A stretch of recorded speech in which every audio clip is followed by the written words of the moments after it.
Hello, everybody. Good morning, good evening, and good night, depending on wherever you are in the world. It's nice to see everyone. Hello, Awesome Chips, right away with a raid. Goodness, before we were even ready. Thank you so much. Welcome everyone from that as well. How was your stream, Awesome Chips?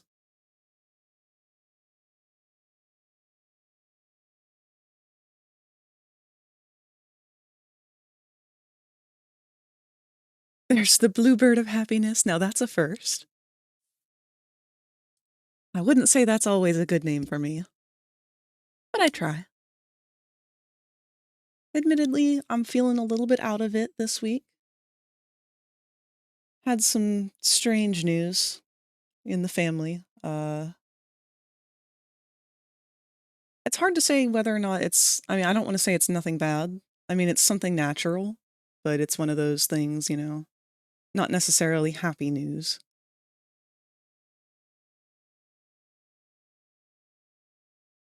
I'm still processing everything. Tomorrow I have therapy, thankfully, so that'll make it easier.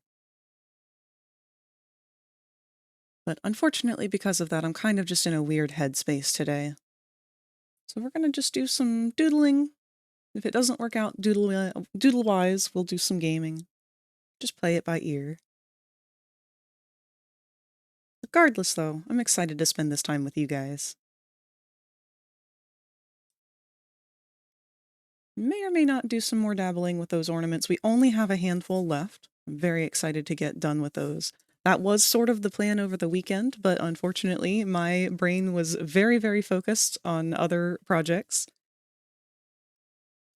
Not necessarily a bad thing, just means that I have to get one of them done more than another right now, which in this case is Adam. He's been our 3D Thursday project throughout the last few months here. I thought that he was going to be done. Wait! Iguana, thank you again for the sub! Where are our alerts?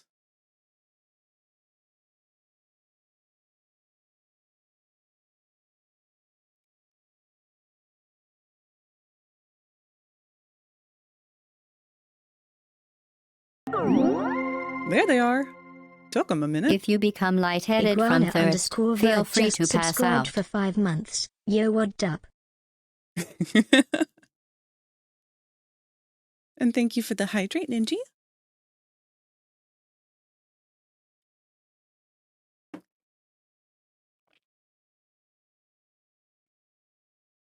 Yeah, not to go too deep into it, but there was the whole reason I'm in the situation that I'm in right now is because a little over a decade ago, my mom and I moved in with Grandma to take care of her in her elder years.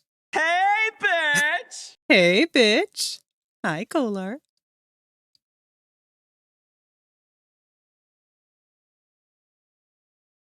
But yeah, she did pass away, and we've kind of just been living in this situation still, but her last living relative, or well, not relative, her last living sibling, which she was one of 10. It's a lot of babies. But her last remaining sibling is unfortunately in hospice now. Mom is currently with her.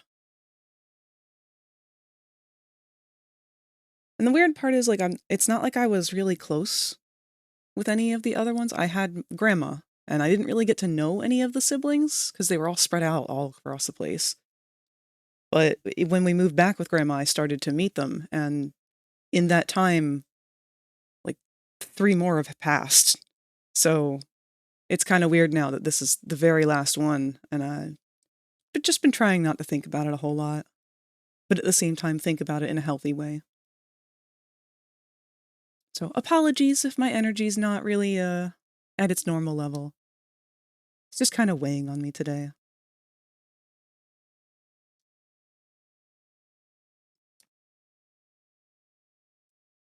Yeah. Thank you, Iguana. And thank you, Ninji. I mean, like I said, it's a natural thing. It's not one of those situations of, like, oh no, this came on suddenly. Lord knows. She has lived her full life.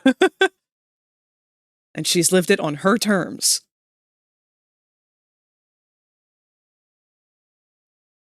But as with any age, when it starts to reach its end, there's always the weight of what you carry with that, no matter how the passings may be.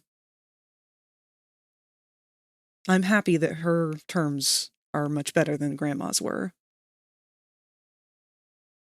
At least to what I've been led to understand. She was fully able-bodied up until the last, I don't know, maybe 6 months here?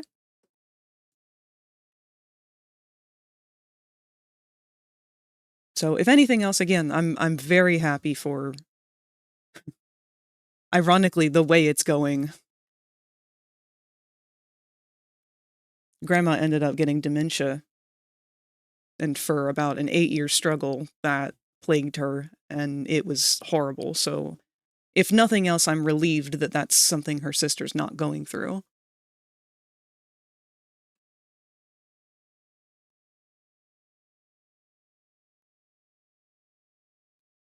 But let's not dwell on that.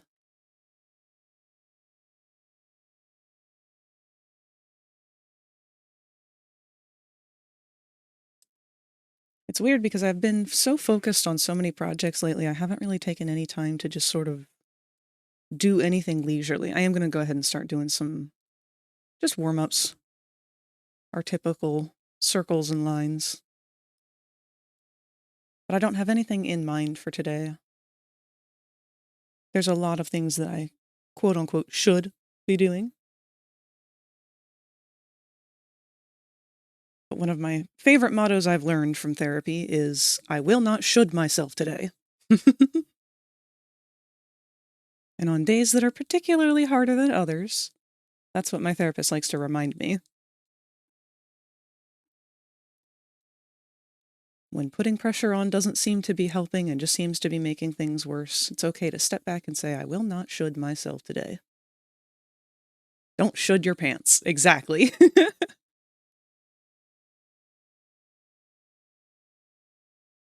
One thing that I do need to do is I need to get new rubber stoppers to put underneath of my tablet stand. These don't really work well anymore. It's constantly sliding around.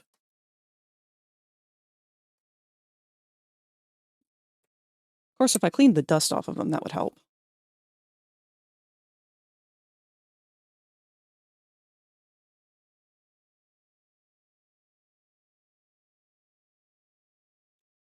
Part of my problem is also that my desk is a little bit too short. I used to keep wooden blocks under it to keep it lifted. But when I rearranged everything in my room, I forgot to put them under when I put the desk back in place. And now, of course, I've got all of my shit on it. So now I can't lift it up anymore. But eventually I'll get around to that. When I lift the desk back up to where it should be, I won't have to be hunched down quite as much. My legs don't fit under it. I'm too fucking tall.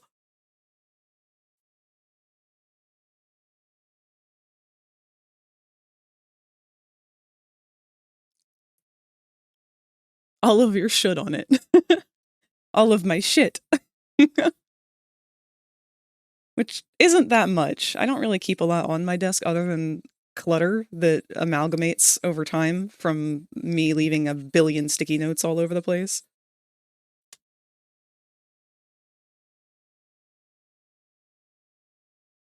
But I was going to originally have this space as both my computer and my traditional drawing space. So I've got all of my Copic markers and pens and whatnot available and ready. But it turns out it's just too much of a juggle. At least currently.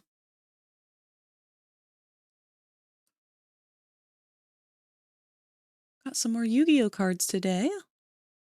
I now have 23 cards, and somehow I'm already getting duplicates. It is always a risk, unfortunately.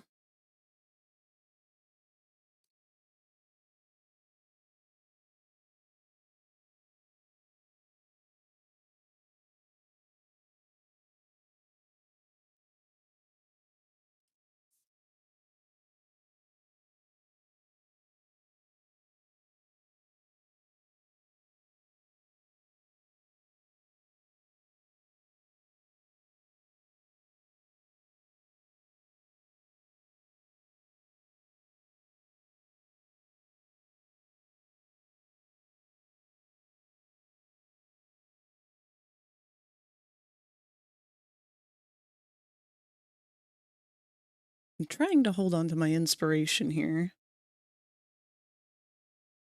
But of course, now that I've got people with me, I'm immediately overthinking things. There's this sort of, not really pressure, but kind of pressure that comes with drawing in front of people. I'm always a little bit embarrassed that I'm going to doodle something ugly or bad. But at the same time, that's how art is. It's got to go through an ugly phase.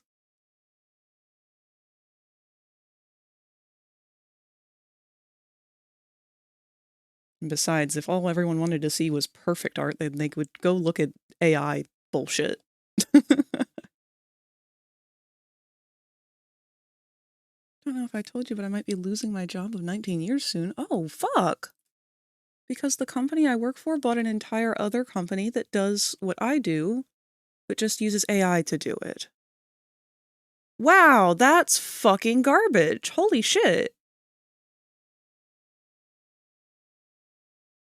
That's awful. I'm sorry to hear that, Ninji. I really hope that doesn't happen.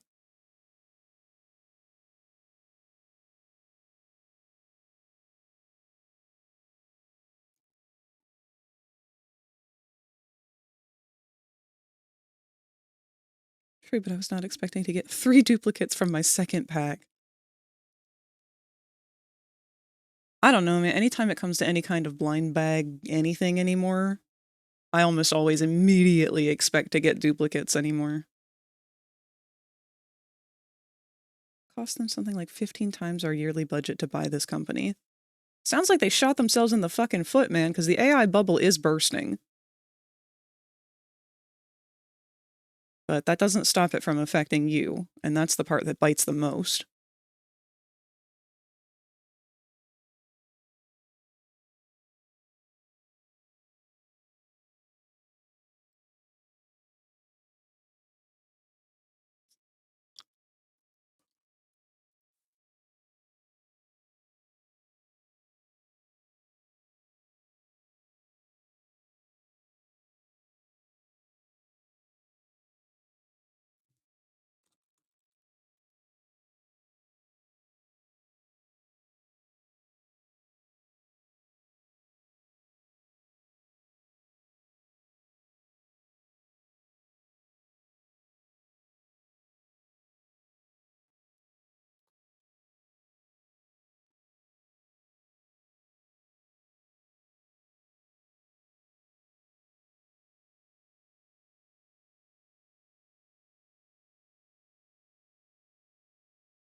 I think I'm gonna just do something that's like a comfort.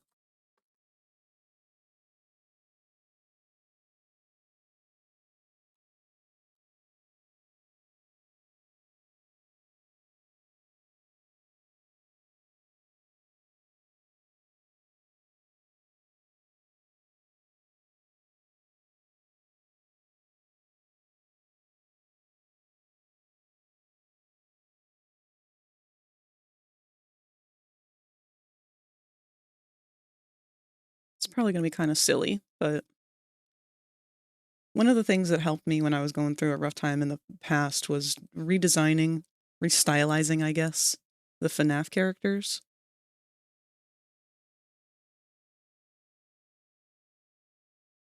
I think I'm gonna just do a little bit of that with the Poppy characters, just because I've never really done that with some of them. I did that with Dog Day. And kind of with Doughy, but that's about it. And we'll play with it and see how it goes. Worst part is there are parts of this job that I know for darn sure cannot be automated, and in fact the new incoming company's success rate is sus because they claim a rate higher than would be possible without humans. Oh yeah. See, that's kind of the whole business model of AI, is promising over and over and over again with a very polished turd that they can do all of these miraculous things that no one has ever been able to do before. And because that is such an alluring thought by these money-blind company owners, they just think, oh, well, yeah, of course, that gets rid of all of my problems. This is a miracle cure. This is a cure-all to capitalism.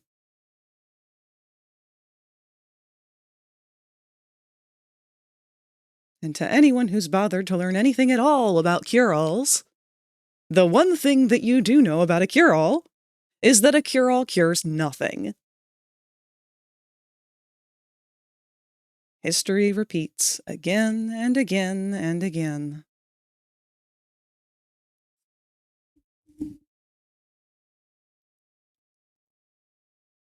Ah, well.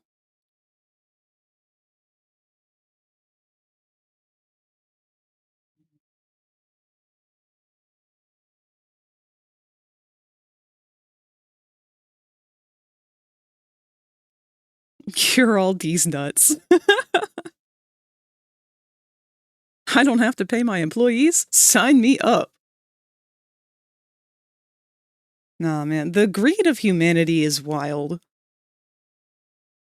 It's one of those things where if you go back and learn throughout medical history, and even just general history, the history of bread, that one's a fun one.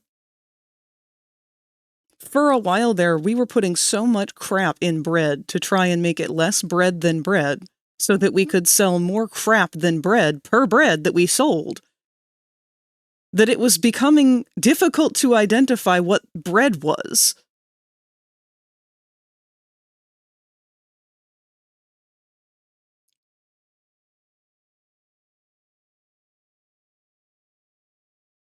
It kills me how much these AI bros are always insistent that, oh, you know, we're such a superior species, we're so intelligent, we're so smart. We do all of this inventive stuff and whatnot to try and make life better for ourselves. But we are monkeys. We are monkeys, and we are very, very, very, very primitively brained. Because we will always choose convenience over science, over work.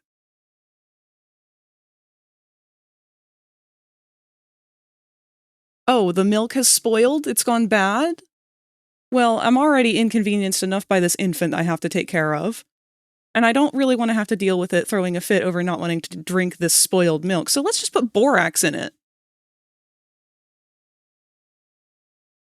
Then it won't taste as bad. It'll still be gross, it'll still be spoiled, it'll still be unhealthy. But you won't taste it if you put borax in it. So yeah, feed the baby borax. And then wonder why, if it does manage to grow up, it grows up with some kind of severe illness or malnourishment or some other problem. Why? Because we chose to give the baby borax instead of just letting it cry. Instead of just getting more milk.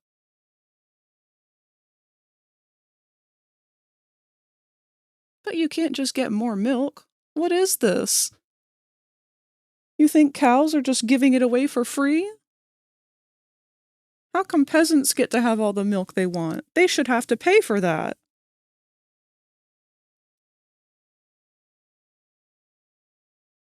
God forbid. God forbid someone just eats a fruit off a tree for free.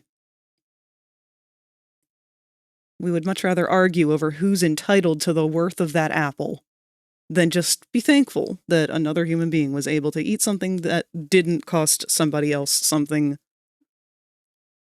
It's fruit. It's on a tree. Spoiled milk is just cheese. We love cheese.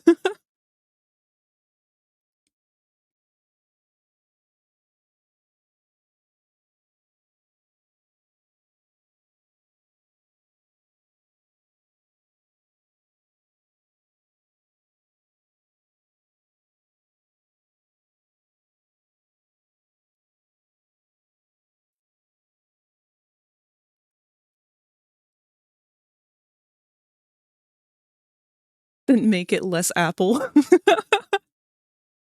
Yeah, if I can't stop this other human being from getting the nutrition that they need to survive for free from nature, then surely I will just stop the nature from producing the fruit in the first place. I will invest my time and money in this to make sure that the other person still ends up failing. Because I would rather us all be miserable. God. Crab mentality. It's legit to a point that if society was to collapse, it'd be a near extinction event as everyone's gotten so used to the conveniences modern life affords us. Oh yeah! No, we are fully domesticated.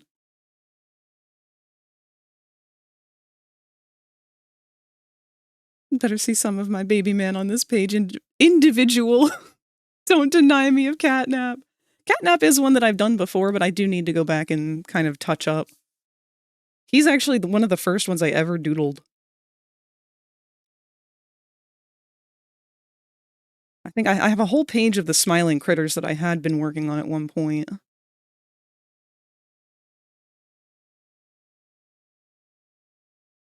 Actually, I've got a couple different pages of different ones.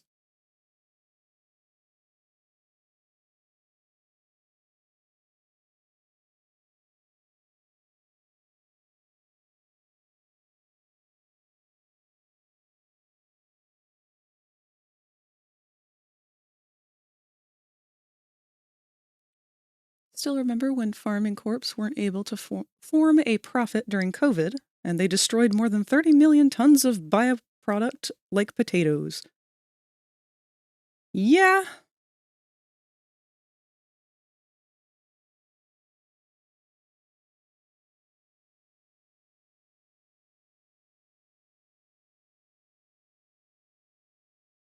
I want to see him scrunkly. Hold on here, let me get the old art.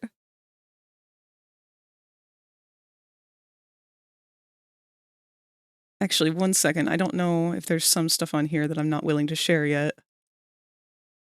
Let me open it first.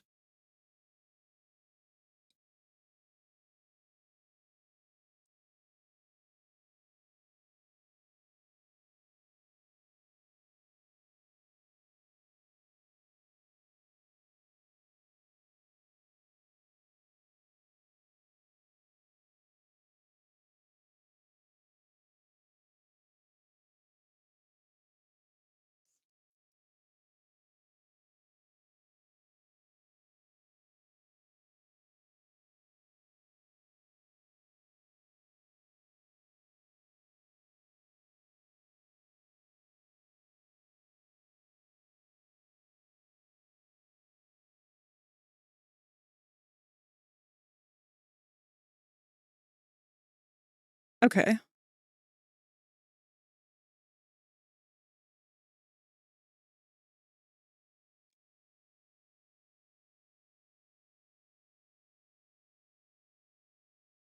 So these were my old initial first pass concepts of shape language I wanted to go for each character of the smiling critters.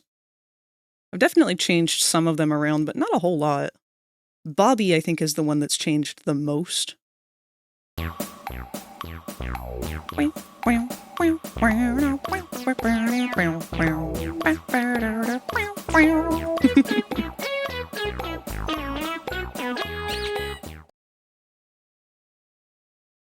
Ever just have someone sneeze so much that you stop saying bless you and instead start counting the sneezes? Eventually you just scream, all right, now you're pushing it. The creatures. I was really torn on Crafty Corn. I'm still very unsettled. She's the one character that I still haven't decided how I want her to look.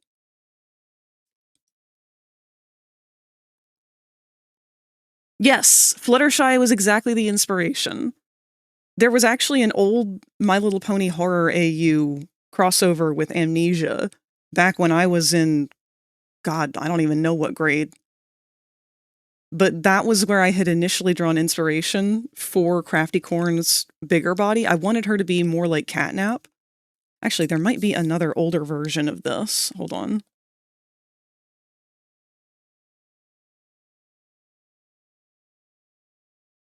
No, it's probably on my phone, because this was drawn on my phone, which is currently plugged in charging because it died earlier. But I had her on all fours before, and I had her with a really long neck, like long horse. I thought that that'd be kind of a cool thing for her, but I just felt like she was starting to go too much the same direction of Catnap, with him being the long, lanky camel-type body. So I was trying to figure out how can we find a middle ground for her, something that makes her stand out from both Dog Day and Catnap.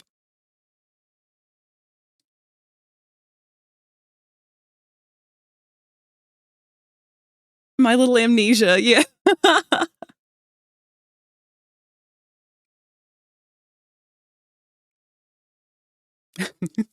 Don't go.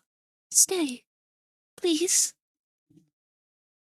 I love Fluttershy. The horror MLP stuff is so good. I had her on all fours, ayo. So I've actually switched that around since we got a little bit more information about Bobby. Bobby's the only other one that we've really seen. So we know Bobby was actually the same exact body type as Catnap. I did play around with that last time I had done a bunch of Poppy Doodles on stream. So I switched her over to on all fours, but gave her a lot more of a stocky body. Wanted her to read more bear, but in the sense that she can go bipedal. It's just a little bit harder. Like, she doesn't prefer it most of the time because she's so top heavy.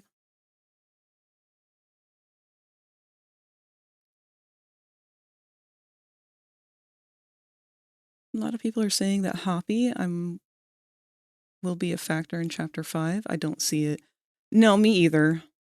I think that they're probably done showing us all of the smiling critters. They've sort of run their course.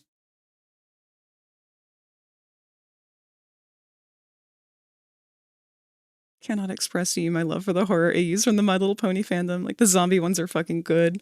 Yeah, I can't remember the ones that Rosie was showing me. They all had different names, but one of them was inspired by Junji Ito's Uzumaki.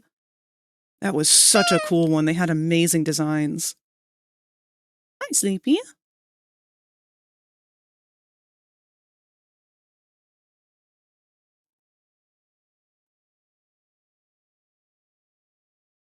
The Chaos one. Yeah, something to do, like, Pinkie Pie is with Fluttershy. Fluttershy's, like, immune, or something like that. Yeah, Discord's magic! Twilight's, like, just a head. It's really cool shit. Like, the whole community comes up with such amazing, abstract ideas. It's something that I'd like to go down that rabbit hole sometime. I used to do a bunch of My Little Pony art. In fact, I've... Hold on. What?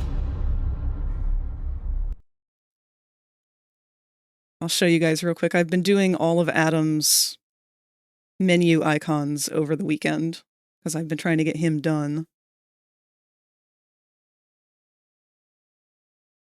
And all of them were fine until I got to all of his wings.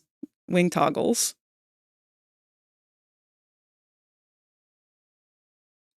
So they're all going to flash across screen here.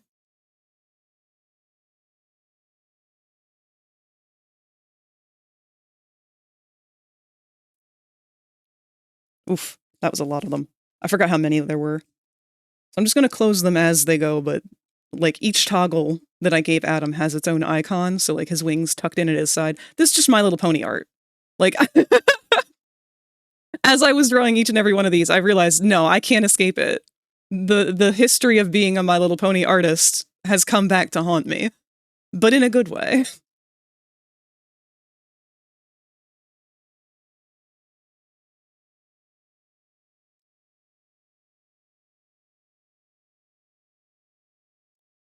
I'm very happy with all of these, by the way.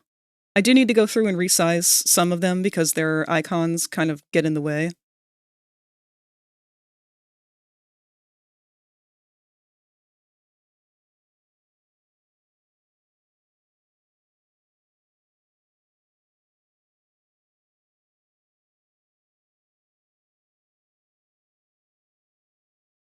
Should really get around to making some emotes of Adam.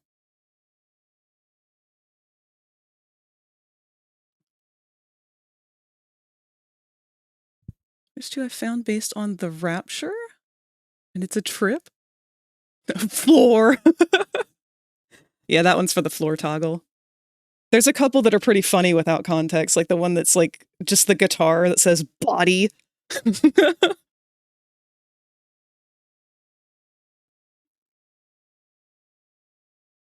The floor is made of floor.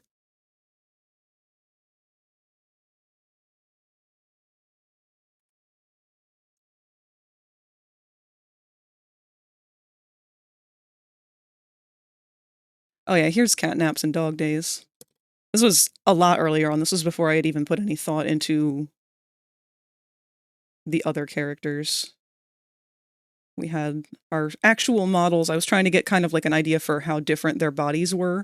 So I did find somebody had reposed the catnap rig so that he was standing up, which he was very clearly never designed to do that.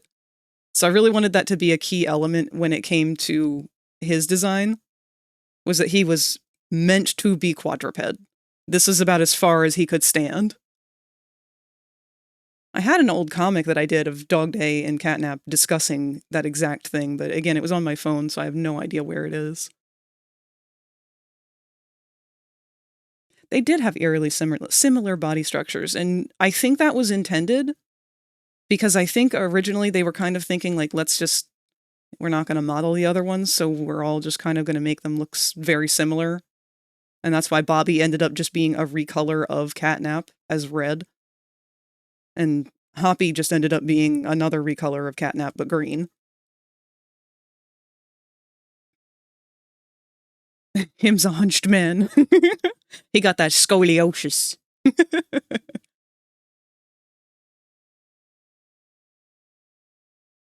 One of these days I'll get around to finishing this picture too. This is a Smiling Critters moss in the Sonic pose.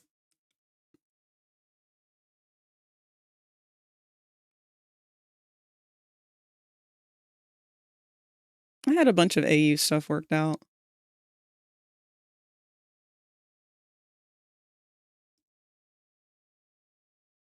I forget what I ended up naming my player character.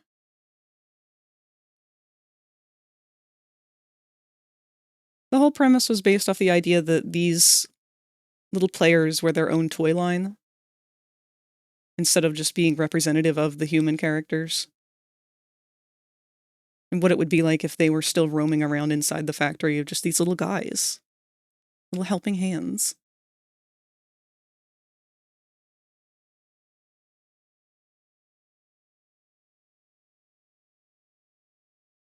I have it somewhere here. Hold on, I'm looking for the notes that I made.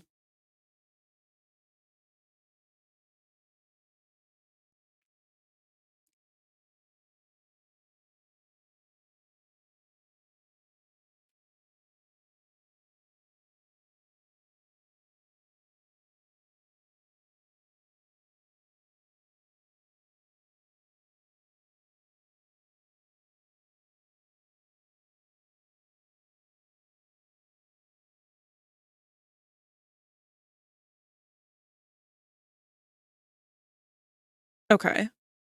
Yeah, so their toy line name was Helping Hand, and they were each given serial codes to identify them before they were given to, like, they were assigned to one of the orphans as, like, this is your best friend.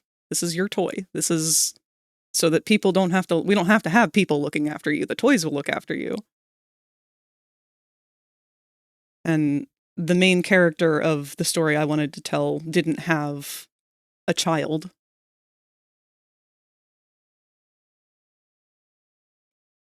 And on the bottoms of their feet, they have their toy name, Helping Hand, and then their number. And theirs got scuffed up and, like, worn off over time, so all was left was help, the letters AN, and then the numbers 631. So in combination with all of that, Angel was kind of what they got out of it.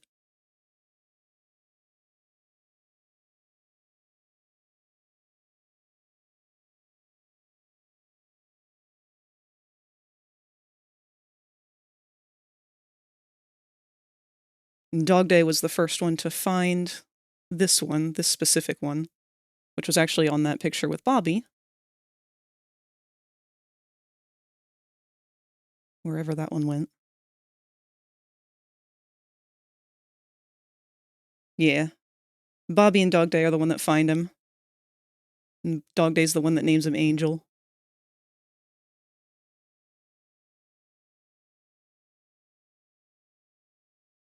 They're cute folks. We'll do some doodles of them today, maybe.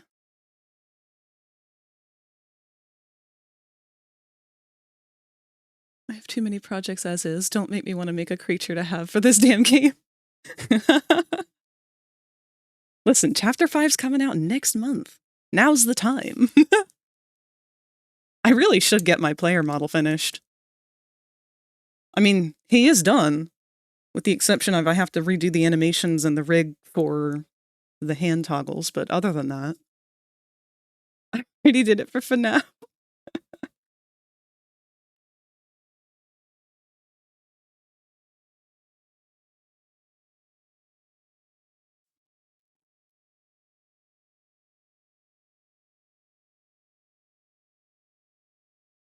Waylon ruined my freaking life.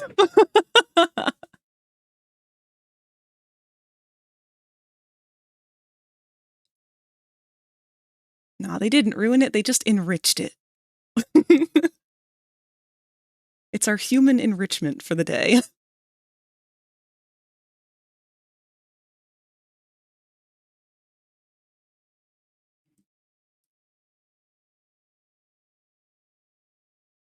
I'm gonna play around with the shape for Huggy a little. I don't know how I want to draw his S-curve, though, because he's a fun one. You can kind of really bend him around in any way you want.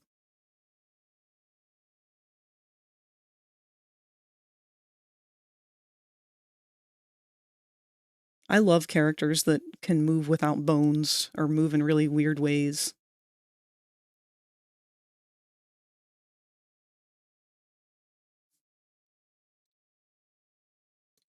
If we make you, like, kind of scrunked, but then your leggies are also kind of scrunked. Like they bend a little too much, maybe.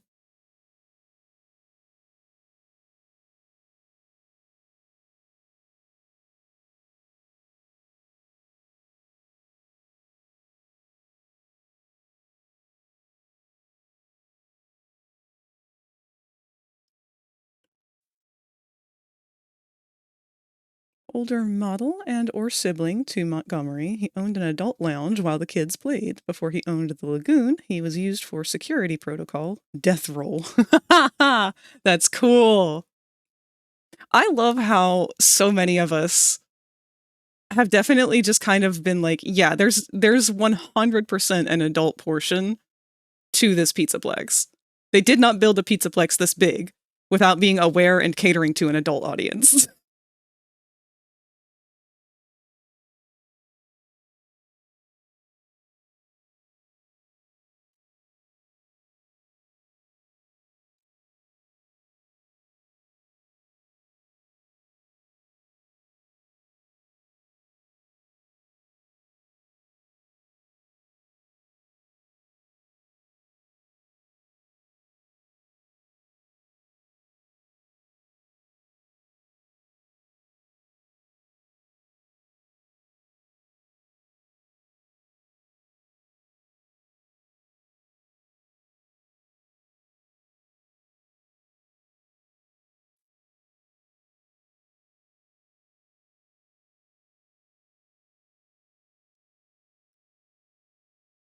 Want to know what's scarier than an alligator jumping around on the top areas screaming rock and roll? The prehistoric sibling gator you don't hear at all. Greg, I don't know if you've had the opportunity to see the fan art I made of Popple in the Discord. No, I didn't. You also have a Moss reference sheet anywhere. I may need it for reasons. No, let me go see. Where did you post it?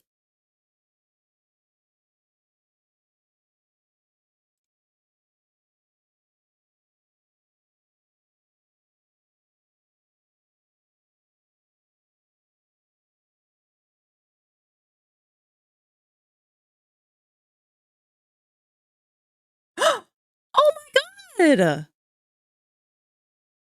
Wow, that is crazy! Holy shit! Wow! I didn't... You know, I'm sitting here, my mind blown over the idea of translucent balloons. Like, yeah, of course there's translucent balloons. This is incredible, Iguana!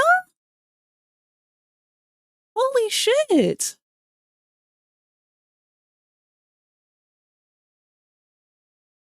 Wow, the more I look, the more I see. You've really pulled something out with this.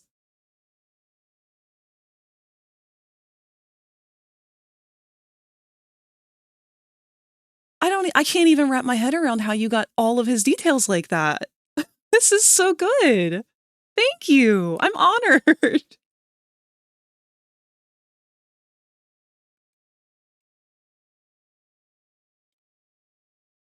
God, I really need to get a slideshow going of stuff like this that you guys have made.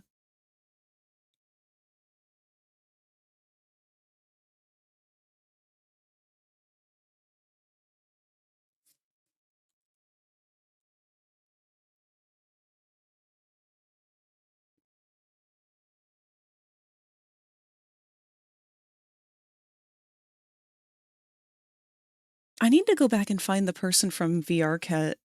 Did I take a picture of it? I might have. Let me see.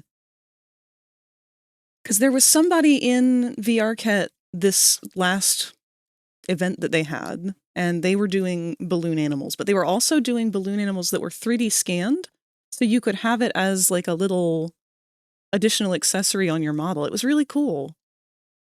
I feel like I've talked about that before already.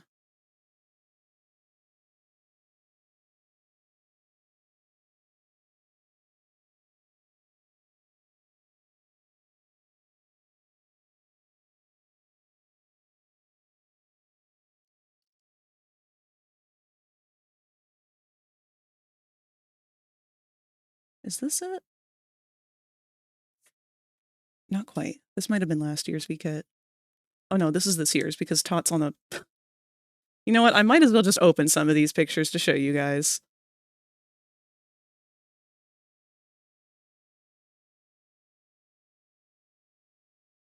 So, this was me and Tot going to this year's VKit. Or, well, last winter. It's still technically winter, so...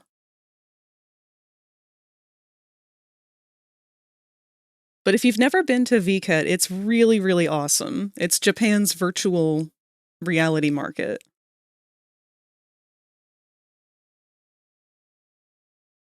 And if you're not aware, Japan puts in a huge, huge amount of money into the development of VR.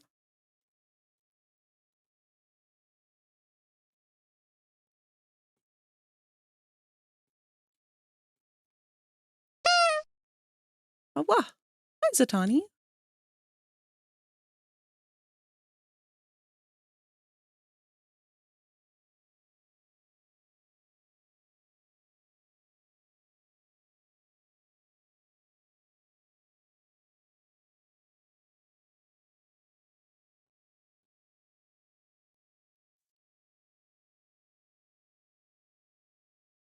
If you become lightheaded from thirst, feel free to pass out. Thank you for the hydrate cube.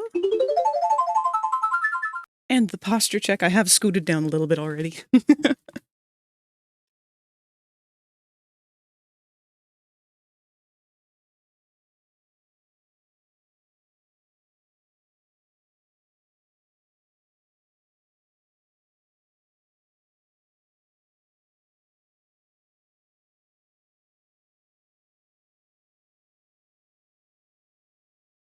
Here you go. Here's another one. This is me and Tot doing MMD dances, Miku Miku dance dances as Vox and Vox and Alistair on one of the booths that they had for one of the tourism exhibits for Japan.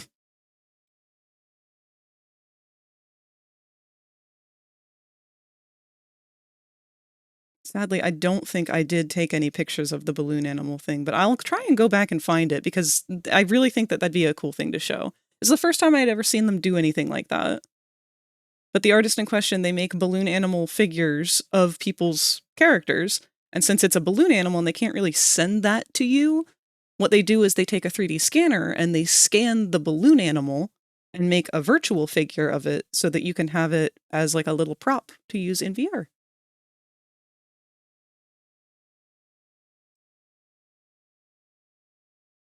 I thought for sure I had taken a picture of one, but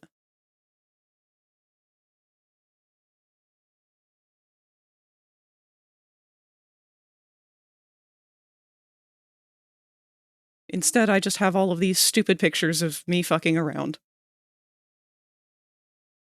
Like when VR chat decided to throw me in the back rooms while I was testing Adam.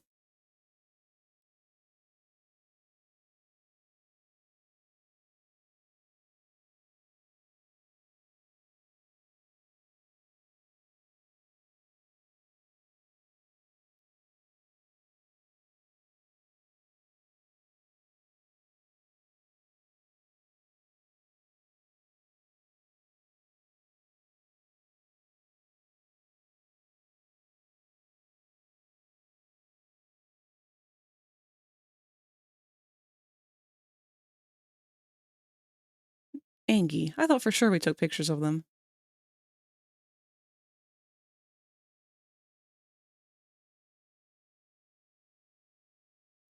It's where Adam ended up after Nifty killed him.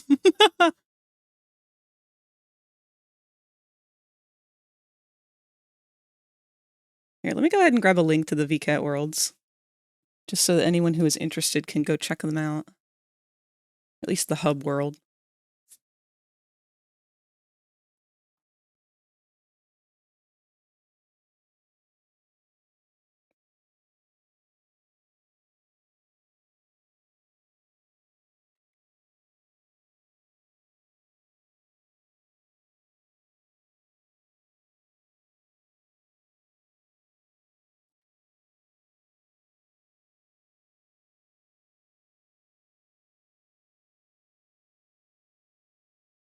This one is from the summer of last year, but it should have the same hub portals. It should be kind of the same layout.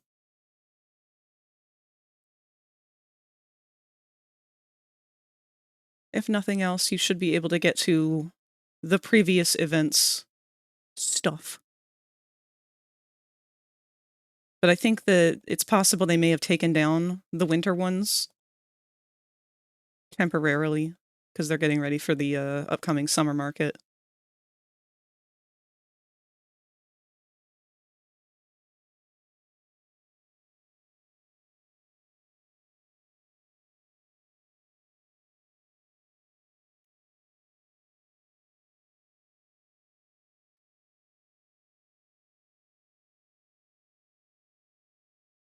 All right.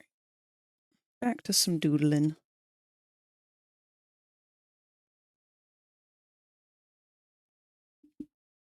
I always love the idea of cons and markets on VR itself. Yeah, it's really cool. I'd say that the Japanese markets are the ones that have definitely like solidified the experience the best so far. But that's not to say that the American versions are bad. In fact, I do still plan on going to Ferality this year, depending on how things go. Because Ferality is one of the American ones. I'd really like to vend for Ferality. But I don't think I have anything that's a good pick for any of the Ferality stuff yet.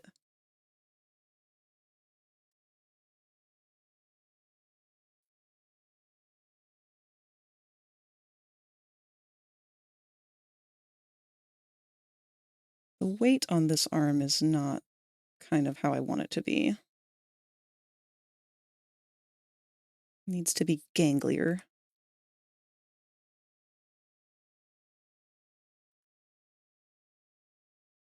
Well, ads are going to start in about a minute.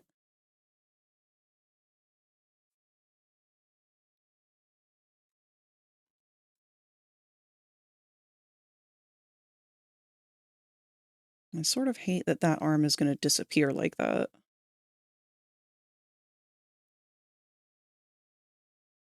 I guess we could pull it off to the side.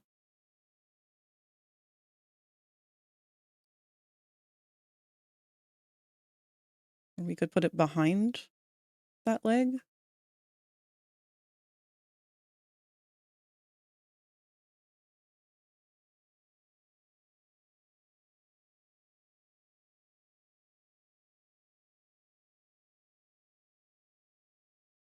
Hmm. Yeah, that's not great.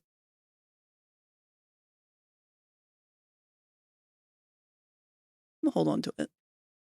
Maybe we'll lift that arm up and have him be waving or something with it.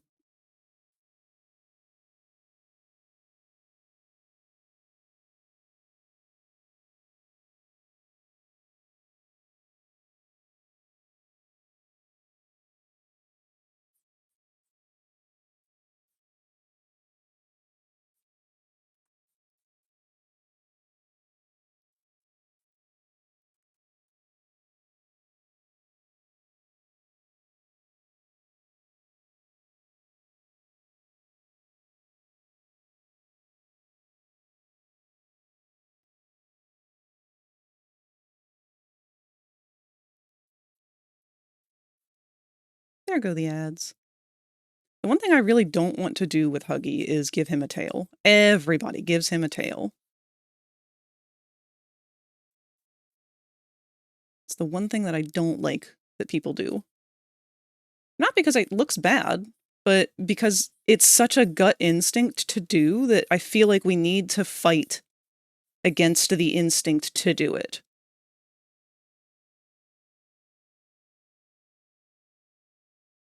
Like, sometimes when a character is saying something like, hey, I fit this kind of character type really, really well,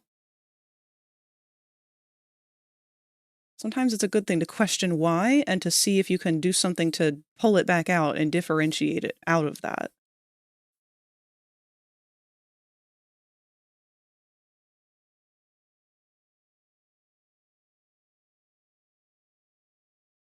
Like, I like the idea that he's really unstable. It looks like it's kind of taking a lot to hold him upright on these boneless legs.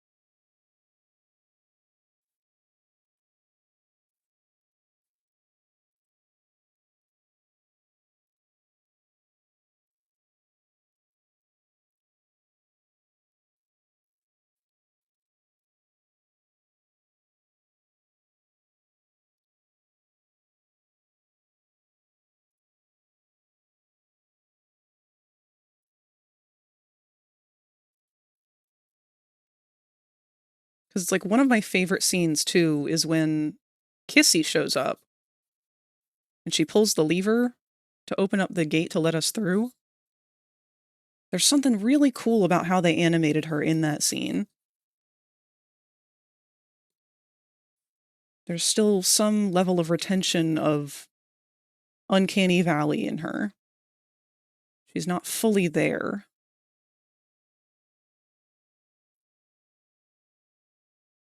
It's part of what became such an appeal of the mascot horror creatures. To me, anyway.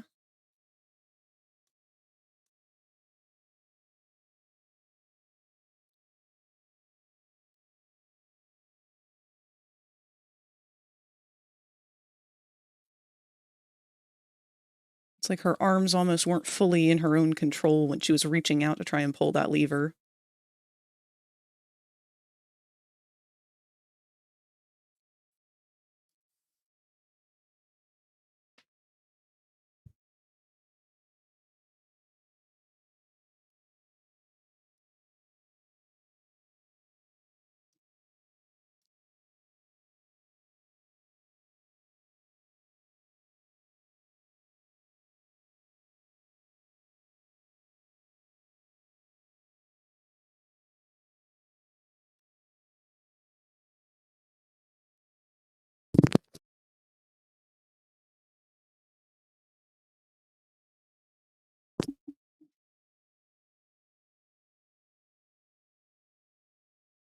because that actually feels like how a toy would pull a lever. They wouldn't have the stiff limbs and motor function, so the floppiness of it made it feel more realistic. Yeah!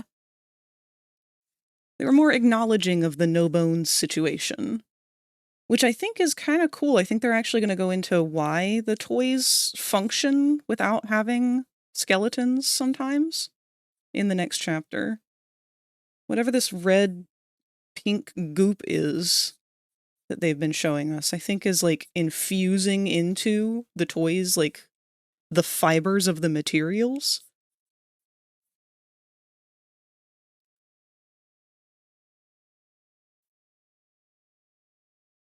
So it turns the fibers of the fluff, like the fabric, to be a little bit more skin-like, I guess.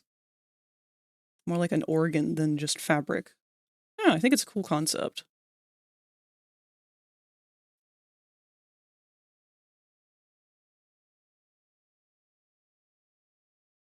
This hand still doesn't really feel right.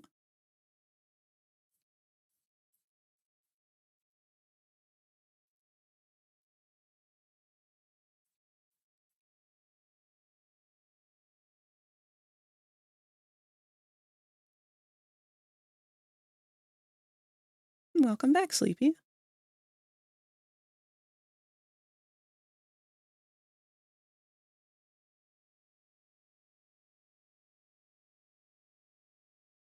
If you become lightheaded from thirst, feel free to pass out. Thank you for the hydrate, Josh Room.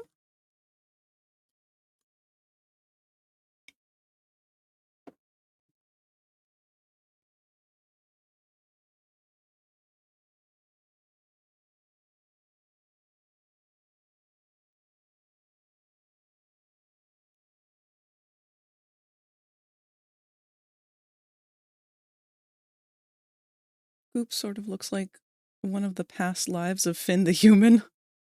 Oh god. I'm not sure which one you might be referencing, but he has lived several. Reminds me, I've been wanting to go back and finish watching more of Fiona and Cake. Took me a while to get into that one, but it's because I didn't realize that there was more to it than just the AU of whatever it is, Bubblegum and Marshall Lee being boyfriends. That's all people were focusing on for such a long time that I thought that's all there was to it. So I just wasn't interested, but...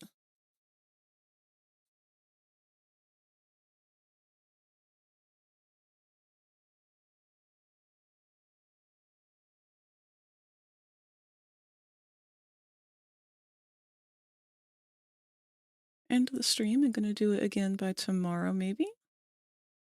Anyway, how's it going? It's going pretty good. As good as it can right now, anyway. I hope things are going good for you right now, Sleepy.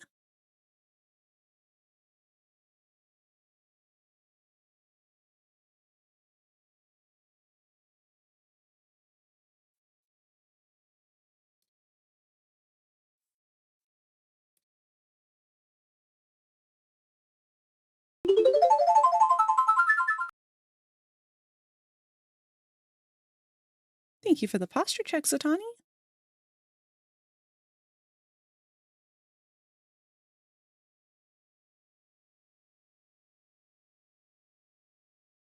Posture check for Huggy. Yeah, God knows he needs it. He that noodle boy.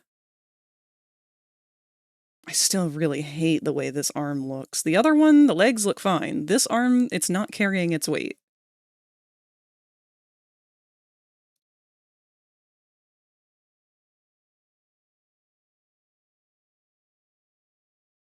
Let's try again.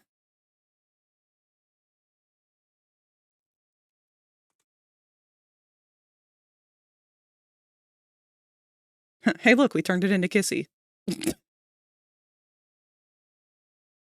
That was mean.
Alright then, just one viewer, so it's okay. Don't let that discourage you, Sleepy. That's one of the hardest things with streaming. But if you stream at it while keeping an eye on the numbers of whoever's watching, then you're gonna psych yourself out, you're gonna get in your own head. I hardly ever look at who's actually here.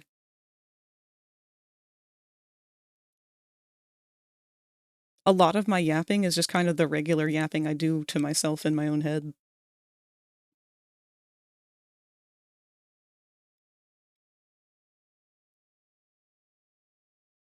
Sent an image of the past life that I'm talking about. Oh. Oh, I forgot about that one.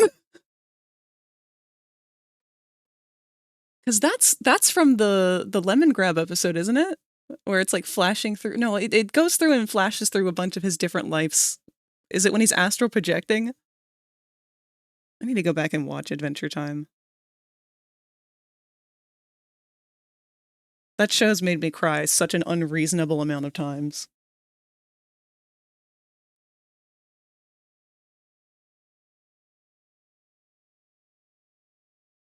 Frag speaks the truth. I have to close my window to not look at the numbers. Nah, because it'll freak you out. It'll freak you out if it's not enough, and it'll freak you out if it's too much. So it's better to just not know.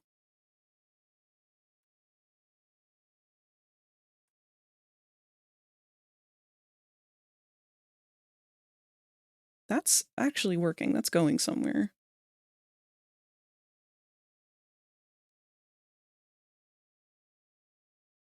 I like that. I don't like that it covers that leg still, but it's natural. I like it. My only concern is it feels like it's starting to look a little too much like Dog Days. I guess I should pull Dog Day over here since I did have his done.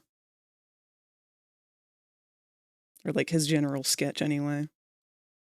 Since I may as well make this a size timeline anyway.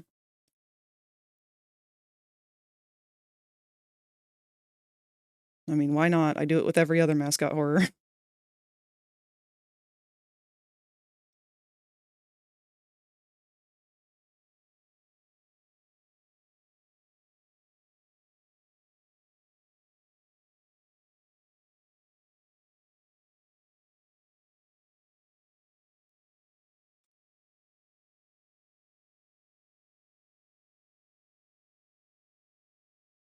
Dog Day, I don't know if you'd be as tall as Huggy. Huggy's pretty fucking big.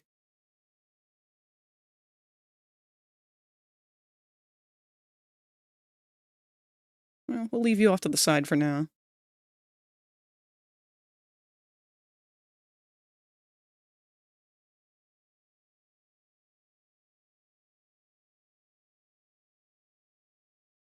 Your streams are your canvas to have fun on. Can't worry about anything else. Live deliciously. Exactly, yes, that's a beautiful way to word it, Kat. I really need to watch Adventure Time myself. Never really watched it as a kid because I wasn't really on... Oh, it wasn't really on the channels that we had. Maybe got to watch 3, maybe 4 episodes. You can definitely watch it in Popcorn Palace. I use, Watch Cartoon Online. I can't attest to the safety of that website, but it's wcostream.tv.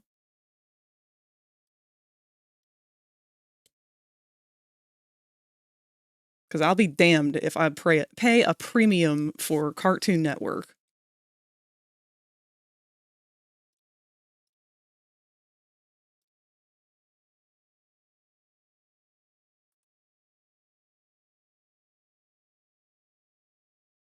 I feel like I need to do an alternate of this Huggy. It's the less creepy face, because I feel like, I don't know, Huggy's very feral in my mind. I like the version of him that is goblin mode, but I feel like he also has a very cute face that he can do if he wants to.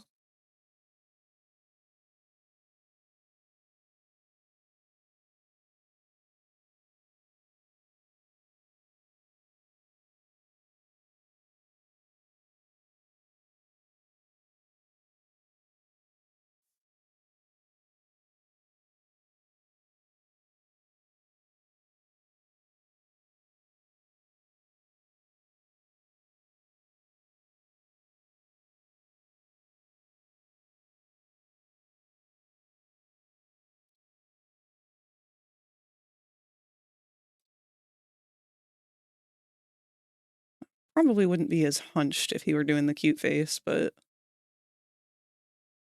I'll pick his head up just a little.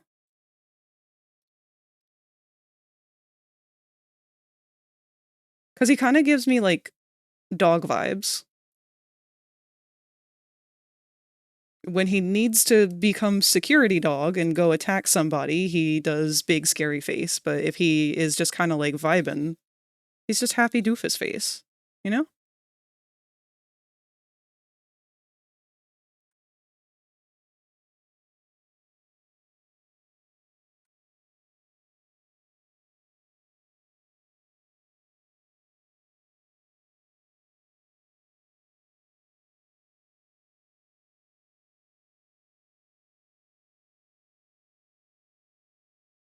I probably should have kept the other one sort of underlaid. Hold on.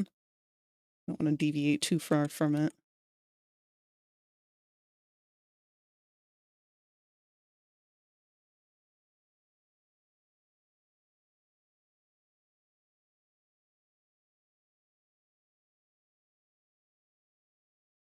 Also, not me realizing that this whole time my internal visualization for my Kirby OC has just been a mummified mage sister with some of those headphone-looking things that Susie has.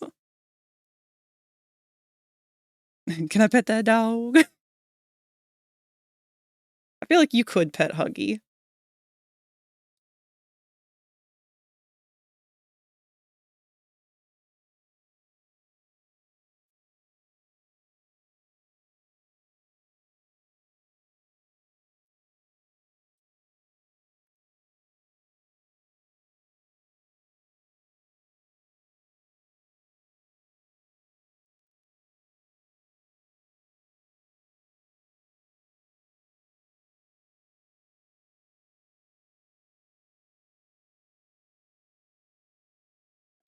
It really just depends on, like, who's with him at the time.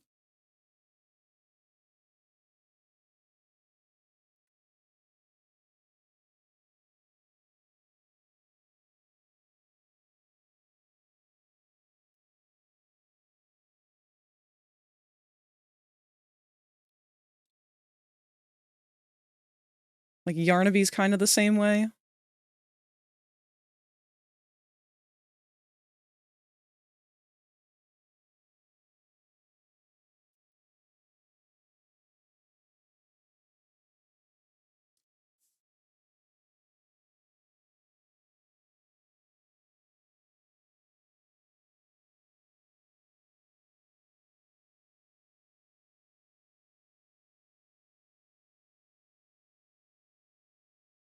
Probably bite your hand off afterwards, but I bet you can pet that dog. Need to figure out if I want to give them hair or not. That's always the dilemma when it comes to Kirby characters, because Kirby characters either have no hair at all, or they have, like, Dragon Ball Z hair.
There's a lot of ways to go about it. That's the fun of exploration. I've got a Kirby OC that's very bald, so she uses scarves to suggest the idea of hair. Yeah, that's kind of what I mean.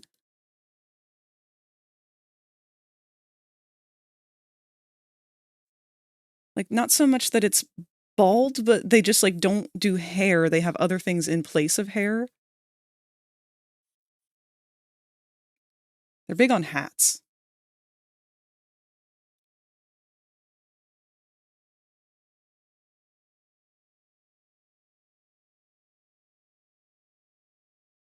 Guess I made his bottom lip a little too big in that one. I mean, his mouth is a little more open, but...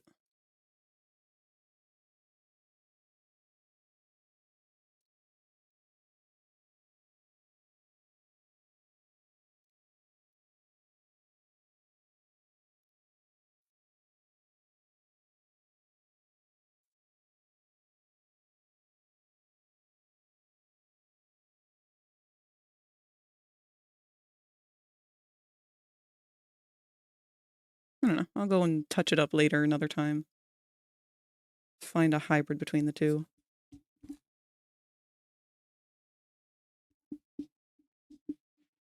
Oh. Well, hello, Miss Wolf.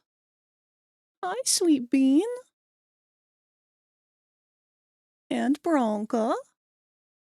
I've got both of my gray girls sleeping on my bed. Hi, sweetheart.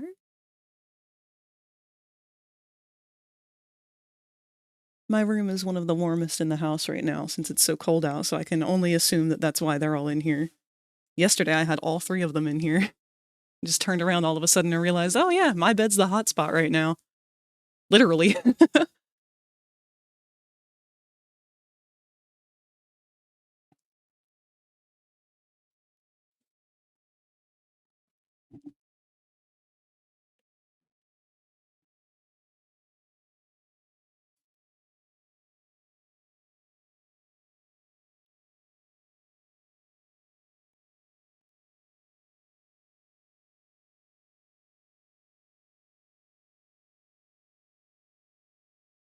Alright, well, we've got 2 Huggies.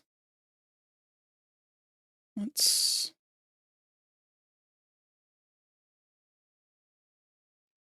We'll make a duplicate of regular Huggy.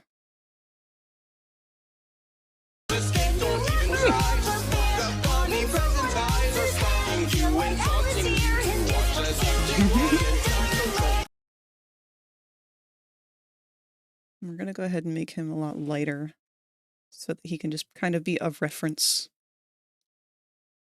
as we move on to Kissy. Kissy, I want to have more of a closed body language. Huggy's very loosey-goosey, very open, very comfortable, but Kissy is not. She has anxiety.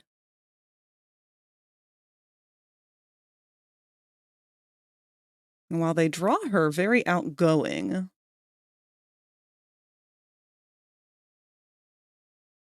like the mascot character that they've come up with for her is very outgoing, but she herself is not.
Sorry, bump my mic then.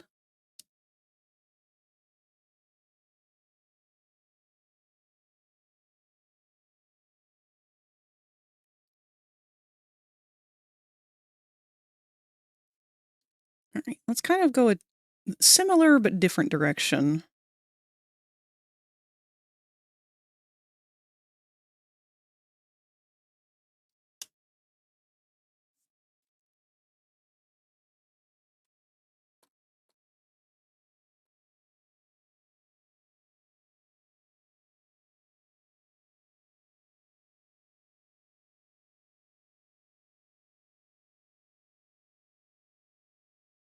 Having a little dance break over there, Q.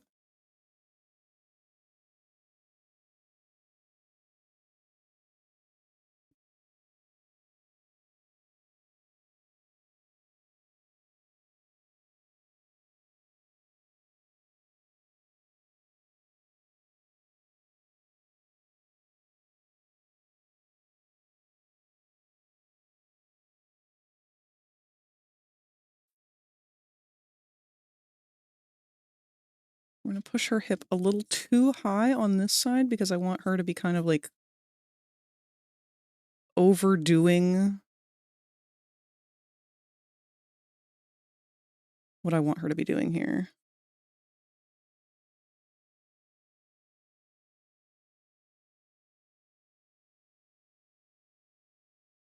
Sort of like a nervous.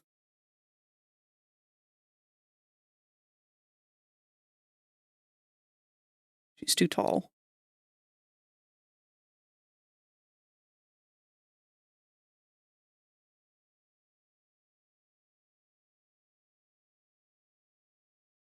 Just realized I don't got uppies. Can I have uppies, please, Frag? You, of course, can have uppies, Q.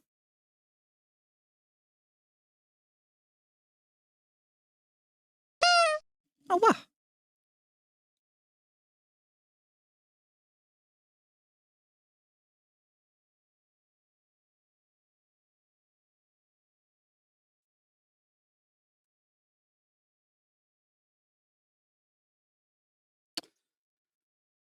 I think I need to figure out how I want this weight distributed.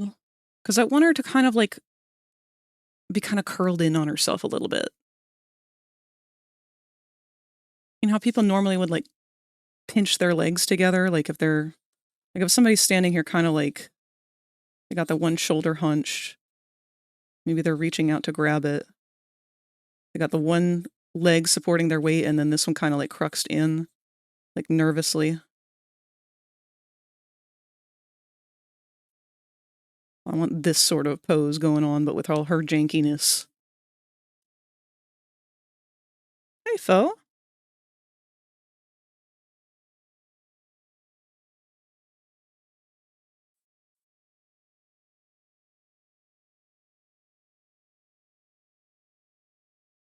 I think we need to do this a little differently.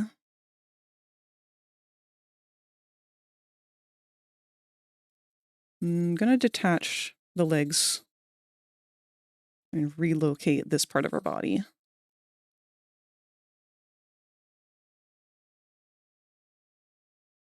Because I think I'm going to have to use this little guy as a template here for what we want.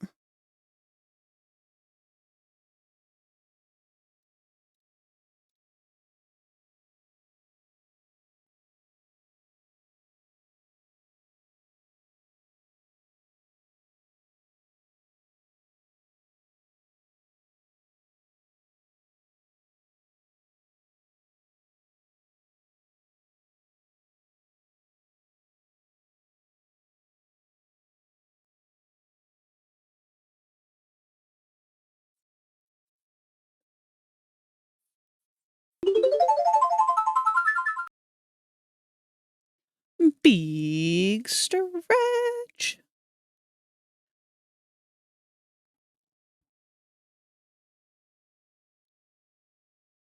This is going somewhere. I'm not totally sure where yet.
The legs are kind of where I want them, but I'm not sure about these arms.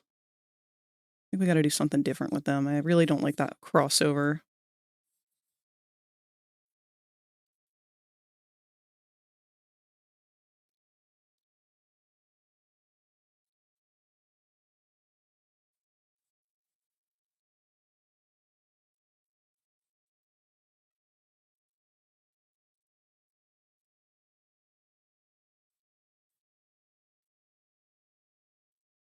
She's trying to stand a little too straight on that back leg, so it's almost bending backwards. I like that.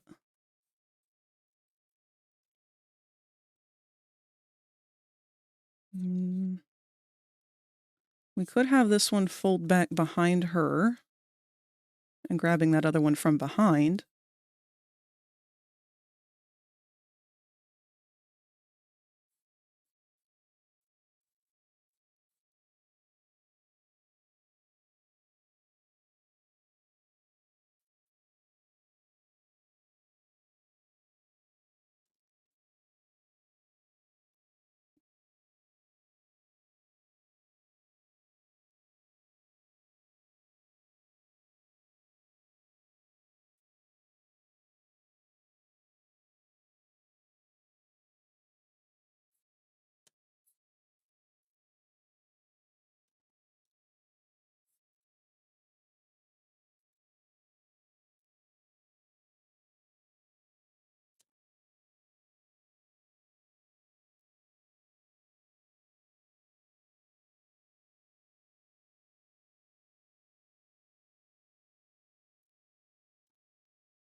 Just had a thought that has broken me with Kirby.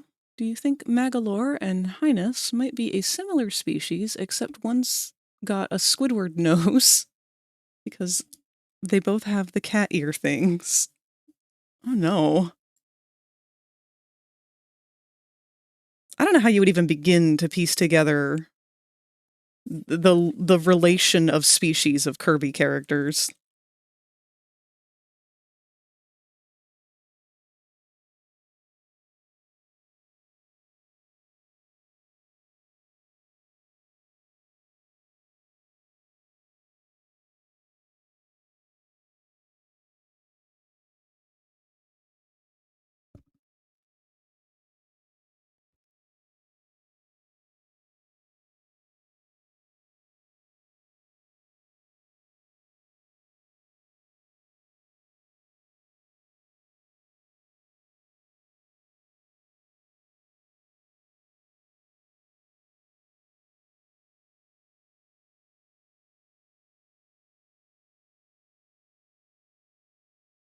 You know, Marks, the question mark?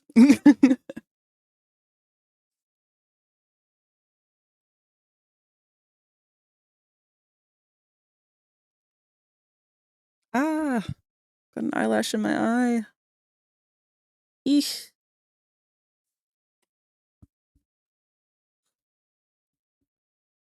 Oh, wow. Okay, I think I got it.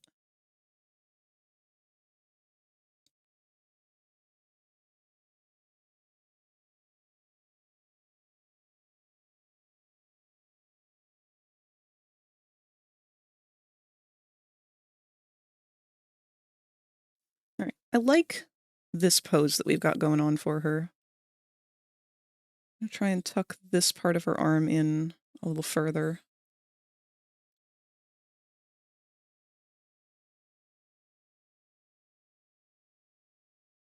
Because I really just kind of want her to be practically folding in on herself. This feels very her body language.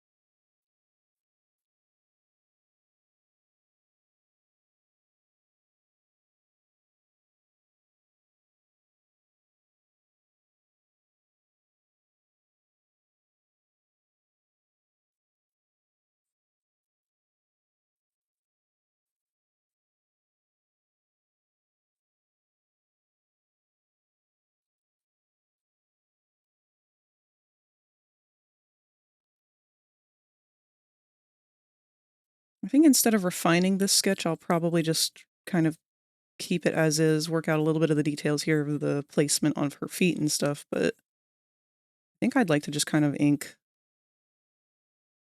leave the details for when I'm ready to do that.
Good enough.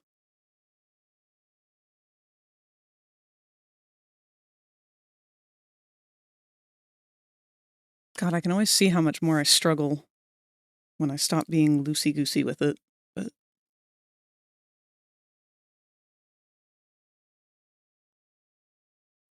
it still made it through. That's good.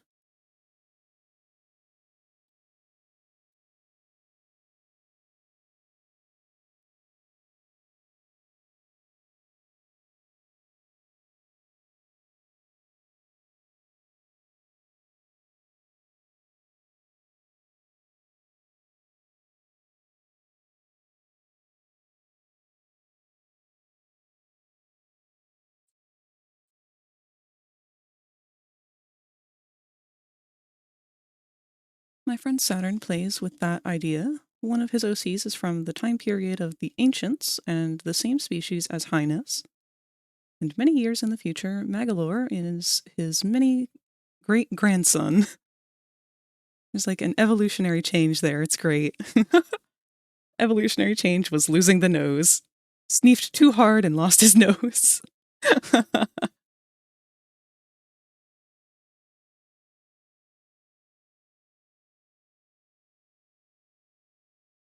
If you become lightheaded from thirst, feel free to pass out. Thank you for the hydrate lock.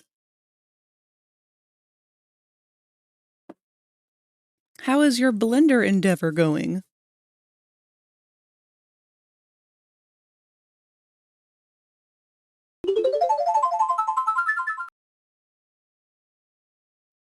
And a posture check. I'm doing pretty good with that. But you guys have been keeping on top of me. That's why. Let's scooch her mouth a little more forward.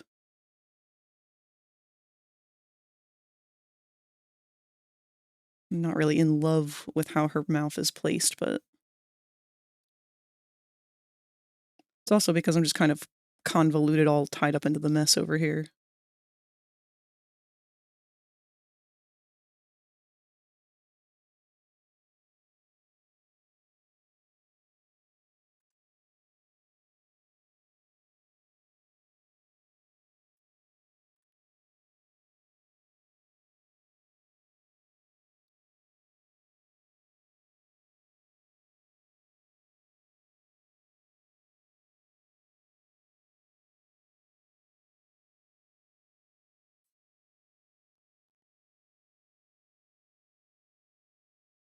Got a head in the works for a Venus flytrap avatar.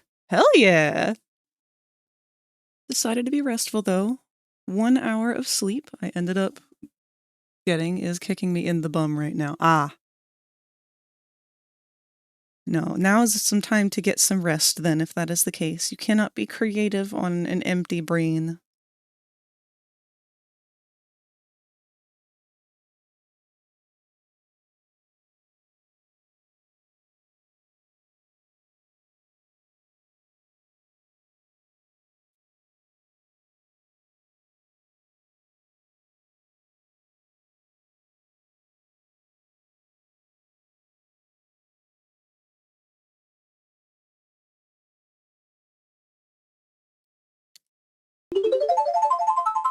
Okay. Another big stretch.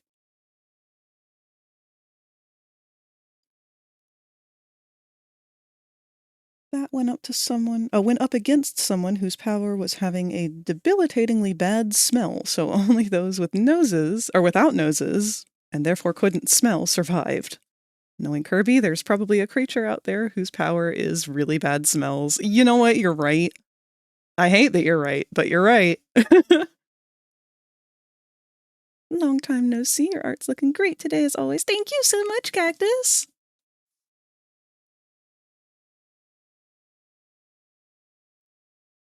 Green iguanas are cool.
Did you remember to save all of your Wow. files? Thank you for the reminder to save.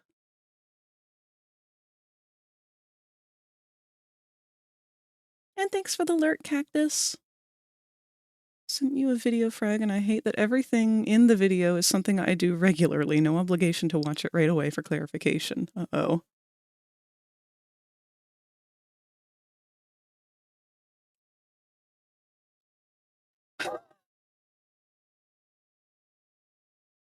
Just the thumbnail alone.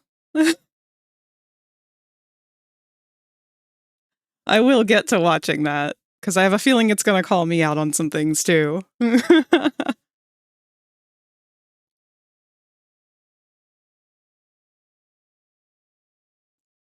we got ourselves a Huggy.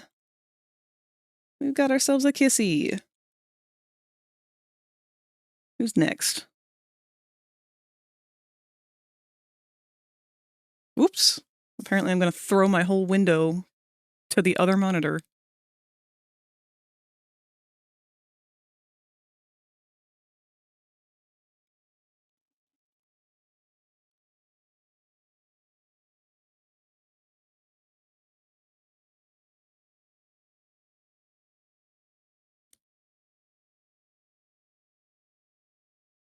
I guess either Mommy or Boxy.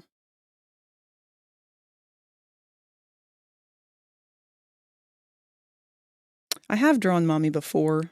I didn't really stylize her or anything because it didn't really feel like there was a need to. I've never really posted her anywhere though.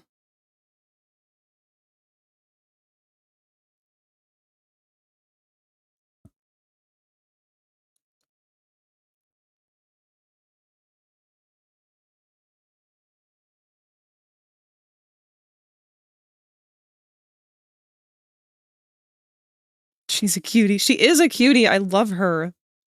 Mommy's one of my top favorite Poppy characters, but unfortunately she just didn't get to go any further than Chapter 2. And Chapter 2's just been a while ago. I want to know what happened to her, though. Like, her screaming out, "He'll make me part of him," as her body got taken away by the prototype was a really, really awesome thing. And considering she's one of the few, if not only, monsters who had virtually nothing to do with the prototype and was just batshit crazy on her own, I don't know. I feel like that was a good way of letting us know just how bad things with the prototype are.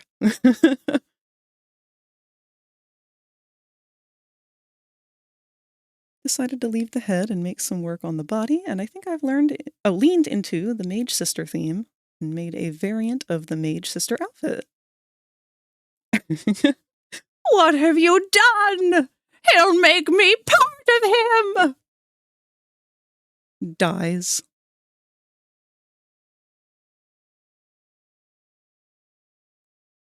Now, Mommy is another one that, with her noodly limbs, I really like the idea of having her kind of in a pseudo pose. Kind of like Kissy. Where obviously there is a pose that we're aiming for, but she's just so noodly it's gotta go some other way. But Mommy is a lot more outgoing.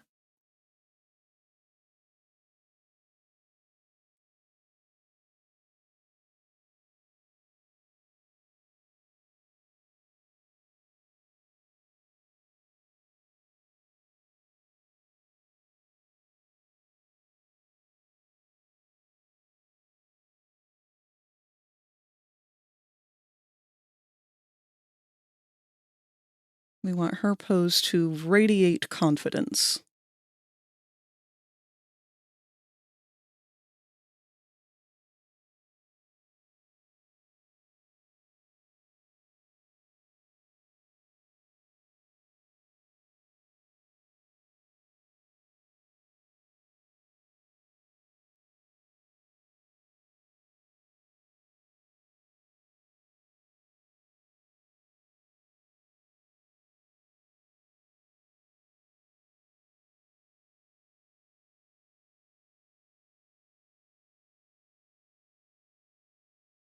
You know, I've never drawn Daddy Longlegs either.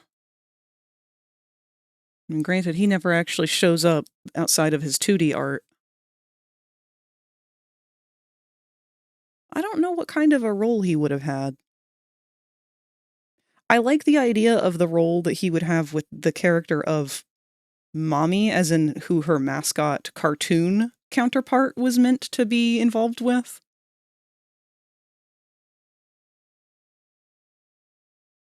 But the bigger body Mommy, 100% rip that fucker's head off and ate it right there on the spot. No hesitation.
Trying to look at like fashion dolls for inspiration for her pose. If you become lightheaded from thirst, feel free to pass out. Thank you again for the hydrate cue.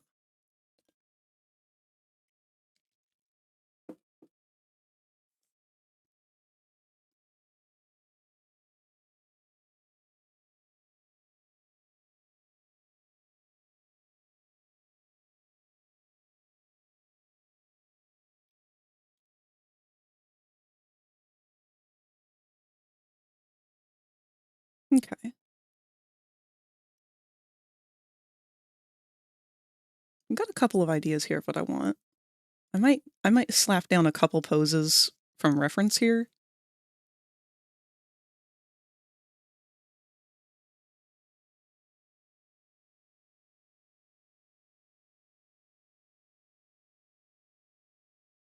This is art.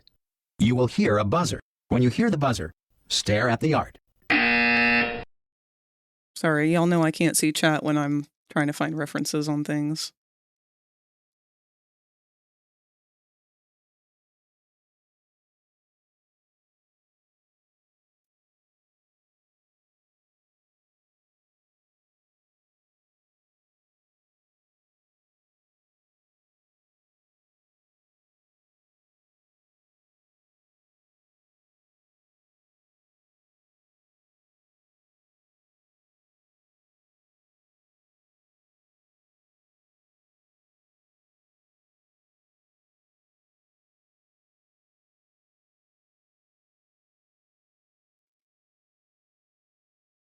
Sent a whip. Let me go see.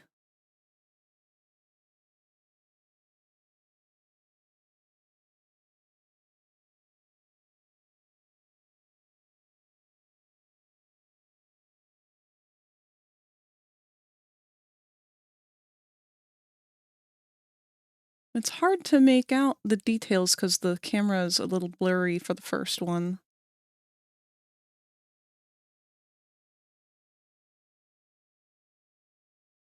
I like what you've got so far, though. This is the fun part. You get to take all your favorite ideas and just kind of throw them all in a mixing pot.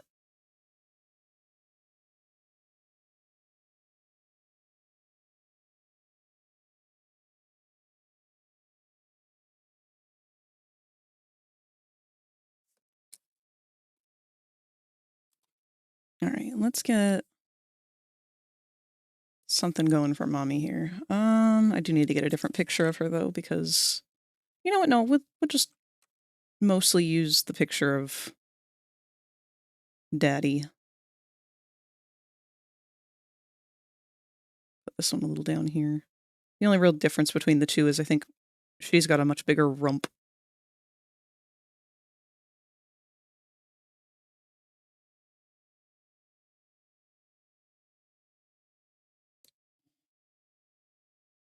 I do feel like she's much taller than them, so let's scooch them down a little bit.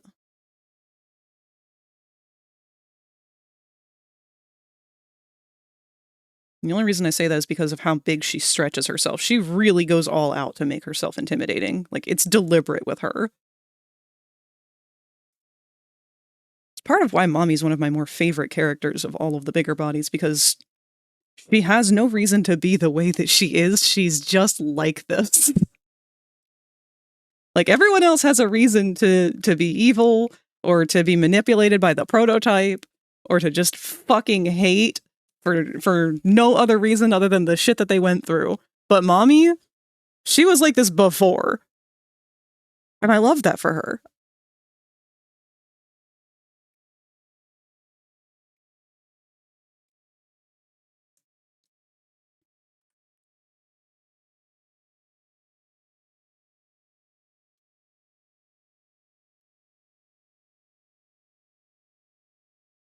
I don't know what angle I want her face at. I'm just...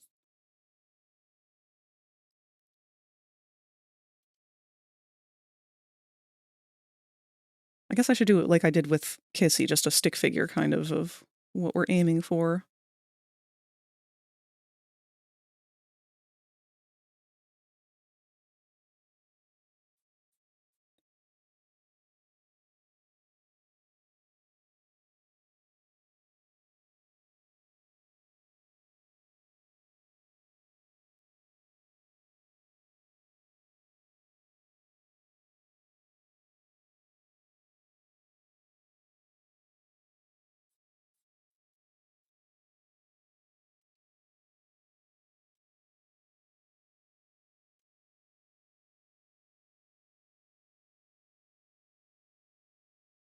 I don't know about that hand. Well, ads are starting in about a minute.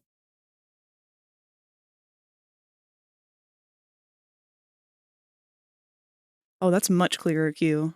Oh, I like that. Yeah, I couldn't make out that detail at all in the chest area before.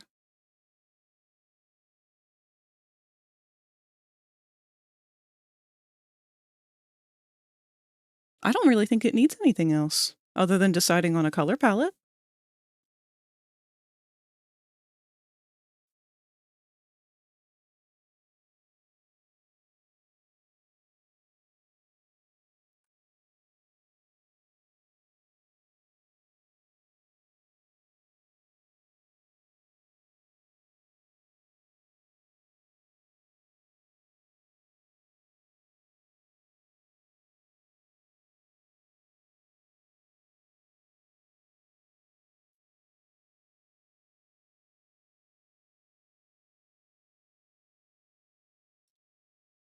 What if we just have that hand continue to go out, maybe?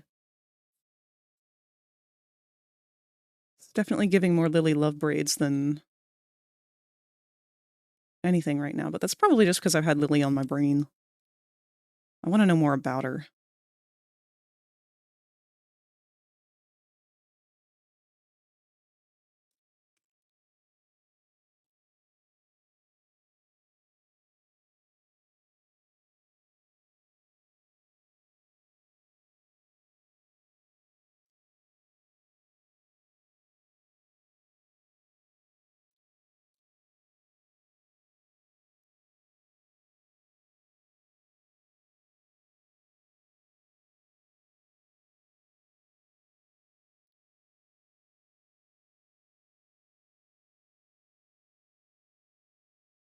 All right, to hell with the original method here. I'm just going to take our stick figure that we just made and make it bigger.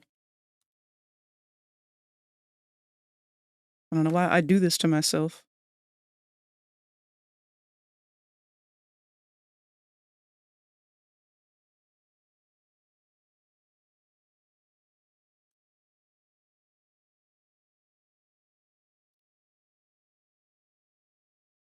Now we're going to redraw over it to extend the areas for the pose that I really want to accentuate.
Sorry, I'm grabbing a picture of actual mommy long legs to use as reference.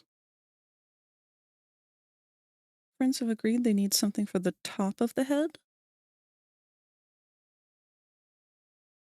Maybe. I don't know. I like the bald head with the stuff coming out at the sides. But I'm an unconventional artist. I try to lean into things that I don't normally see. I try to find a way to like something that feels like it shouldn't be liked, you know?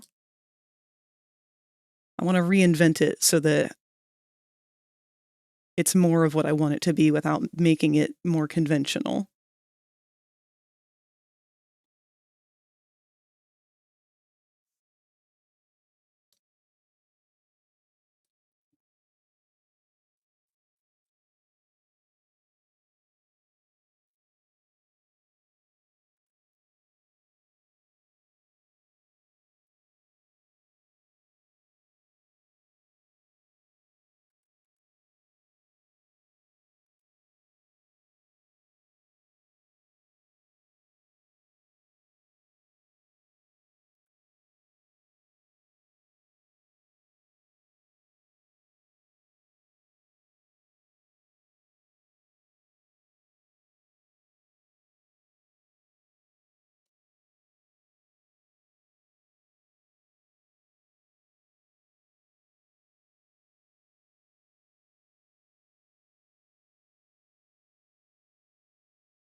How did I do her hair before?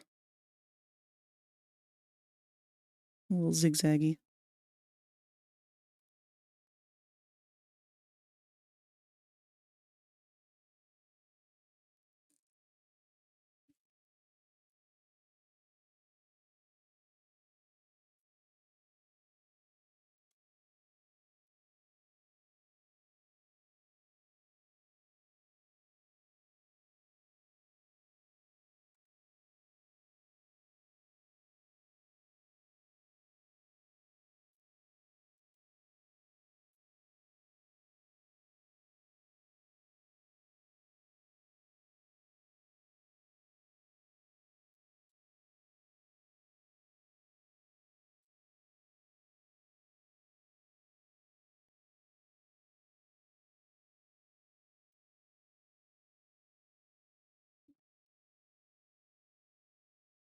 By the way, have you seen my art on Post Your Art? I drew a snake for the first time. Aw! Let me see.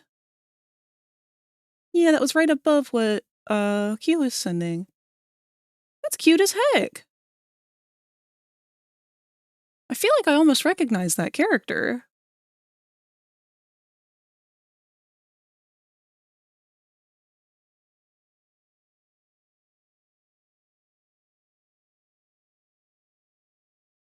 What a cute cobra. Sleepy, you've got such a lovely style when it comes to doing anything reptilian or dragon-esque or anything like that. I mean, that's really the only stuff I've seen you draw, I think, but it's just nice because I see so many furry artists that never draw any kind of scalies or anything like that.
Thanks, I always drew a bunch of reptile characters I like. Also, I'm not a scaly or furry anything. I'm just myself. I agree with that sentiment.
Oh, this is beautiful. Thank you, Kazoo.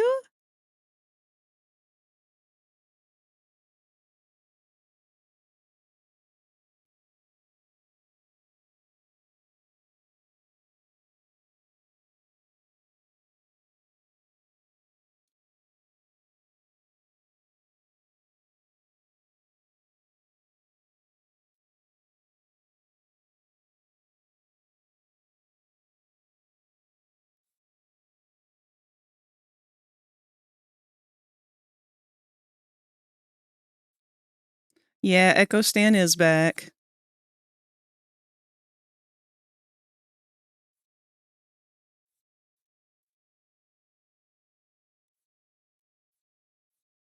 I gotta overhaul all of my green screen redeems and port them over to Twitch's redeem system. Because Sound Alerts is just unreliable. It's too broken.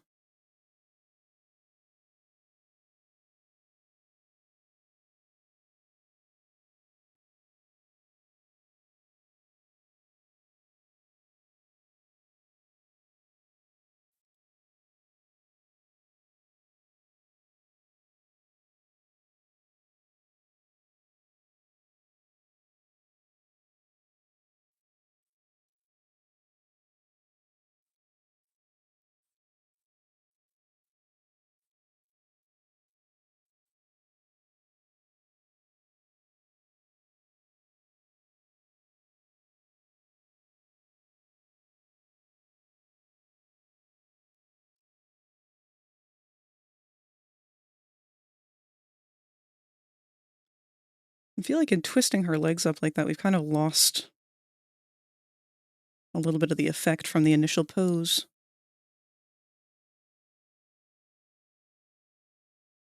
Let's try moving her leg a little bit more forward.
Welcome back, Awesome Chips.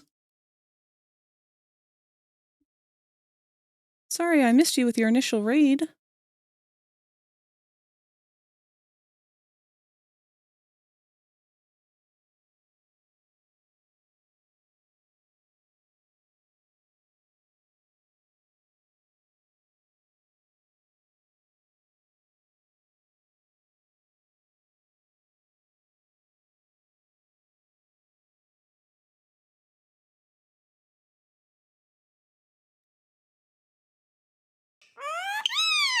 Thank you, baby.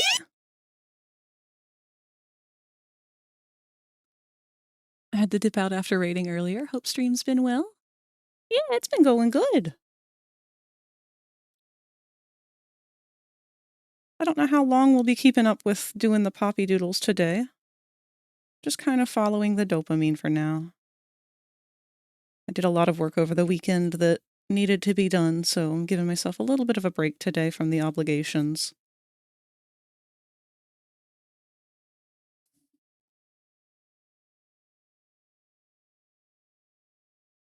Doing a bit of a size lineup instead of poppy characters. Stylized poppy characters, anyway.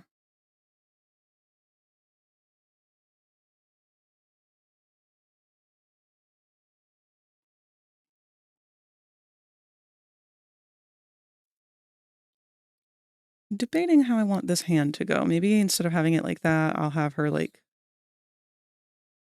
swing it up like this and have it on her hip.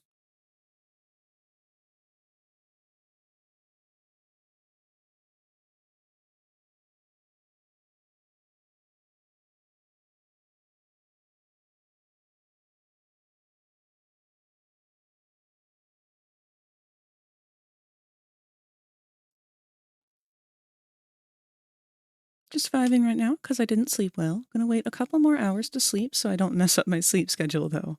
Good on you for that level of self-control.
I like a lot about that arm, but also don't like a lot about that arm.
Hmm.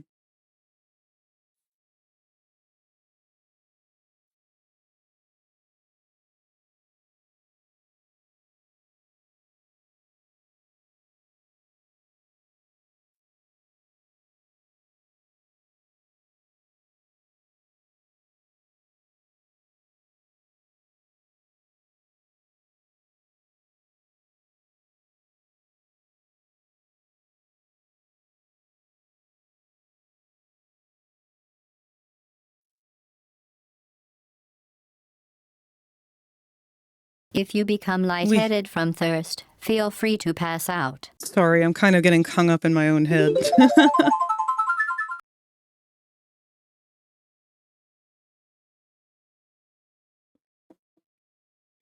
Thank you for the hydrate and the big stretch.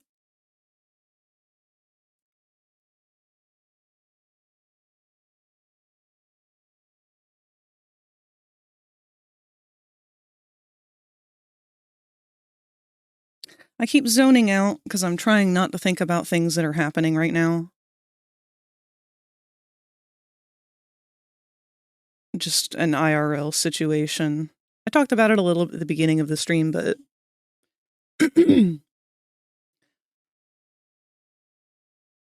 long story short, I have an elderly relative who is reaching their end stages of life in a very natural way. Not something that was unexpected or anything, but they've been relocated into hospice this week, and it's just one of those things that's kind of just on my mind. My mom is with them right now.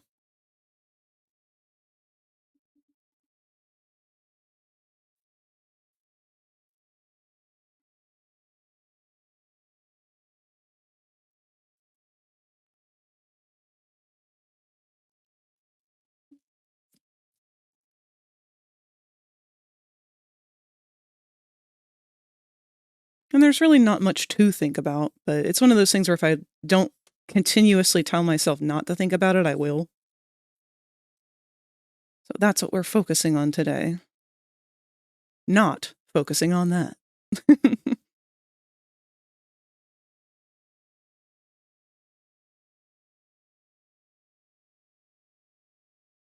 could do like the anime hand where they always have like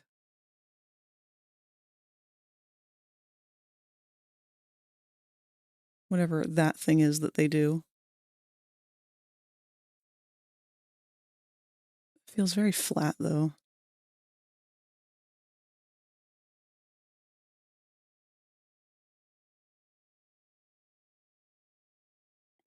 It would be a little more intentional if it were like a finger. Oh, wow. Been there. It's not a fun thing to go through on your own. Yeah. I mean, as I said, it's a natural part of where they're at in life. It's not something that was unexpected by far. Just sort of life doing as life does. But still just comes with that weight of things to think about.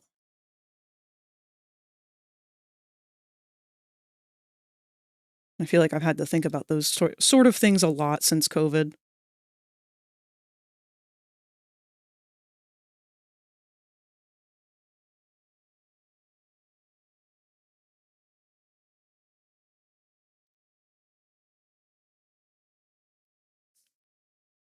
Still undecided. I'm thinking it should be a wave. Wait. Oh shit. Hold on. Oops. Mommy has 5 fingers.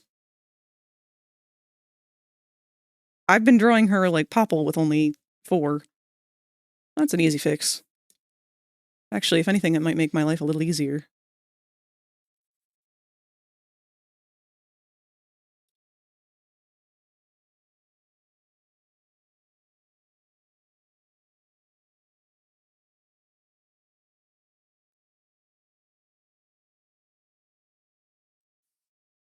She does indeed. Look. 1, 2, 3, 4, 5.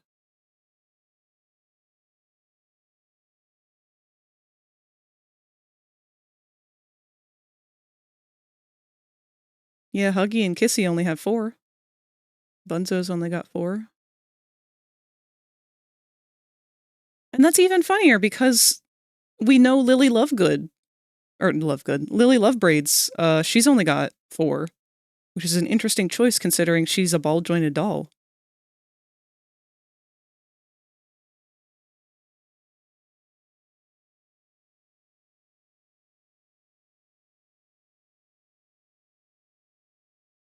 It actually pissed me off because Catnap.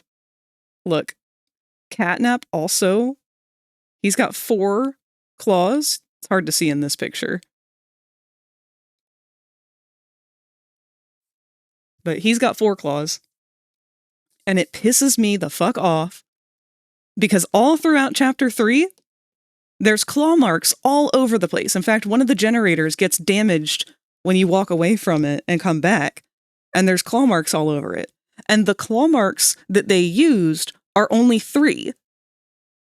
So every slash mark that's like on the machines and whatnot looks like that. And it upsets me so much because from a visual storytelling angle, you've just told me that Catnap definitively is not the one who did that. The evidence don't match up.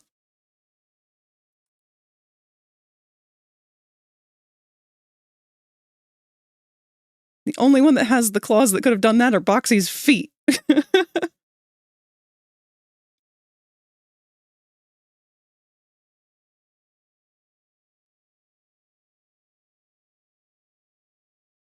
Kissy Missy was Mob doing the mandala effect on us. How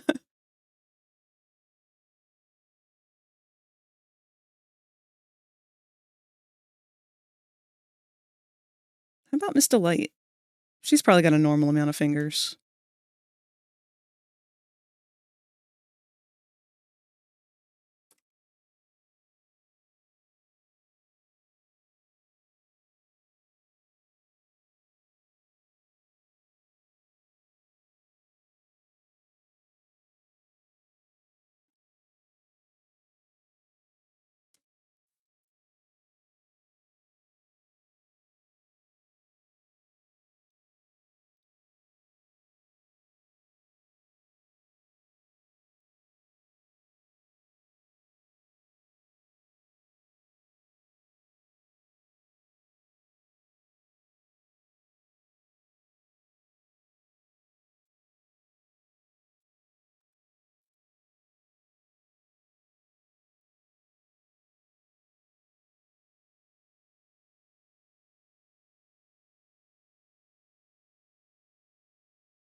It's like the fucking feet on the FNAF animatronics. You've got to count the toes and all that jazz. Yeah, you really do.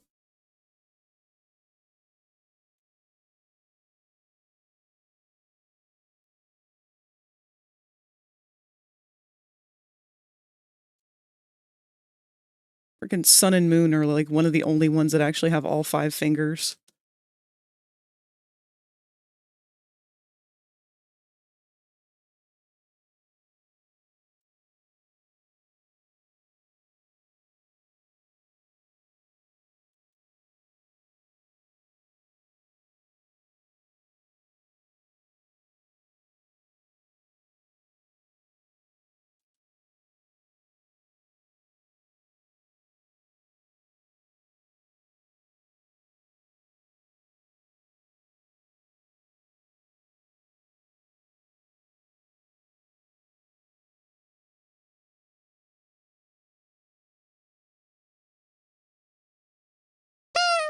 Wait. Took a picture of my bedroom to show and tell. Let me go see. Ooh, got that mood lighting. Oh, I love the purple walls. That's such a pretty purple. I wish that more places allowed for painting walls.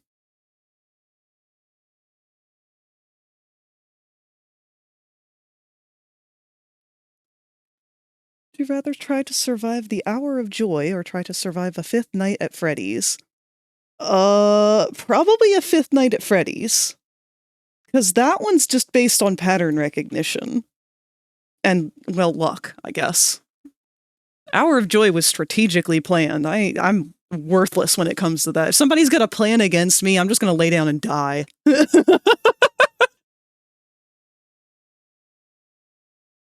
Like, nah, man, you care about this a lot more than I do.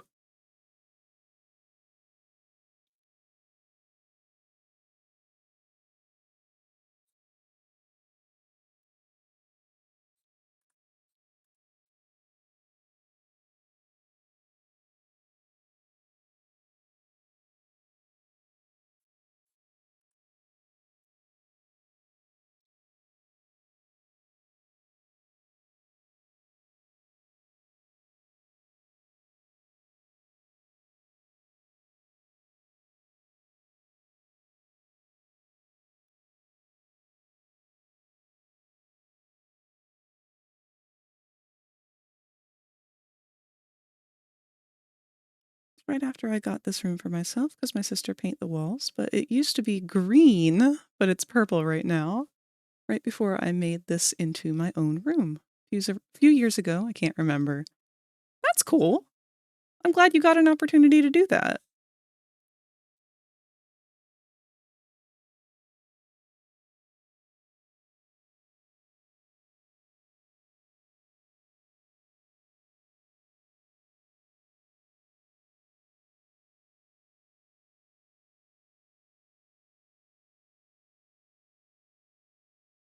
Hey, bitch! Hey, bitch. How you doing, Todd?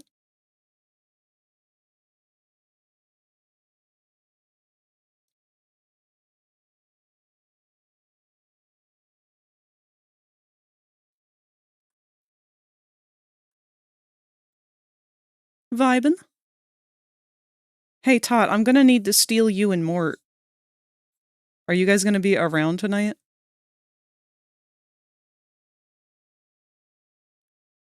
Yeah, so, remember the baby carrier for Adam? I need a questie to test whether or not the seat toggle works, because it works on PC.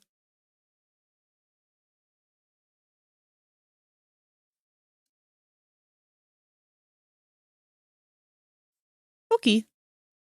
I'll try and swing by and nab you guys if I see you on. Because I just need confirmation on whether or not the seat is actively turning on and off and can be used by questies. Otherwise, I may have to make that a PC-only feature. It should be Quest compatible, but it just depends on how VRC wants to cooperate.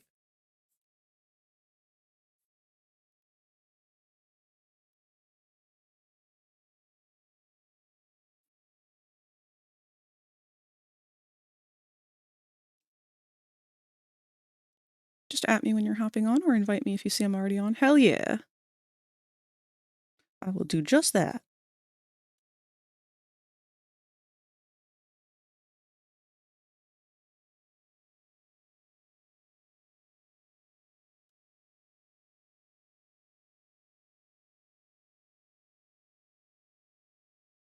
Now, the one thing I always struggle with on Mommy is, do I want to make her a little busty or not? Because normally she is not. She's got just like tiny, kind of painted on boobs, which are cute. I like her boobs. But at the same time, do I want to give her slightly bigger, cuter boobs? I can already hear the terminally online screaming at me. No, Frag, you can't put boobs on her. She's a child. And to which I gleefully grin, knowing full well that these people who are so angry about it have done no information whatsoever, or have learned nothing about the actual series. This bitch ain't no child. She is a full-grown murder machine of a woman. And she ate her husband.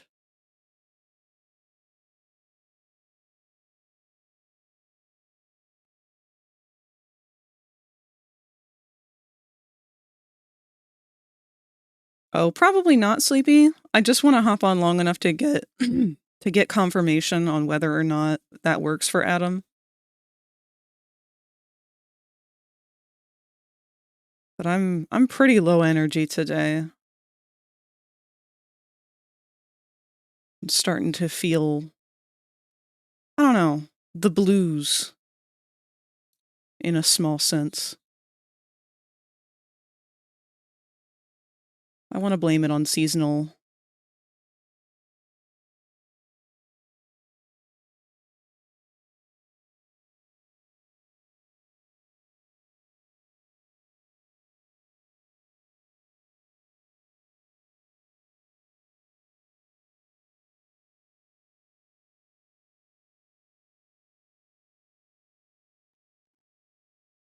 Alright, I'm mostly just trying to show that she has some dimension to her tits. I don't like giving her huge tits. Just enough. Enough to embrace the matriarch, you know?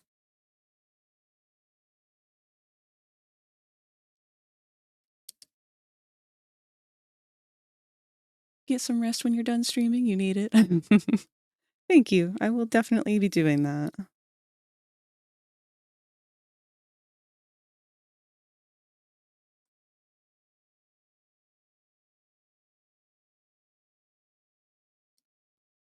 Got put into the toys as kids, yes, but they still grew up as toys, yeah. I don't remember how old Mary was when she was turned into mommy. But again, these kids were, like, it was very common for them to be in their teens.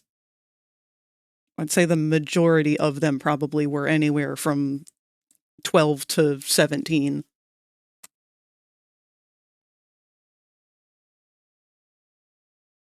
And it's been 10 years.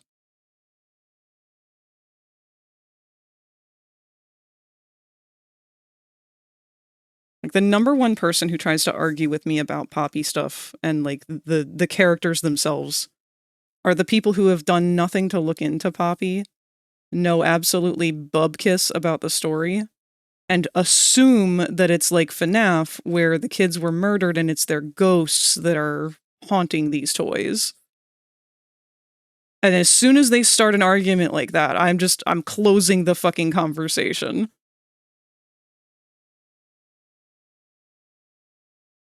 Like, you don't get to argue and have that strong of an opinion of something that you can't even be bothered to look into 5 minutes long enough to figure out that that entire plot you've come up with is the wrong franchise.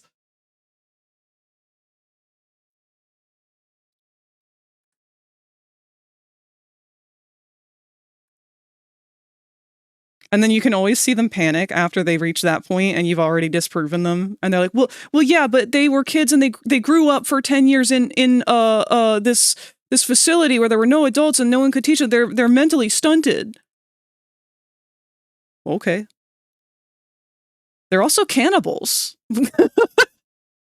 If we really want to deep dive down that route, it's a little more going on there than just surface level argument.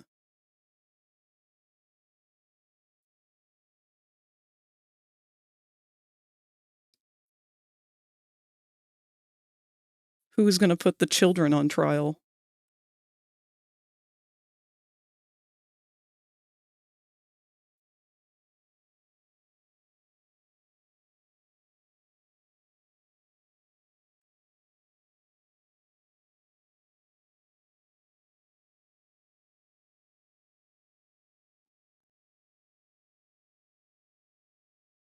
I'm uneducated. What series is this? This is Poppy Playtime. She got put into mommy 4 years before the Hour of Joy. Plus another 10 years on top of that, so she's already at least 14. So unless she was like 3 years old when it happened.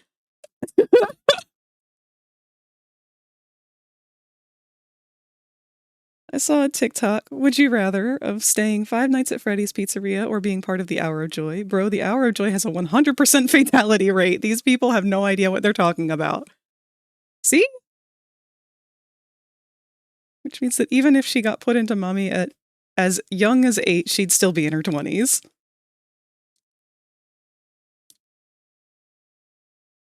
Like, the only one that's confirmed a child still is 1/3 of Joey. Because Jackie was the youngest of the 3 that were put into him. But at the same time, what was it, Matthew? Matthew was already about to age out of the orphan system, so he was already almost 18.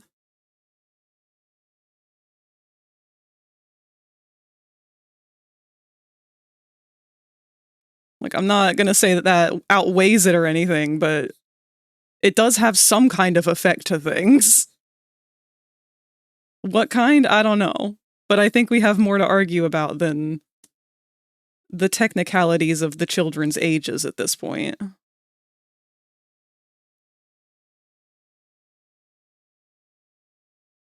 And besides, it's like Lord of the fucking Flies down there.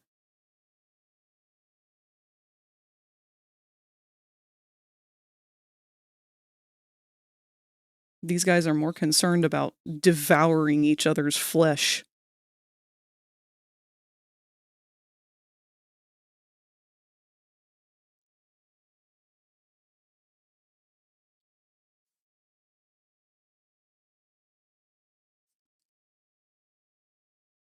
I think that's a good enough sketch for mommy. It gets the point across anyway.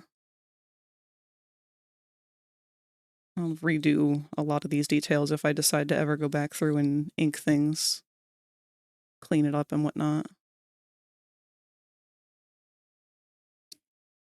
Now, the real question is who would win in a fight between Mommy and Huggy?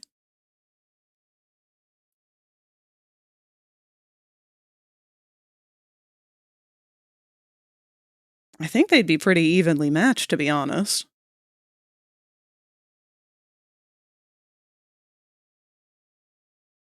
Alright, who's next? Boxy Boo?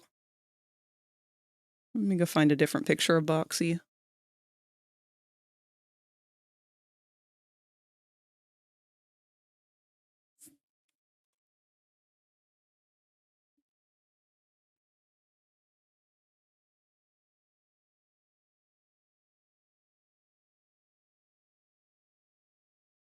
Huggy Mugs. Source, I am a Huggy fan.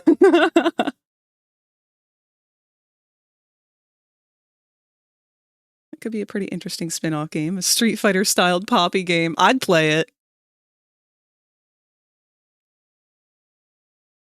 That'd be sick as hell, actually. Especially with the player character. Dude, all he needs to do is get one of those grab pack hands into a fist. I want punch hand. I want it to do nothing else other than just punch.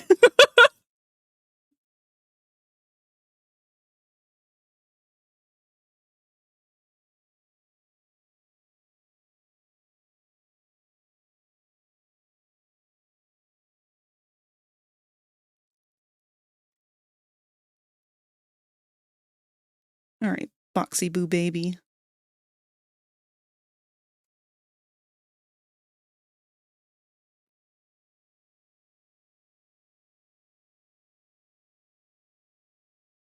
Mommy and the player would definitely have "get over here" grabs. Yeah, that'd be really cool to see Mommy and the player be kind of like parallel builds, but in 2 very different styles. Like, roughly the same kind of moveset, but I don't know, I feel like Mommy would be slower, but stronger? Maybe she'd have the advantage of having a longer range because she's bigger. God, this is the kind of shit that gets me hyped up for making a game.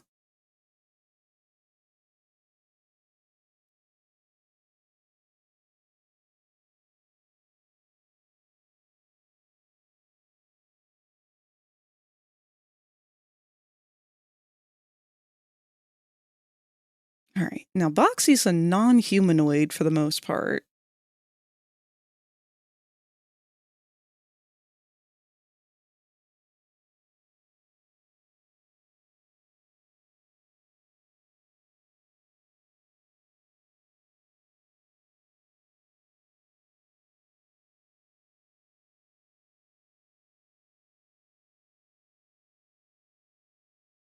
I've drawn Boxy a couple of times, but all on my phone, so very just Minecraft-esque.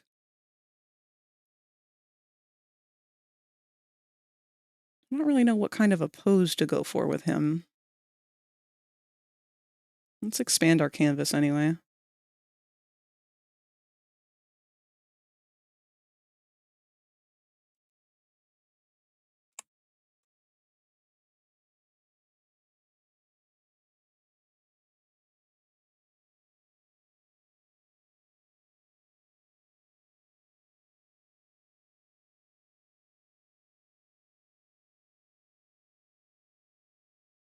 Player would have a shorter range and deal less damage, but also has a smaller hitbox and is more agile. Meanwhile, Mommy has a longer range and does more damage, but is bigger and slower.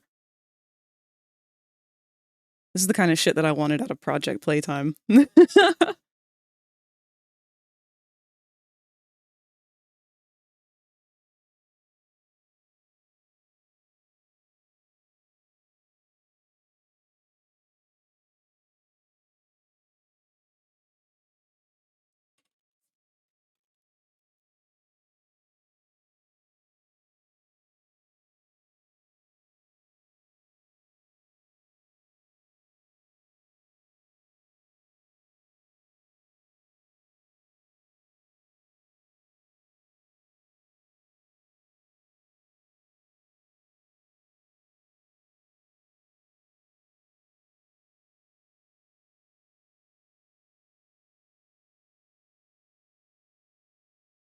Boy, Boxy does not have a very large fandom, huh?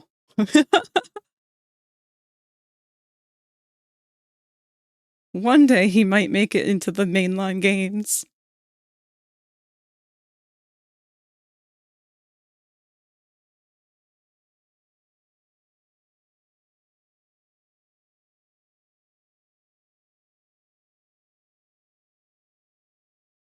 Actually, he's a shit ton tinier than the others, isn't he?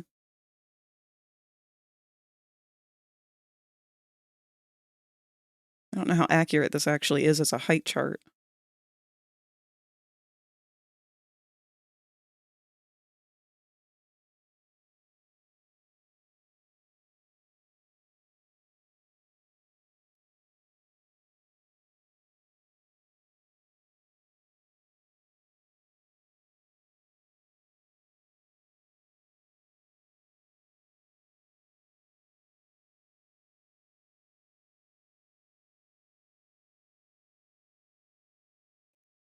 One of the arenas could be on top of a massive boxy, as in boxying ring.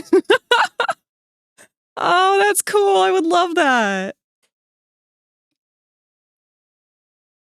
Oh, it could definitely have one in the Wuggy pit too, and have like Wuggies peeking their head out in the background, like the trees in one of those old Mortal Kombats.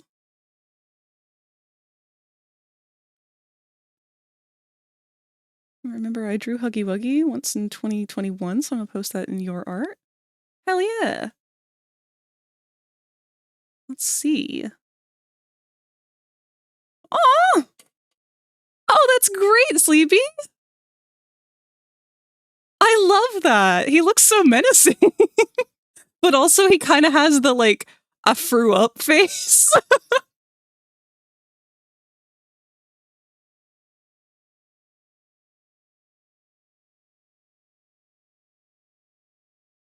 Mort says she volunteers as tribute for the baby carrier. Fuck yes.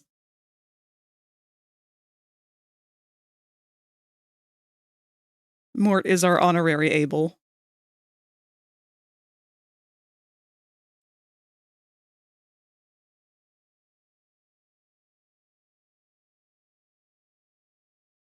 Maybe I should go look at some of Boxy's animations, because I don't actually know what kind of posture he takes.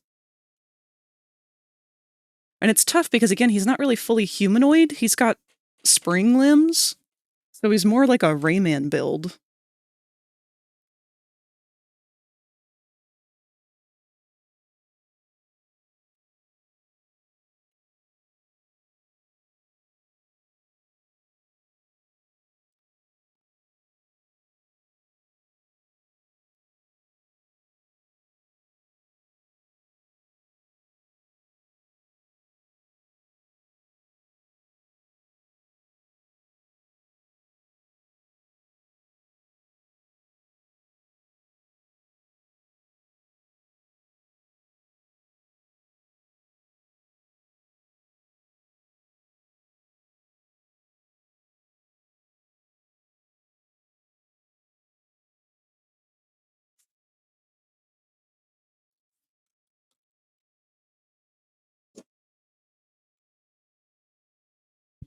What, Bronx? What are you barking over?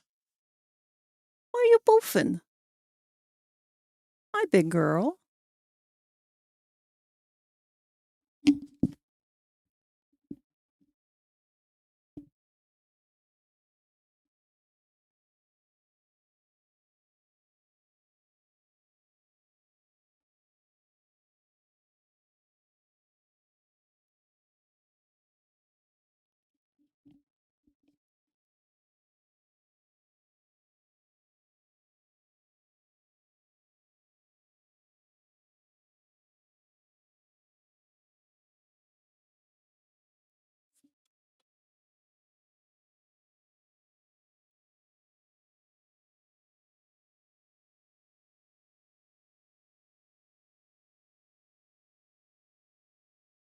Okay, I found a video of all of Boxy Boo's skins and emotes from Project Playtime.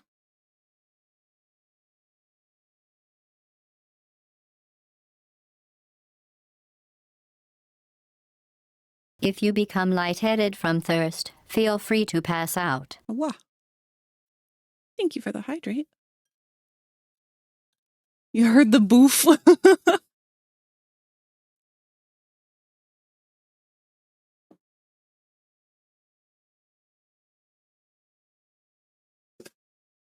Oh, there's another one.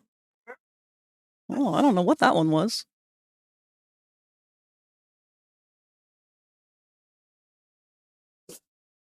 What, baby? Oh, she's gonna go inspect whatever it is.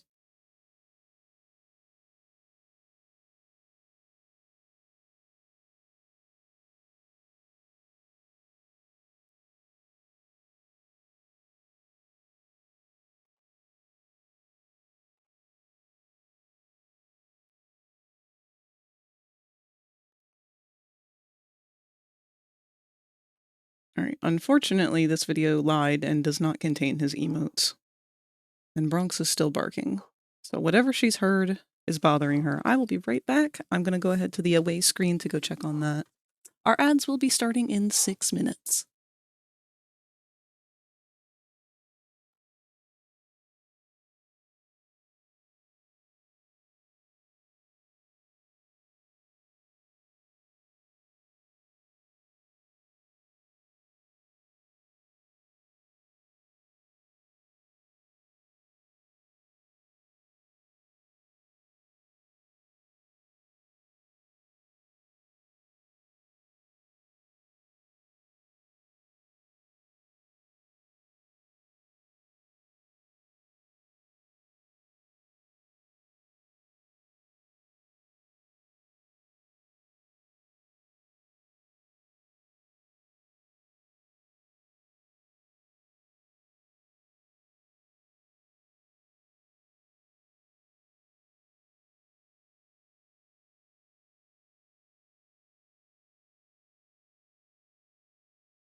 Hola! We're back. Sorry about that. Took a little extra time there. Neighbor's dog was outside too, so we had to bark at them.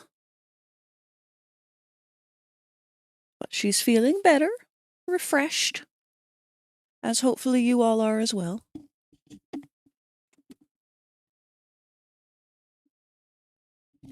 We are going to go get back into trying to doodle our boy Boxy.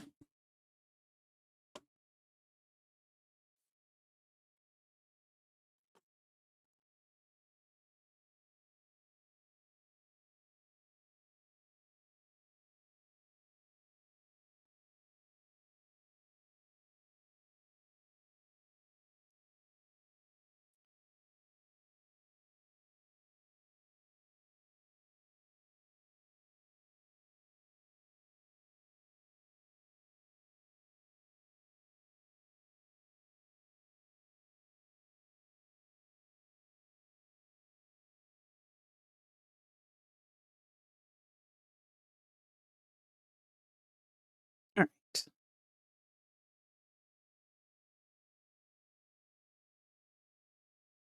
Boxy Boo. Oof. Coming back to this, I'm not actually super thrilled with how mommy looks, but oh well, I'll touch her up another time.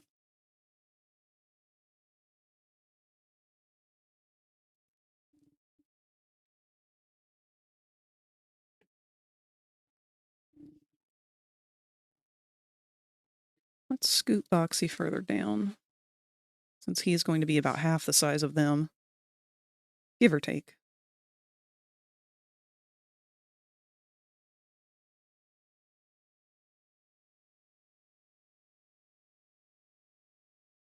Like 2/3 the size of Huggy when he is fully extended. He's a very small boy. Oh yeah, I forgot we had Dog Day floating around out here. I guess now we can kind of see how big Dog Day would go aligned up with these guys, but I feel like he's still smaller than Huggy. Not by a whole lot.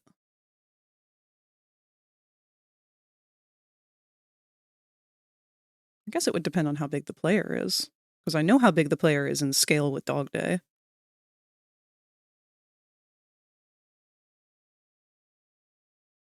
Yeah, I'm gonna say that's it. That's pretty accurate. We'll slide him down here for now.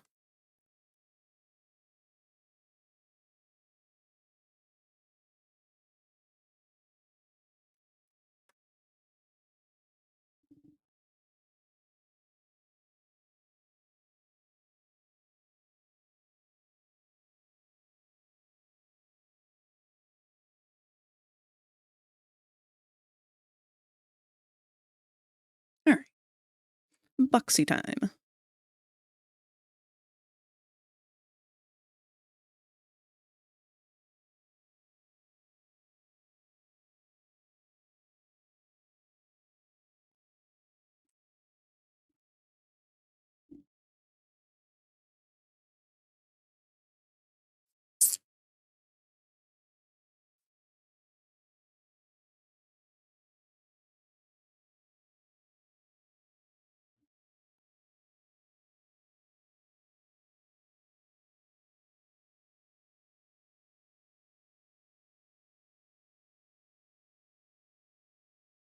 We're gonna try and fit him roughly into this area.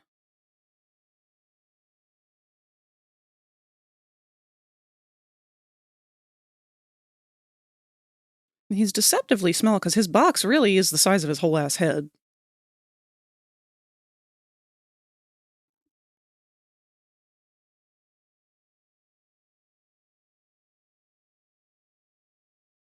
I think what I like with Boxy too is that because he's a non-humanoid sort, I mean, he barely is. He can go all over the place. Like his head can go way down here if we want. He's kind of like doughy in the sense that he can go all over the place.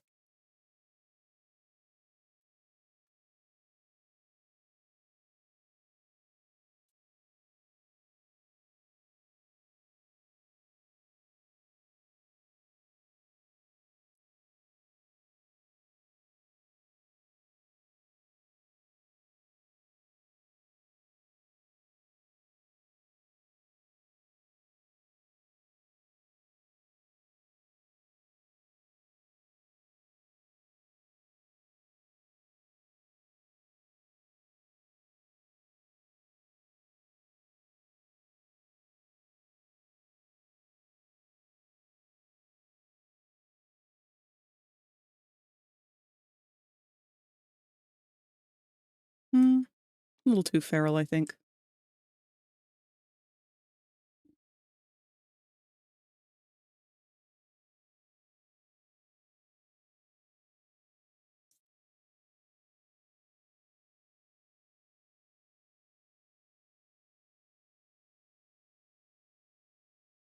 I feel like Boxy captures the monster element better than a lot of the others. Especially because his eyes really remind me of, like, a shark.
I feel like I have to have him with his mouth open.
Looking like breadhead.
feel like he maybe got a little too big.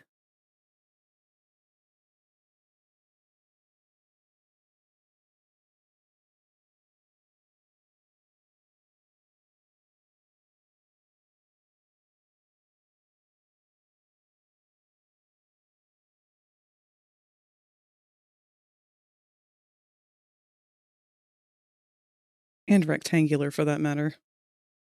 He's boxy boo, not rectangular boo.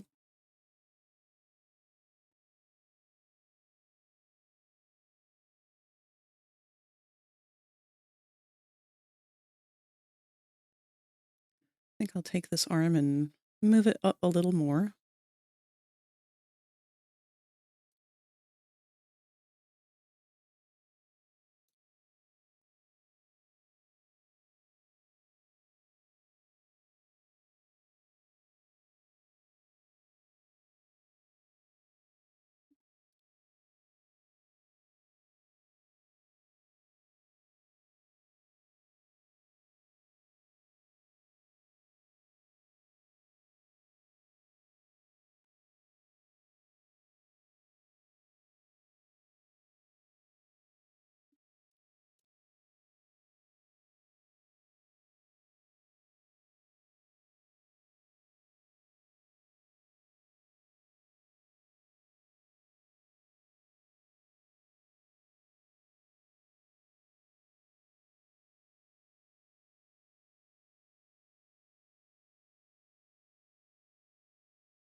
Sitting here thinking to myself, I bet Boxy and Gangle would have been good friends. They're both red and spindly. They have everything in common. I mean, sure, one of them craves human flesh, but I'm sure the thought has crossed Gangle's mind at least once.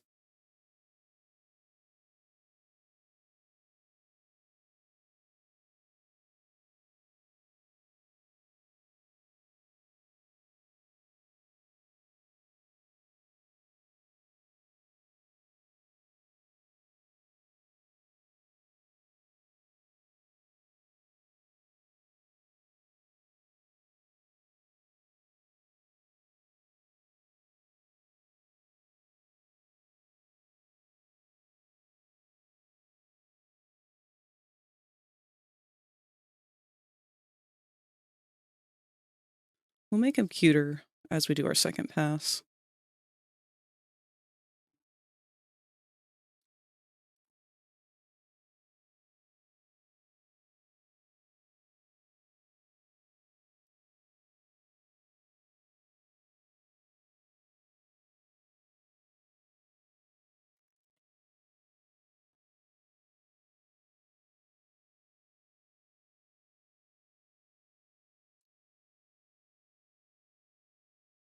I'm going to take Dog Day out for now.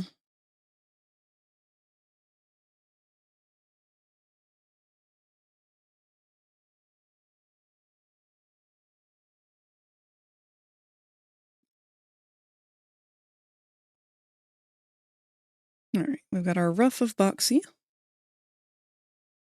I don't know if I'm going to keep cleaning them up.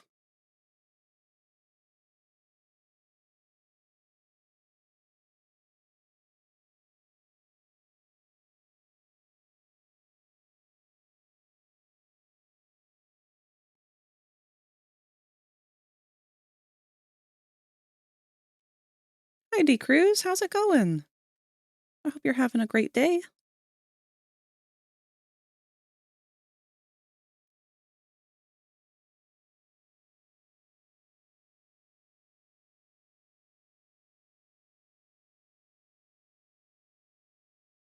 I haven't drawn Mr. Light yet.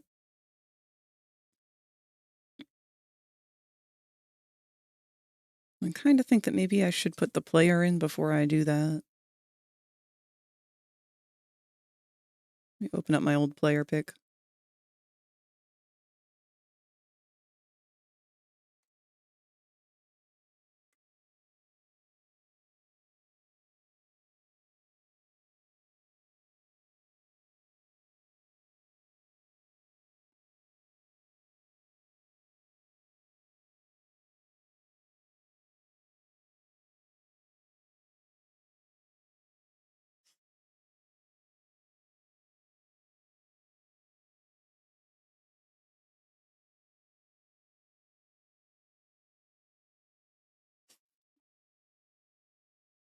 Is he already accurately sized? I'm pretty sure he is.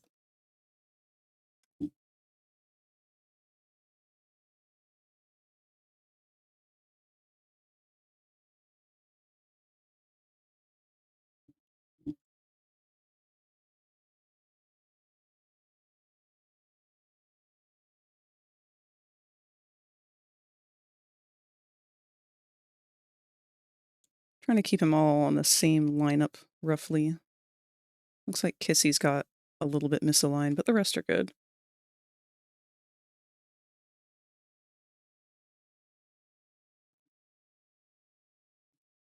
In fact, let's put you back over in front of Huggy.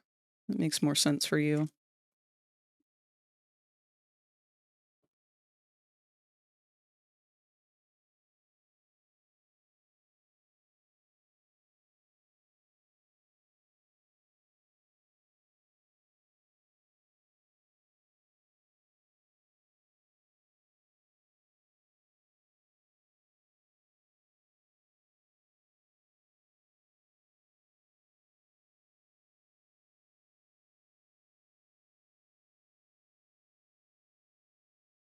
Man, it's too early for me to be hitting this wall.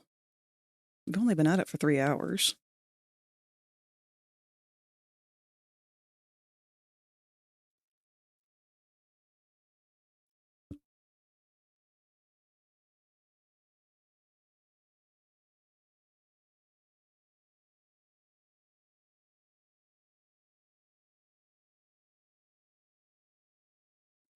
Alright, well, let me go find a picture of Mr. Light.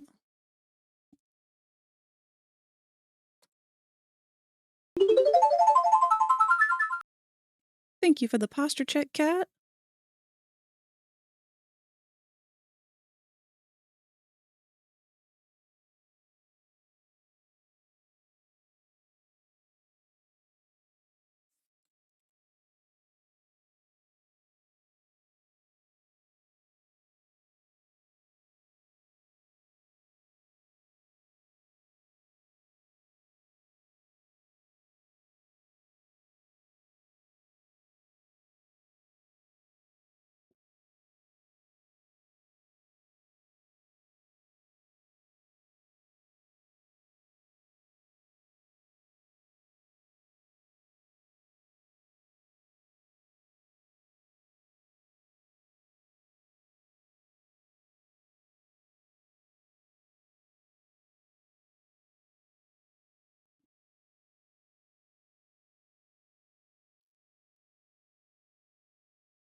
Trying to get a picture of both her destroyed and pre-destroyed.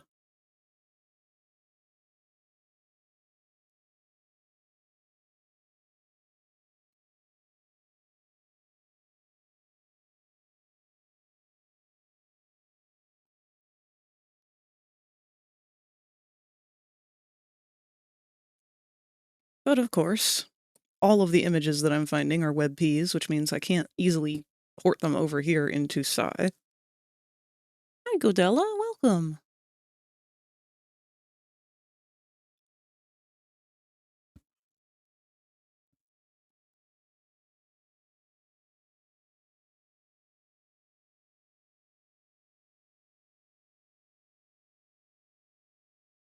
Of course, if this is the case, maybe I should stop with the sketching and just start doing some inking of the sketches that we've got or something. I don't know.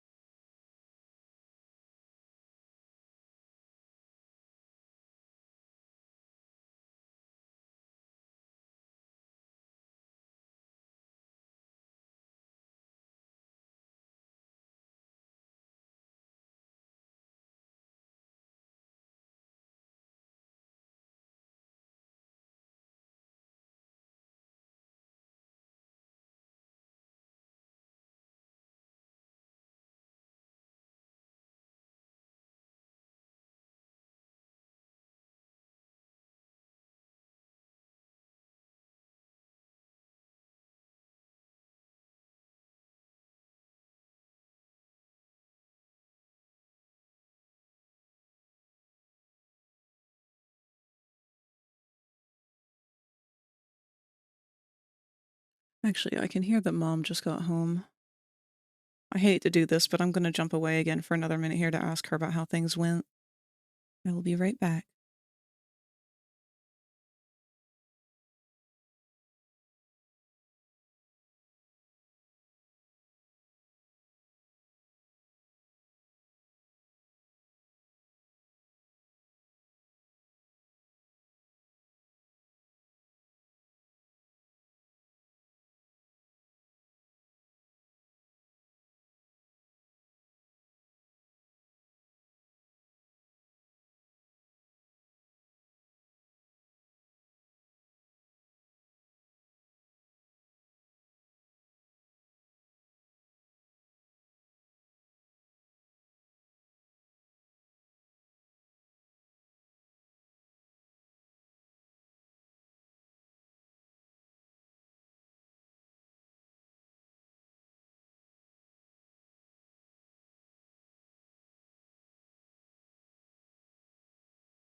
All right.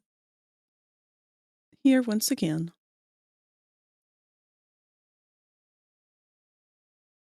Gonna be honest, I'm still kind of struggling with what I'm feeling right now and what I want to do. A strong part of me still does want to just keep sketching and doodling, but I'm definitely kind of losing my oomph.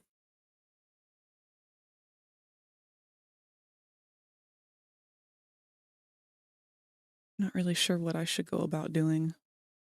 I don't want to force it.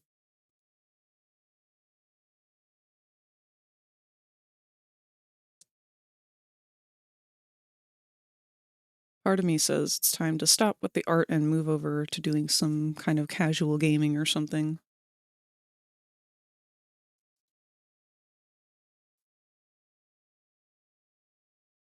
I guess we could always do Stardew.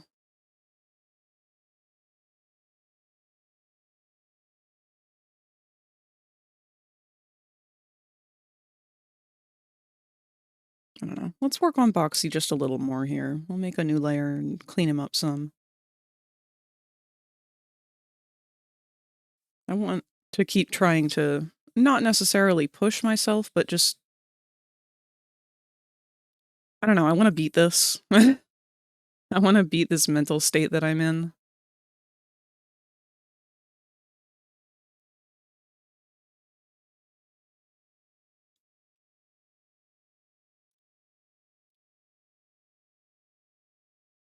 Thank you, Kat.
Might switch to some different music too, that might help.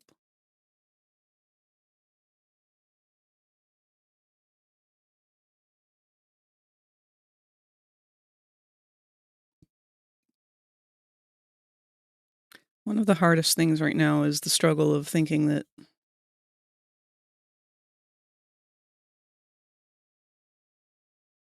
yeah, nah, never mind.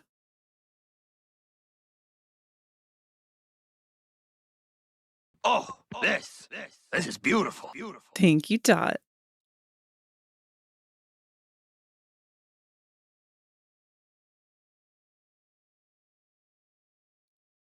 Did you remember to save all of If you your become lightheaded from thirst, files? feel free to pass out.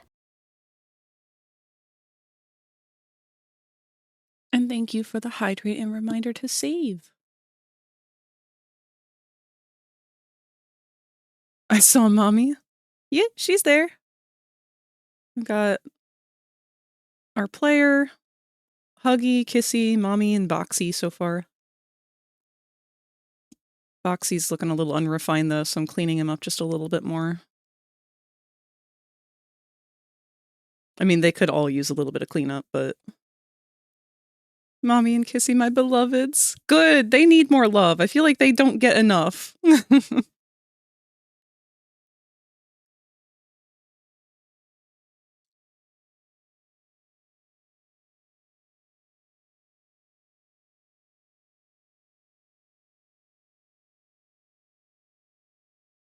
Boxy's a funny one, because I feel like... just head empty, no thoughts. He's like a junkyard dog. So, like, where Huggy is the trained security dog, Huggies are a German Shepherd. He knows all the commands, he can do them without thinking. In fact, that it's so bad that he does them without thinking quite often. As soon as somebody tells him to do the thing he's supposed to do, he just like a sleeper agent. But otherwise, he's just kind of here. He's just happy to be a part of things. He's a good boy. Boxy. Boxy has had no formal training. He's some kind of mastiff bulldog mix that just lives outside of like a dockyard or something. He is very feral.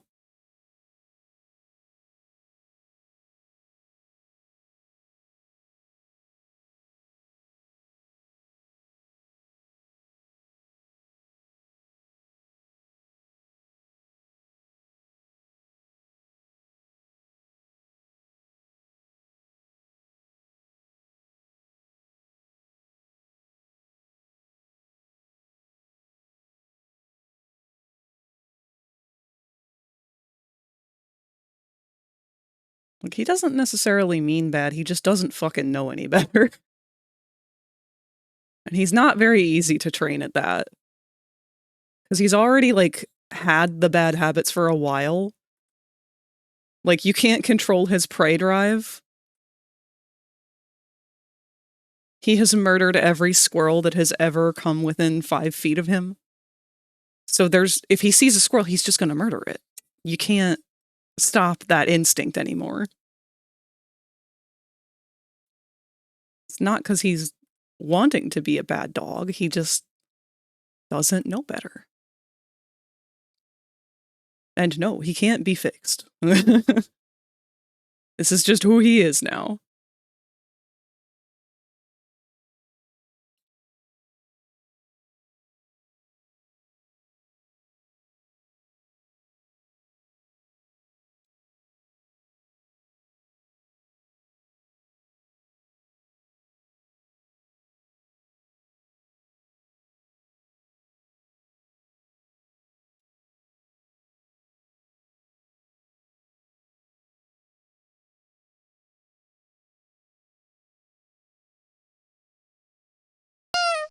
Oh, wow. Hi, Pyro.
I really don't like how this lip isn't quite showing the way I want it to, but it's probably just the angle that we're at. I do want him to be fluffy. I'm just kind of literally boxing him out so that I can get a feel for where I can put the fluff without losing his square shape. Is Boxy one of the ones that was added to the Minecraft pack? Because if not, I'm going to be really disappointed. He's literally named Boxy. Weh. Weh. Double boop. Mommy's the one that's not allowed to be around other animals, considering that she killed Daddy Longlegs. Yup. Oh my god. Hold on. We need to have a redraw of that one poodle that has the vest. Hold on, I'll find a picture.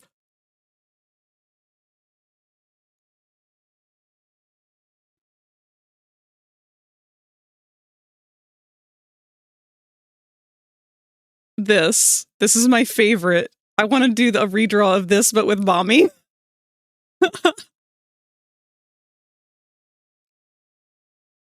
Also, hi, Kirk. How am I? I'm doing okay.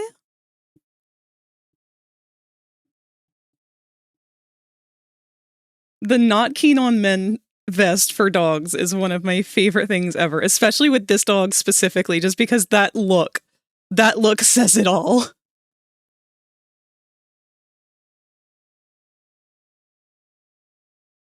Also, hi, Cherry. I feel like I need to redraw that one shitpost I did with this. If you do, I will love you forever. I mean, I already love you forever, but I'll love you forever even more.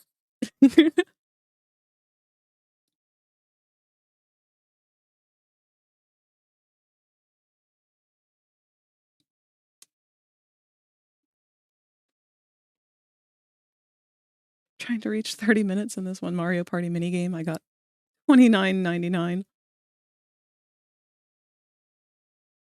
I hope things are going okay for you.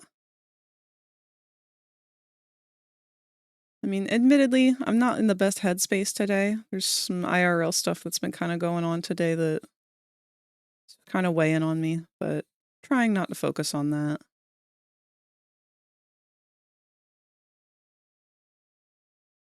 But I am good besides that.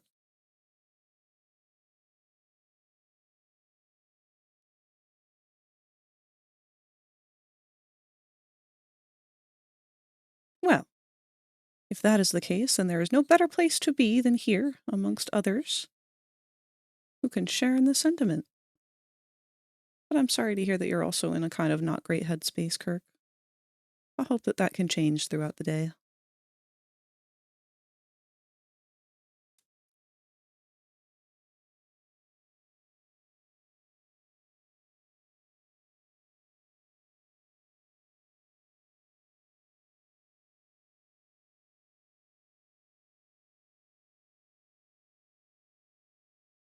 Just a lot's going on. I get it.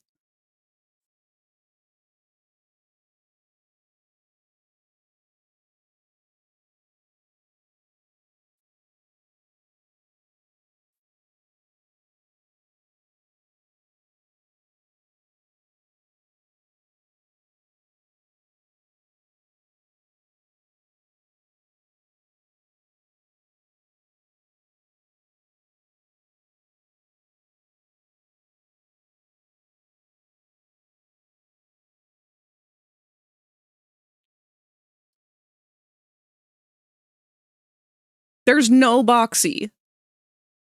Insanity. He's literally made for it. That's so fucking funny. Boxy's like the most unloved character that Mob has ever made. It's okay, Boxy. I love you.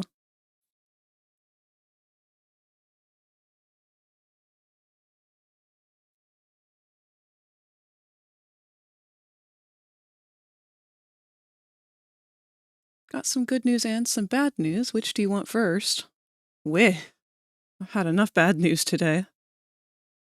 Disagree on the most unloved part? That goes to Braun and Bunzo? Absolutely not! Pyra, where have you been? Braun has been like the secret highlight building up to chapter 5 for the last, well, year. And Bunzo we just love to hate. That's Bunzo's purpose, is to be hated. And he lives up to it well.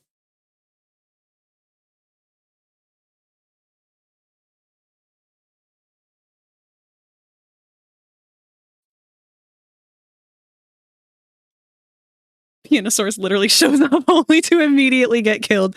True! Ah, crap. Ads are coming up again. Sorry about that, guys.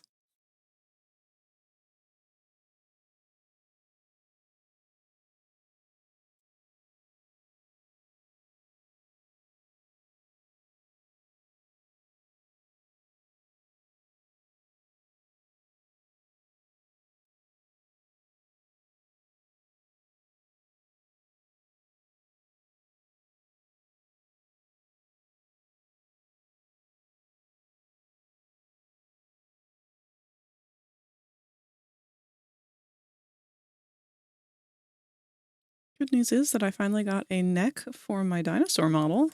Oh, congratulations. I didn't realize you didn't have one before.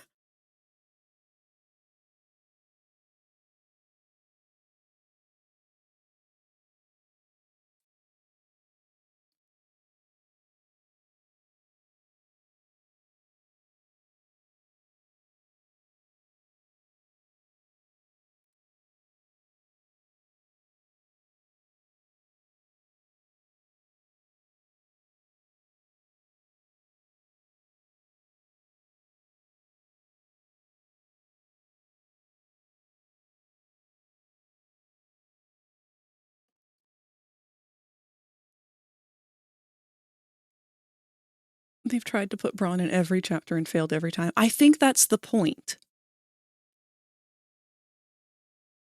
I'm not gonna lie, I think that there is a conspiracy going on with Braun, which I'll explain on after the ads.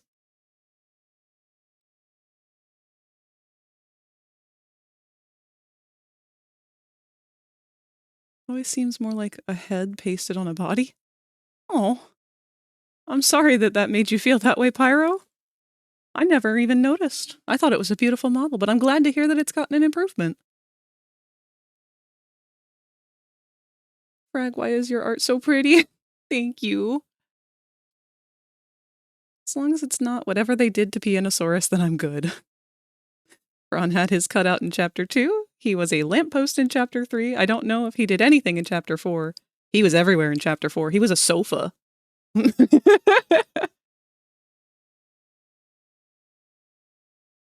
So there's a strong leading theory that we might be Braun.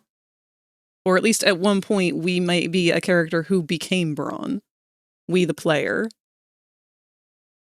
One of the lead suspects for our character is a...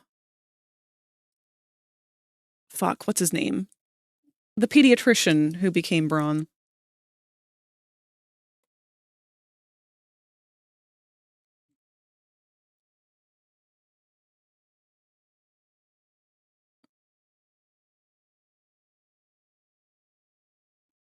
Thomas Clark.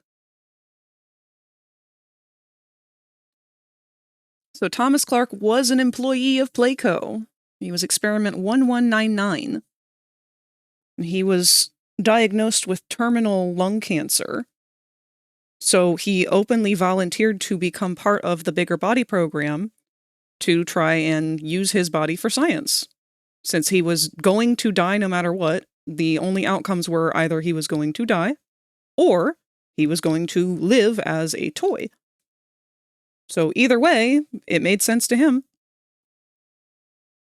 So the transplant was a struggle. They couldn't really figure out why. The only thing that they had really pieced together was that something is different about trying to perform these operations on adults.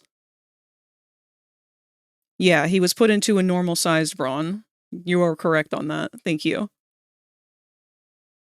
But it was a success, but it didn't go quite right, and they were still in the process of figuring out what was wrong when Boxy Boo obliterated him, ripped out his larynx. I don't remember what else, but he survived. Only problem now is that he could not be kept with any of the other toys because they knew he was an employee. And for whatever reason, that made them violent towards him. Even though he was one of the employees that was incredibly nice and caring of them. He was the doctor at Playco.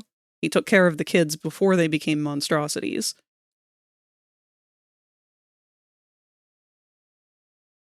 So he was relocated into isolation, and then we never heard from him again. We don't know what happened to him.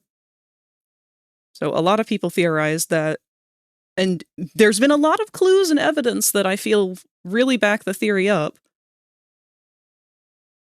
but they are saying that he was once again moved from the Brawn toy to potentially whatever we're calling the player's body, the yellow character of sorts. Since the Brawn body obviously was not doing so well. And one of the biggest pieces of evidence for that is the comic that was released about Pianosaurus. Because while Pianosaurus was hallucinating, thinking that he was throwing a concert and everybody was having fun, when the player shows up, Pianosaurus explicitly is hallucinating that the player is Brawn. Which would make sense if that were Thomas Clark.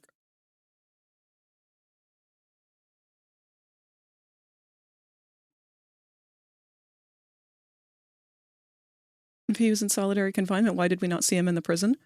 There you go. To be fair, we don't have proof that the player character looks like that yellow body. We do have some speculation. One of the most prominent being that because of Project Playtime, the player characters have a very distinct footprint sound. It sounds like a little hoof. Like a little plastic hoof clopping on the tile. And they use that exact same sound for us, the player, in the mainline games. Could it just be recycling an asset? Absolutely. But I don't know. I think it's a fun theory to think on. I heard that the protagonist is actually Rich from the VHS tapes. I agree with that. That one to me has the most evidence backing it up. And I like Rich. Rich hasn't really done anything yet. They keep showing us him. But he's never done anything wrong. He's never done anything bad. He's always kind of just been there. But he's a good guy. And I like him a lot. I would like it if we turned out to be Rich.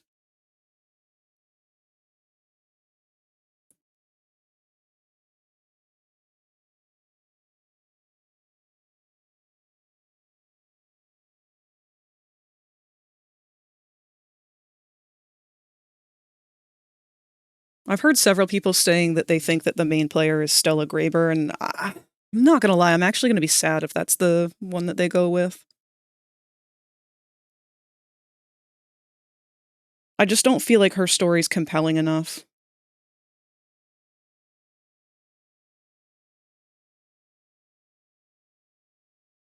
I'd like to be Rich too, but that's for other reasons. No one understands the things I would do for Doey. I would fight the prototype myself for Doey. Aww. Doey deserved better. Everyone did. Imagine if we turn out, or if we turn out to be Jacksepticeye.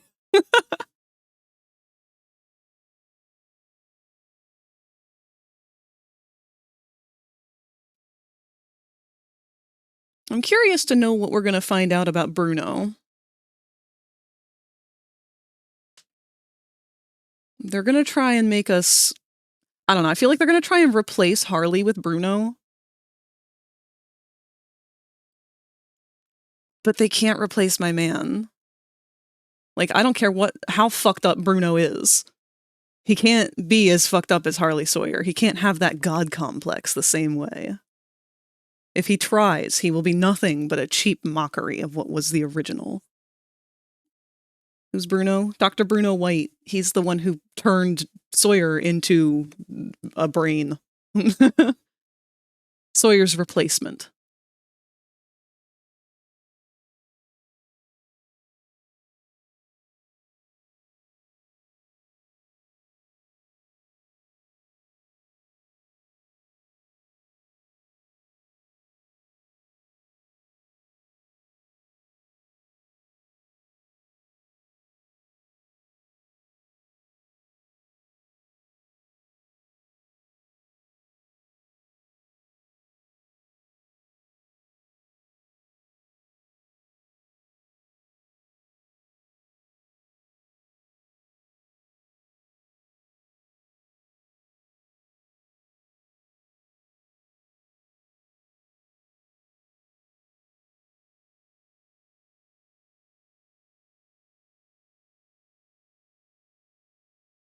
Also, the whole we can't have several tons of sentient dough attack everyone because of an errant feeling. Then why did you put a kid with anger issues into Doughy? Fun fact, there's a typo in Chapter 5, and they have no clue if they fixed it. I mean, Chapter 4? What's the typo? We don't see Boxy in Chapter 5. Is Chapter 6 a thing? We're all kind of speculating about that right now. No one really knows.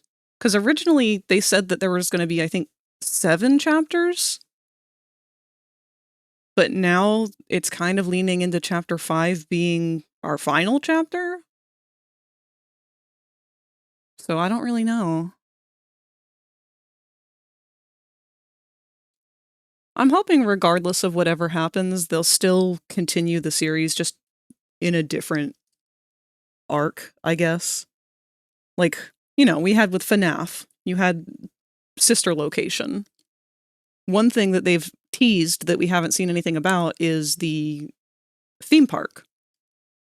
We know that there is a canon Playco theme park. We've seen the posters for it scattered around the building.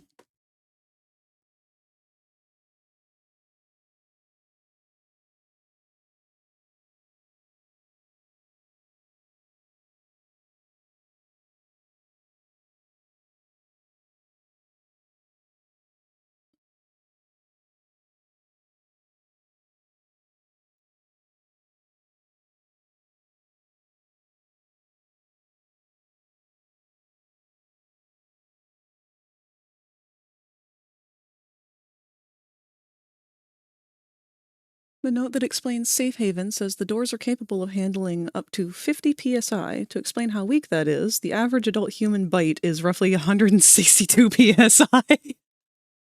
Damn, that's some shitty doors.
How has the prototype not broken those doors yet, actually? Hi, my name is Boxy. God, wow, that dug up some old memories. Jesus, Kolar. That one even took a second to sink in.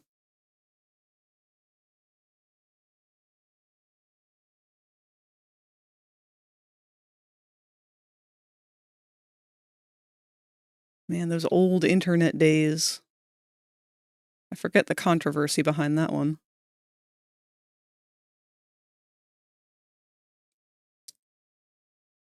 Picks up Yarnaby, shakes him around like a Macarena. A maraca.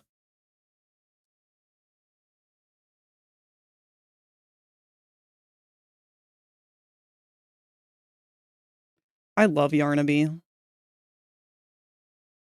I still want to get the Yarnaby plush. I just can't justify a $50 plush. Not right now, anyway.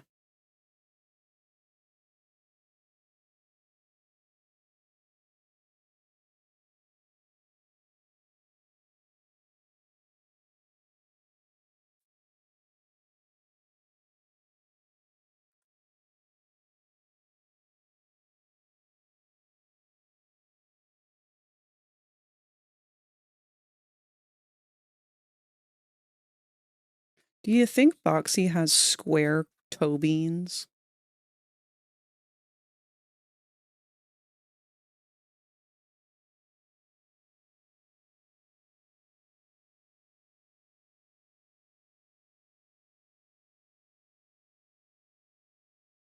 I love him for a different reason than Doey, and it's solely because he's just so stupid. I love my creatures so stupid they don't get a single thought behind the eyes. Yes! That's my favorite part about him. Just no thoughts. This is an empty-headed little bean. I want to make an animation of myself with Yarnaby where it's that. What are you guys doing? We're blooping! That is a predator! No, it's not, we're blooping!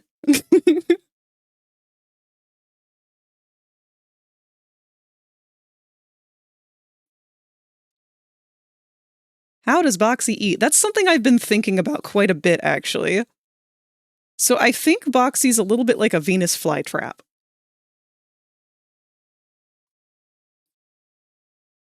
He's gotta secrete some kind of weird enzyme or something in his maw that turns the meat into, like, a liquid so that he can just slurp it down his curly straw neck.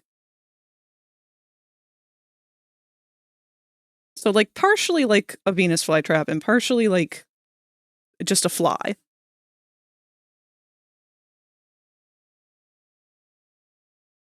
Because let's be honest, the eating is only part of what he does. The killing is his sort of bread and butter.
We're gonna do something a little funky.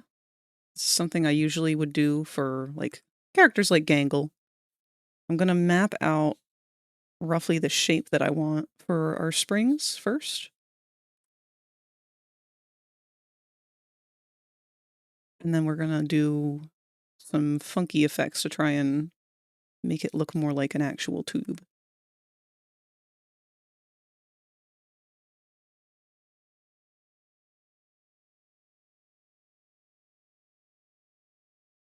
Before we do that, we need to put that hole here.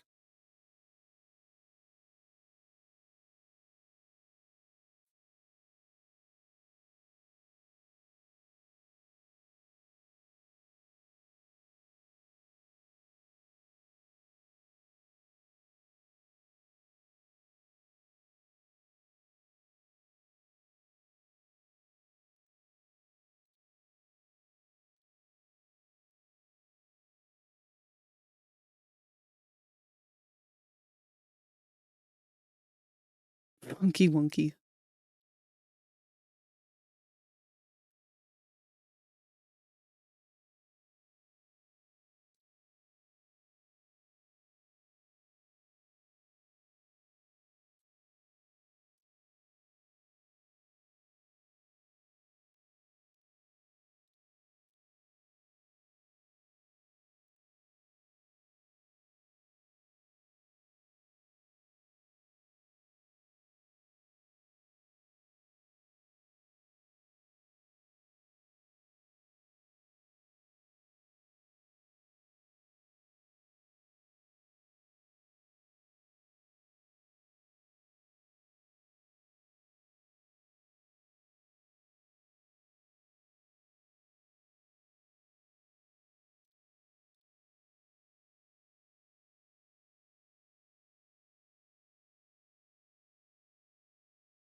I do think it's also very funny how frequently the comparison is made in Poppy Playtime that the kids are being turned into animals.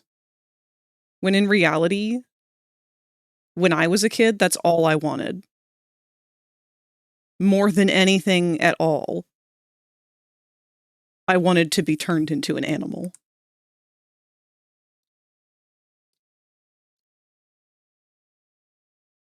If you were a box, what kind of box would you be? Probably a shoe box. But not one that's used to hold shoes anymore. One that's used to hold, like, junk.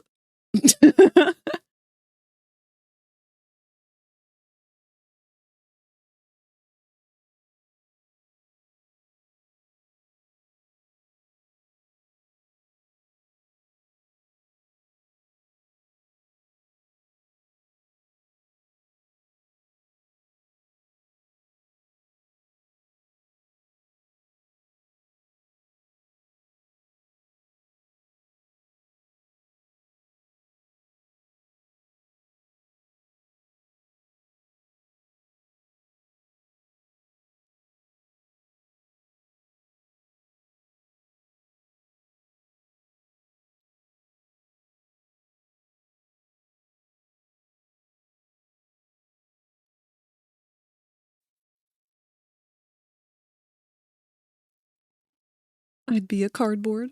To be a cat, to have no responsibilities except lounge in the sun. Exactly. You want to be one of those butter cookie tins that's full of sewing supplies? Alan Wake shoebox flashbacks.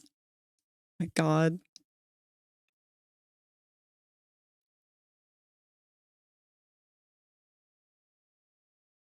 Oop. Oh no! That was the same layer. Oopsie. Well, that'll be fun.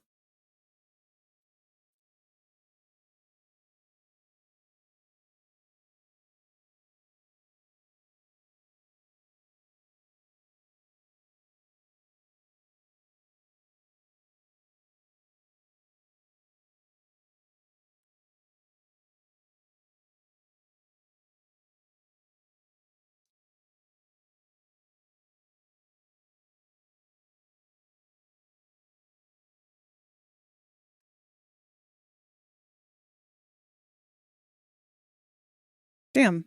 I really didn't want to merge that layer, but I guess they're there now. Oh well. Let's do our springies on top of it. That is the wrong brush.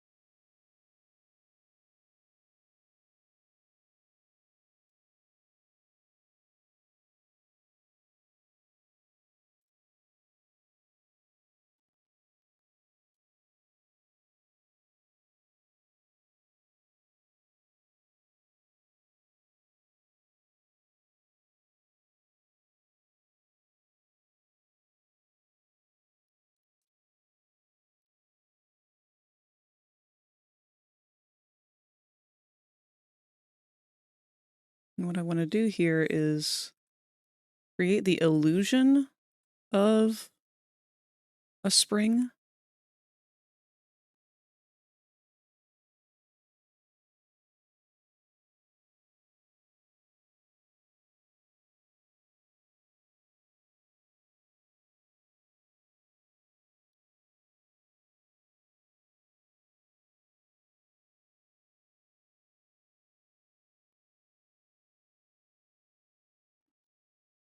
What are your thoughts about Markiplier's new movie coming out, Iron Lung? I'm excited for it. I don't know anything about it.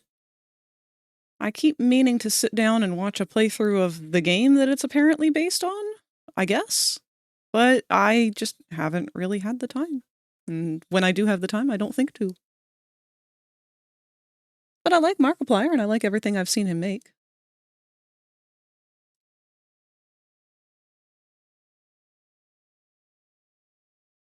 And I like horrors about the deep depths. Play the game? How long of a game is it?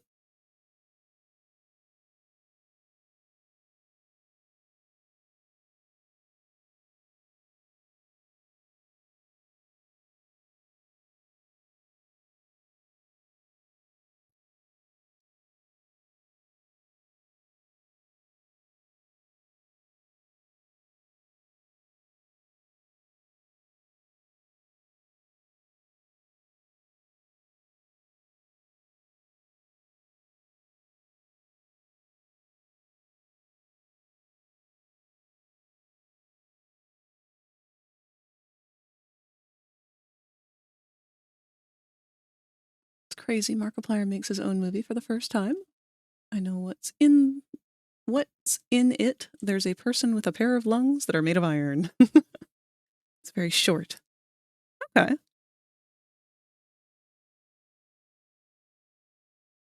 If it's not a very long game, then I'd be open to trying to play it on stream or something sometime. Speaking of games on stream, tomorrow we are going to be doing Outer Wilds. I have no idea how far we're going to get. I have no clue how long of a game it is. It's something that Sparky is going to be going through the journey with me.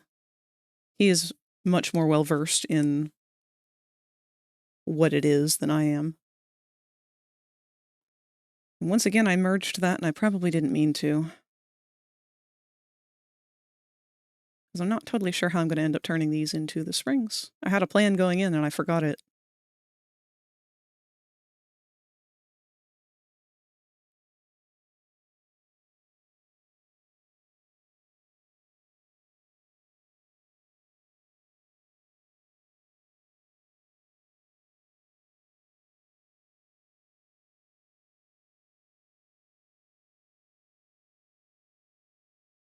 Well, undo the merge.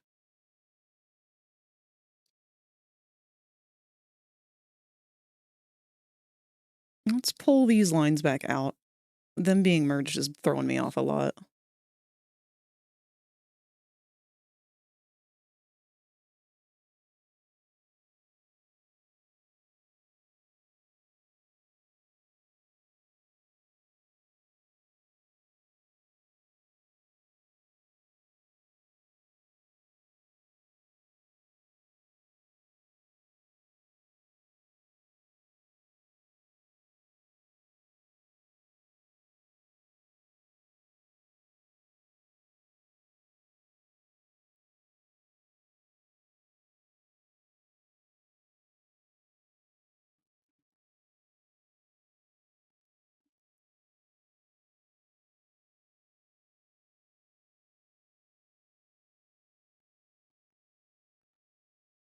All right.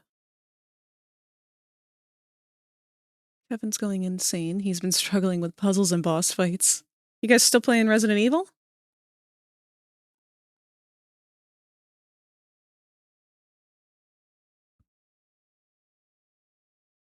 Yeah, Resident Evil 2. I feel like that's the one that I know the least about.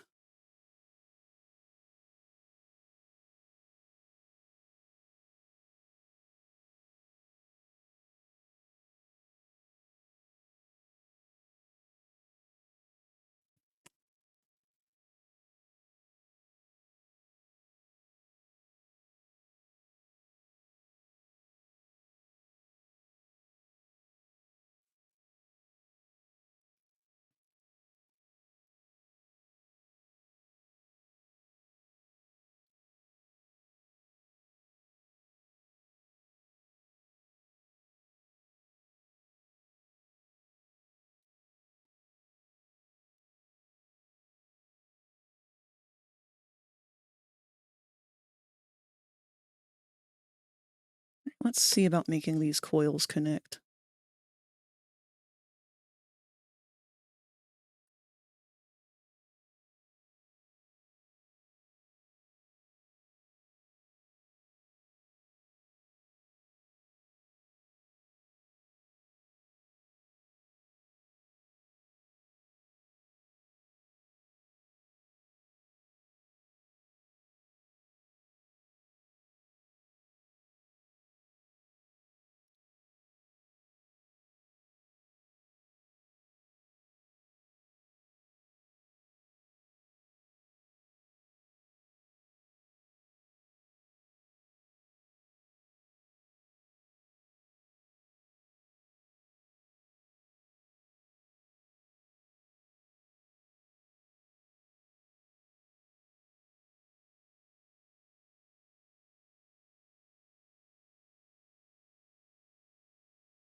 Not super thrilled with how that's turned out, but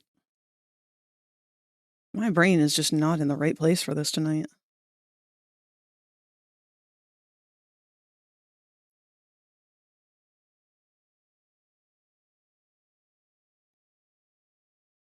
If he finishes tonight, we'll do 3 tomorrow? Hell yeah!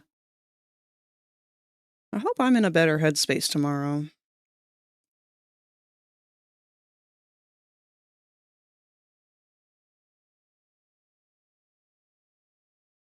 Trying to figure out if I call it here for the night or go to sleep, or if I go play Minecraft. Both are low-key energy things, so if you cannot sleep, Minecraft is a wonderful option.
Boy, this is not working out how I wanted it to.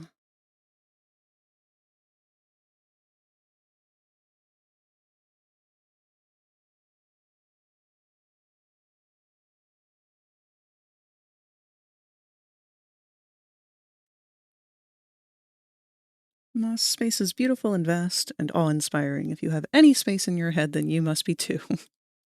Kolar, that's very sweet.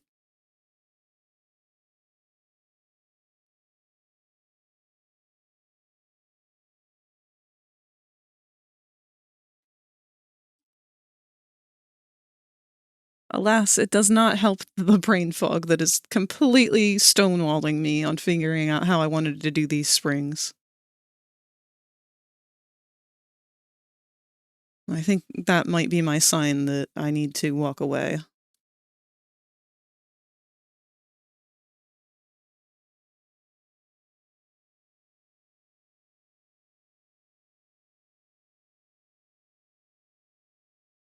Way to go, superstar! I knew you could do it.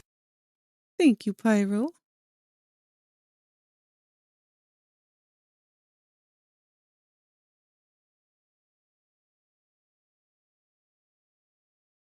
We'll touch back on him later another time.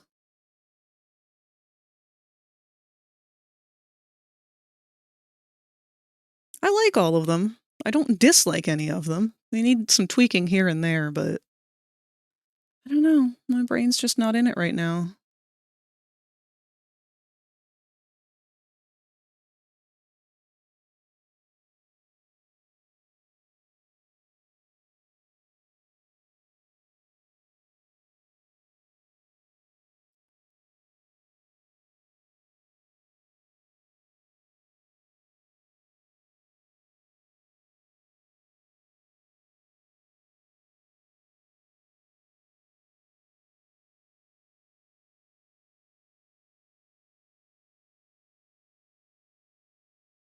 Brainstorm a little bit and see if there's anything else I can think of that I'd like to doodle, but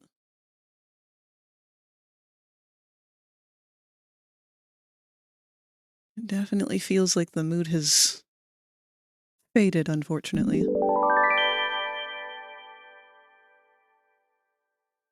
Pyrus Pino just cheered 30 bits. Did you make a New Year's resolution list? Here's mine: 4 by 3, 16 by 9, and 3 by 2. If you don't get it, it's an image resolution joke.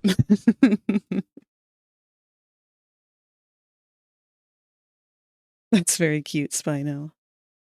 I did make a New Year's resolution, and it was to try and do more art, which I feel like I've done a good job with.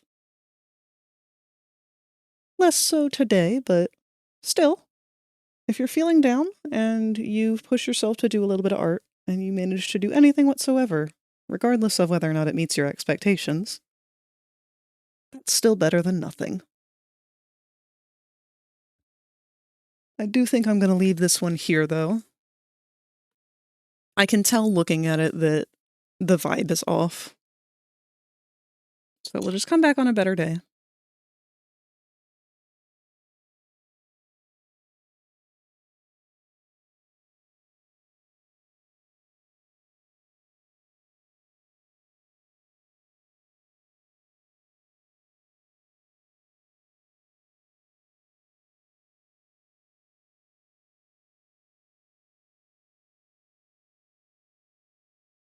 I'm checking to see if there's anything else of interest that I could work on in terms of 2D art.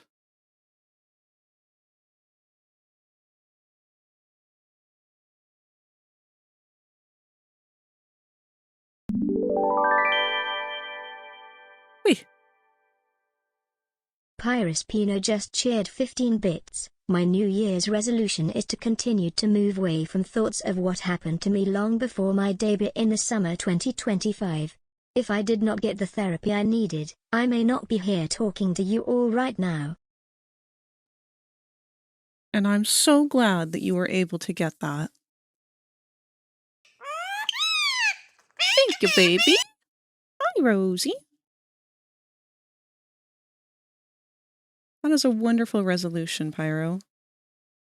That's one I think many of us have had to make before.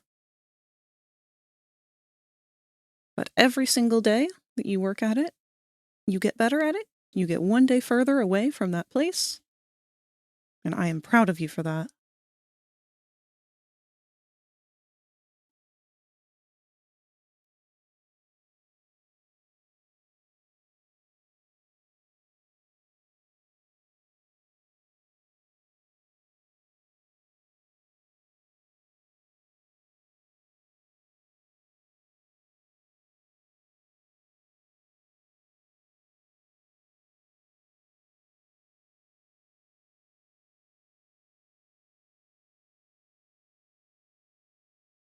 The copy ability Kirby would have if he absorbed Frag.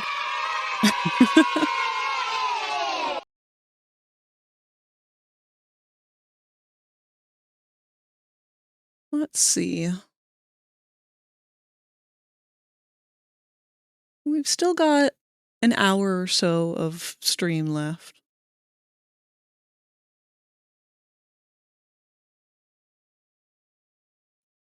I don't know if I want to trade off and do a game instead or find something different artsy.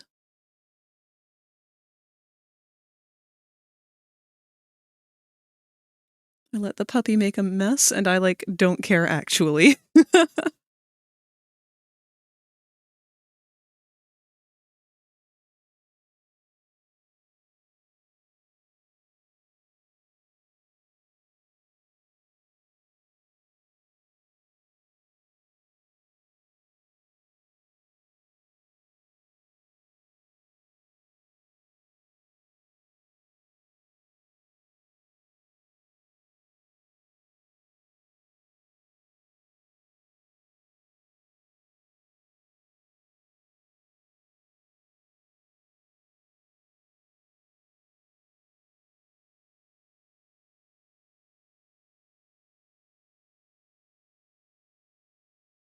Trying to take a look and see what other art programs I have that I could mess around with something.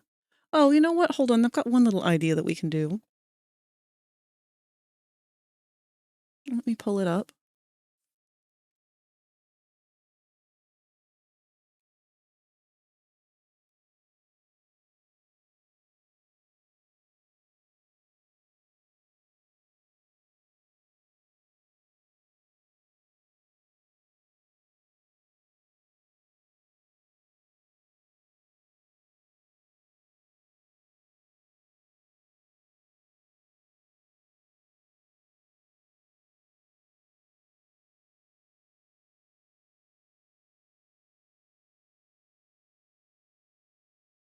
So, Ferality is going to be in June. And one thing I wanted to consider doing is making another 24-hour-esque avatar, like the Mini-Moth, to go alongside it.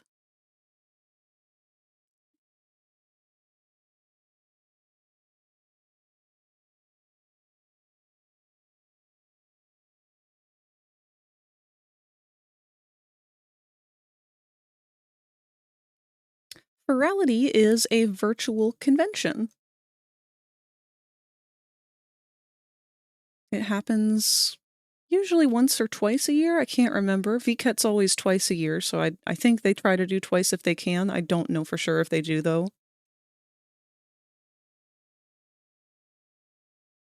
I had never gone before. Last summer was the first time I had ever been.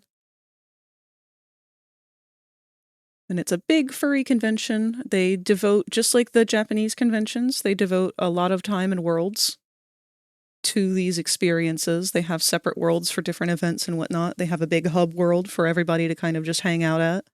Different specified worlds for people to meet at. If you become lightheaded from thirst, feel free to pass out.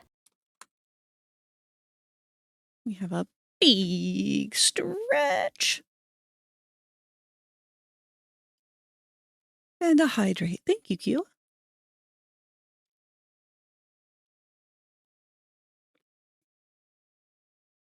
How much are tickets? Tickets, I think, are usually like $15. And they usually have a low-income option if there are people who are unable to attend because, again, it's a virtual convention. It doesn't really cost them anything to allow that to be an option. But obviously, we do want to support the event, which is why they charge for the tickets in the first place. All of the money that they make goes to charities. Last year, they made like $100,000 or something. It was a crazy event. And absolutely gorgeous the way it's all set up. I was trying to find some pictures, but it's kind of hard to find some clear images of the worlds themselves. You kind of have to go to them to see all of it. But here, this is a good one. So this is one of the worlds. This was the main hub, the center of the main hub. There was a lot more around it. But this was just one building in the very center. There's a big fountain out front. This was what you would see from the front gate.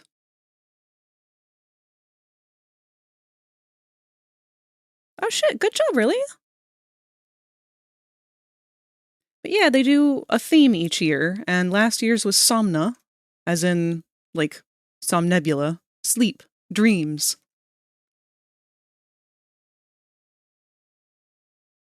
And usually with these themes, people will try to make outfits and other customizations and whatnot on their avatars so that everyone kind of has, like, the same theme going. And they release a guide to tell us, you know, these are... Actually, I have it right here. This was Ferality's guide last time. So they encouraged people, if you were going to attend and you had the ability to make your own stuff, to make something inspired by the event. We actually did this with the Mini-Moth, and I remember asking you guys, you know, which symbols should we use? What should we do here? What should we do there? And that's when we came up with, I'll go ahead and pull up a picture of our Mini-Moth for the Somna print.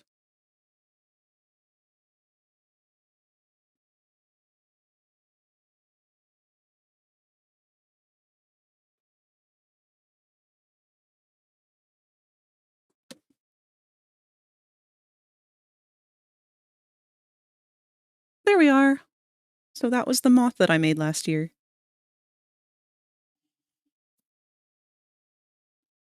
I'd like to make something else to go with it, kind of, again, just a cheaper avatar, something that can be, I would like the free one to be publicly available for people who don't have an avatar specifically themed for the event or whatever.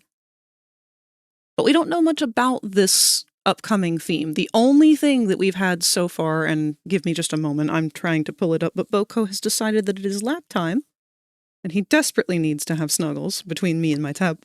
Oh, sorry, hiccup. Tablet. Come on, buddy. Can you move? Oh, come on. There we go.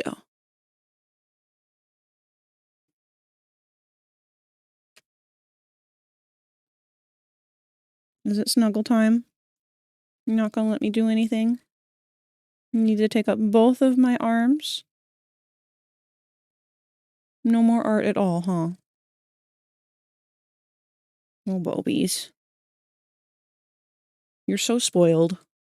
Here, get on the bed. Okay.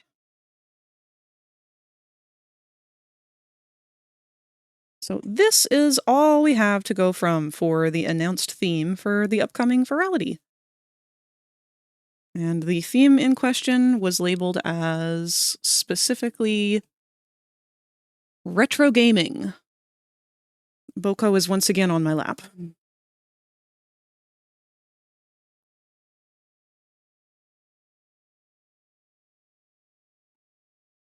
I think my folks are doing grilled cheese or something. I can smell something that smells like a grilled cheese. That actually sounds delicious right now. Yes, the fur baby has spoken. He is being very in my face right now. I'm going to collect a con Atlanta on February 7th and 8th.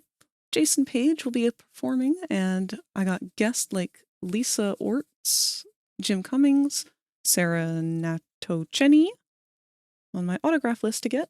Lisa, the voice of Amy Rose in Sonic X. Sarah, the voice of Alia. Alia hides her feelings in Russian anime series. And Jim Cummings is a legendary voice actor for Disney, Winnie the Pooh, Cheshire Cat, Pete, Tigger, Kaa, and more. I think Jim Cummings actually might hold a record for most voices ever done.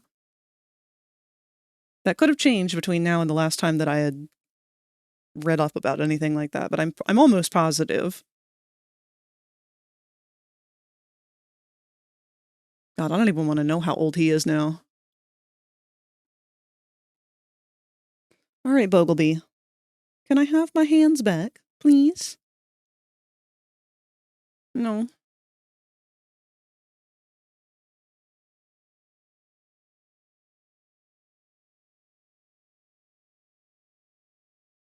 Don't know if Jim holds that or Lani Minella? But they both have a lot of voices. Hell yeah.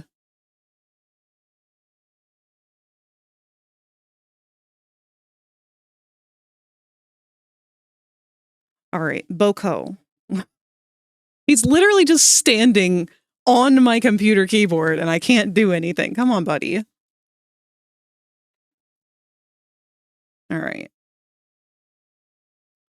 When you're available, I posted 4 of my most recent cards in the Discord. Let me go see.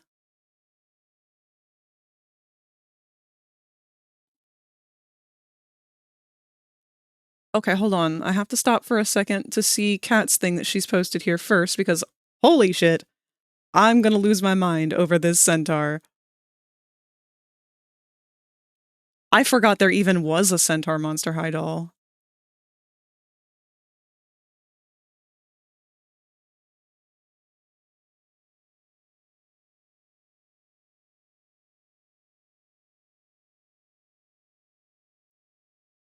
I kind of love the current color palette you've got going on with her.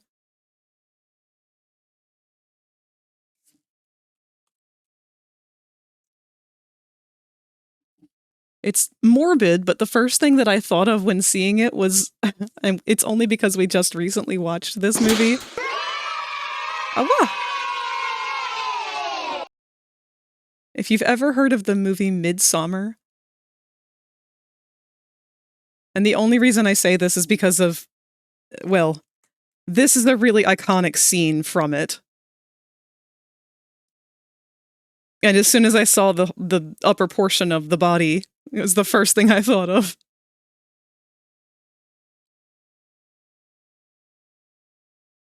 She was meant to be Aurora Borealis themed. Didn't quite turn out that way, which is okay. I still like it.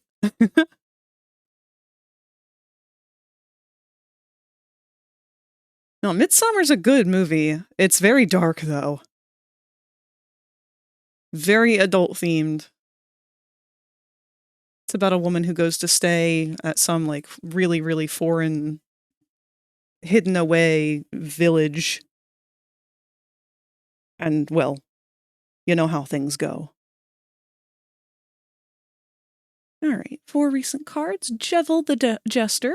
Only card to note fall under any suit. Photo Negative Mickey.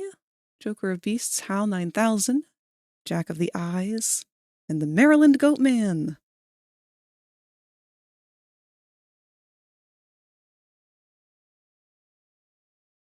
These are really cool, Skittle. I don't know if I would have recognized the Mickey one, but I do now that I've seen, like, that it's supposed to be Mickey. I don't know much of the creepy Disney stuff. I know there's a lot of it. But the Photo Negative Mickey I've seen a couple of times. Is that one more of a recent one? Or just one that's gone off my radar for so long?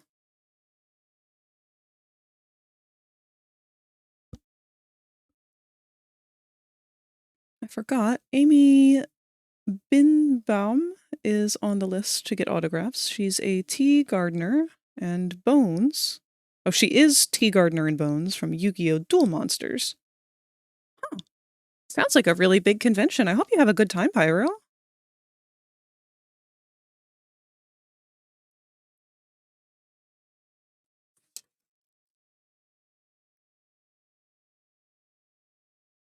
Photo Negative Mickey, is that from Five Nights at Treasure Island, the old FNAF fan game?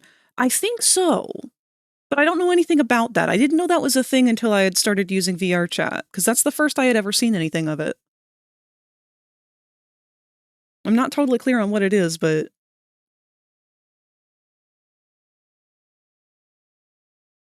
Puppy has this habit of grabbing a mouthful of food and then moving somewhere else to eat it piece by piece.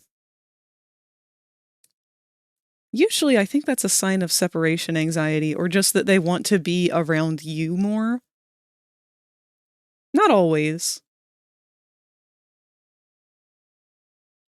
I used to have a yellow lab growing up, and that was what she would do. She'd go into the kitchen, get a mouthful of food, carry it out into the living room where we were, and eat it over there with us. And then she'd go back to the kitchen, get another mouthful of food, and come back out to eat over with us.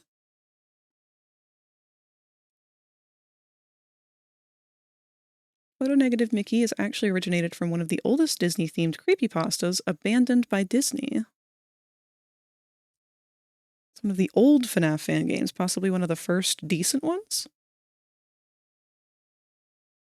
Man, the amount of things that FNAF has crossed over into amongst fans. It really is its own subgenre anymore. Wouldn't be surprised if for Ferality this year there'd be a bunch of Mario hats and Master Swords and Star Fox jackets and Pac-Man stuff. Yeah, that's kind of where I'm struggling. I'm not really sure what I should do as an avatar. Part of me was like, oh yeah, we'll do like a little TV head furry creature with cat ears, you know. Have a little happy face, ooh woo, big old bappers, I don't know. The typical bullshit that furries like. And then like a little plug tail. But that seems so boring.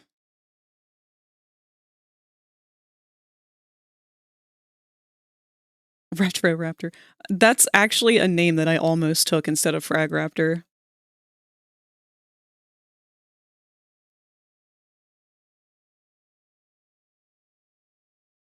He does not bring the food to me, he just puts it anywhere. I'm actively in the room where his bowl is, so he doesn't have to do that.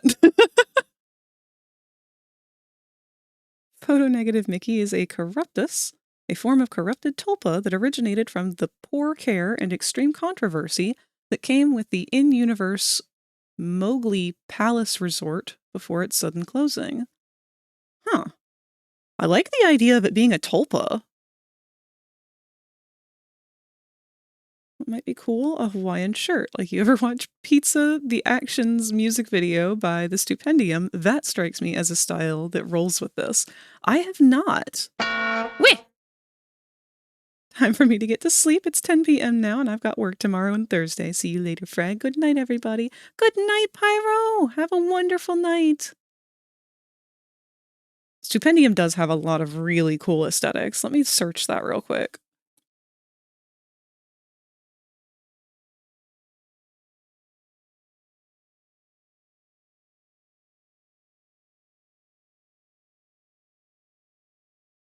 One retro game I played that's called Echo, whose main character is a dolphin that has a constellation on its head.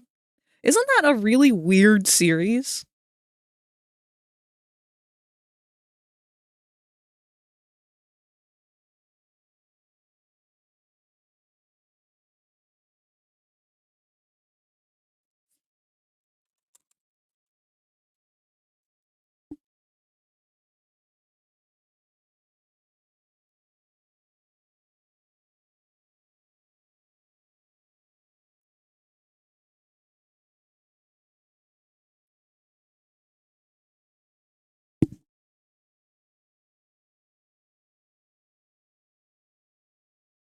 I guess I could start creating like an inspiration board and start picking out ideas based on that. Because I don't want to go with just the romanticized synthwave retro. I feel like that's too easy or too expected. I want to do something unique. I mean, I guess worst case scenario, I could always just do a recolor of the Minimoth and have that be the thing.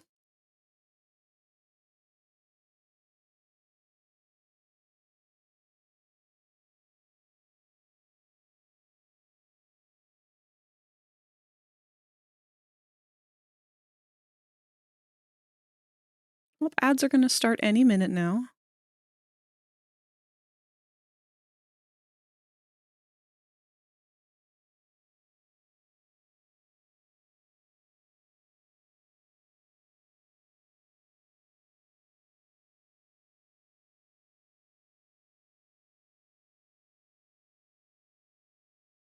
I wouldn't mind doing something that has buttons on it. Especially buttons that could do something, because I've actually learned how to do that with Atom now. There's a lot of fun things you can do.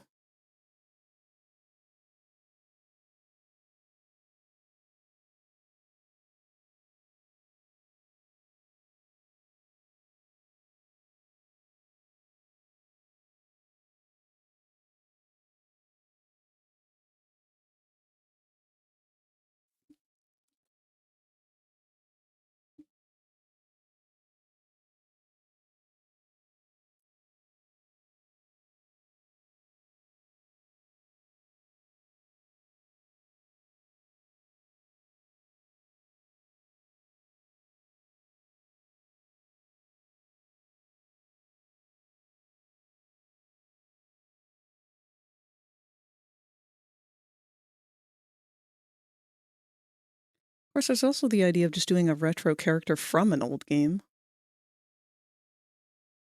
Oh, look. Hello, Void?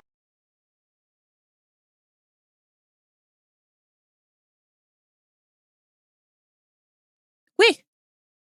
Me! You did a thing? What'd you do?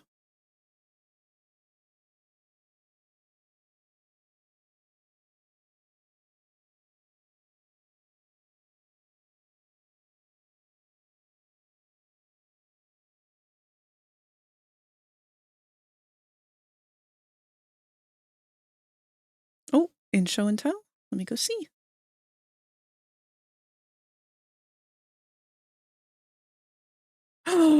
Bitch!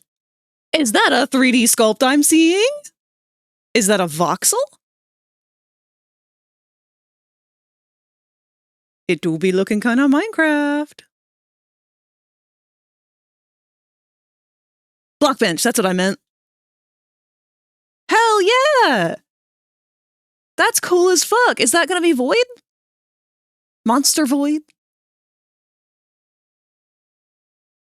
Make an object head, but the head is a stack of Tetris pieces.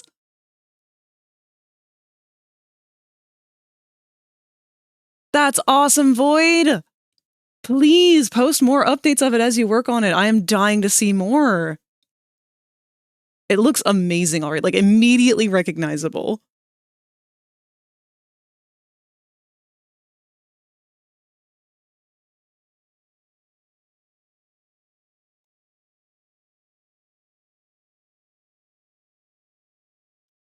All right, so here's another thought. What about, because I'm not against the idea of doing something that is inspired by things from an old game, like the Tetris blocks and whatnot. One thought that I had was like some kind of Pac-Man character. What if we like took an obscure, well-known classic game monster and then like turned it into a weirdly chibi cute furry like they did with the Furbies that one time?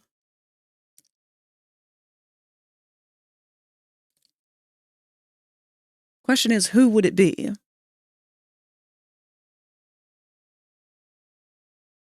I'd be afraid to do anything Nintendo property.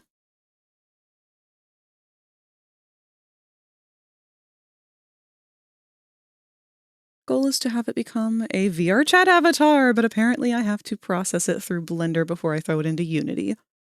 I'd be more than happy to help you with that.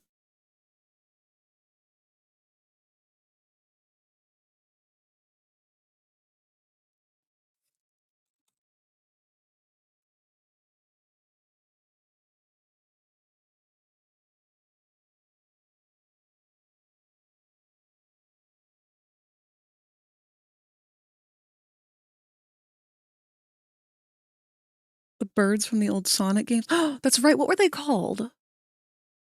Twiggies? Zippies? It was something like that.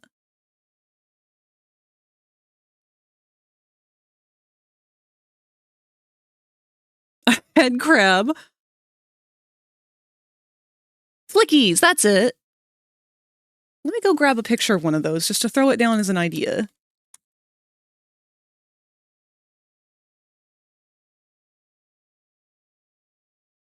I think the only real trouble we'd run into with that is trying to make it look like something other than just a blue Tweety bird.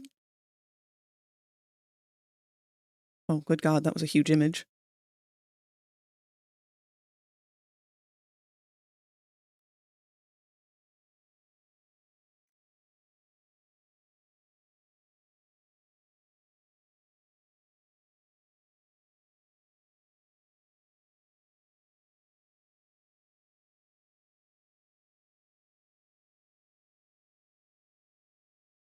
Motobug is a good idea.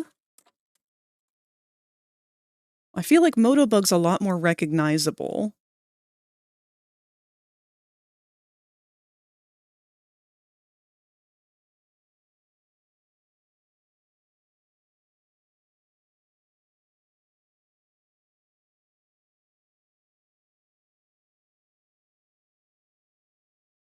I feel like we wouldn't struggle too hard to make that into something anthropomorphized.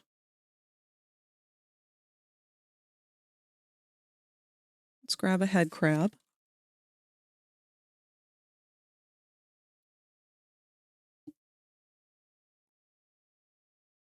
If we make a head crab and make it cute, that's gonna fuck with some people. I don't know how we would go about doing it. I feel like we could pull it off, though.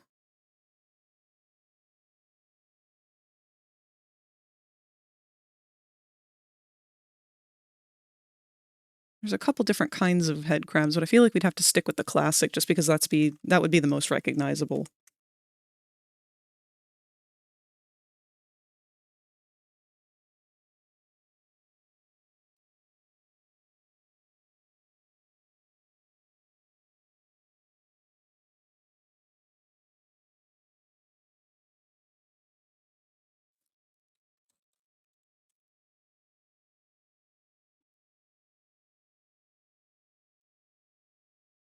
Let's do classic video game bosses.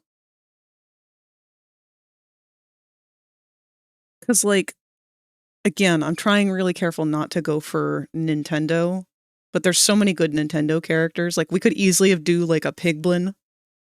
Any Pokemon. Some kind of Koopa. But anything like that, I'm definitely gonna get slammed by Nintendo if I make that for sale.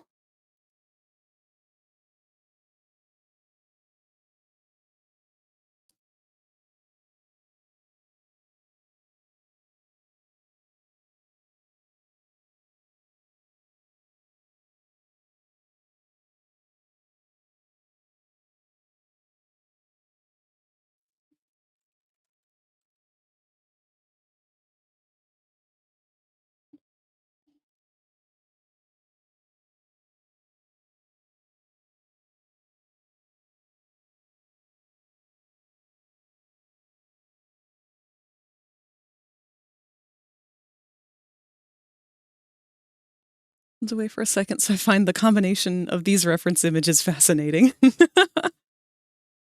We're trying to come up with ideas for retro game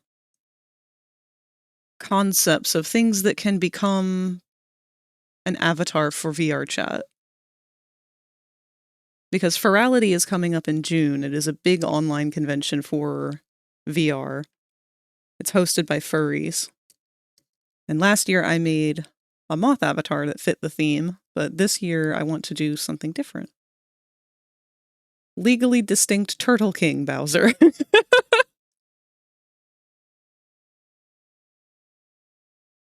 Half-Life is retro now. I feel old.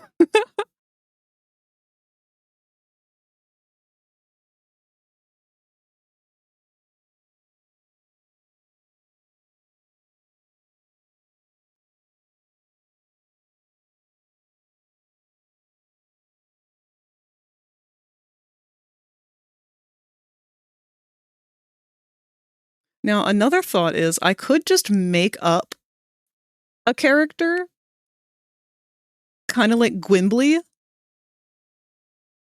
and just make a low poly mascot-esque character that fits some of the stereotypes of things like Crash Bandicoot, you know, those old designs, the anthro popular furry-esque kind of characters,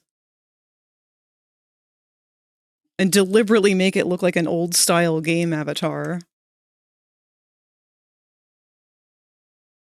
But I don't know how successful that would be. I feel like I'd rather do something a little bit more recognizable.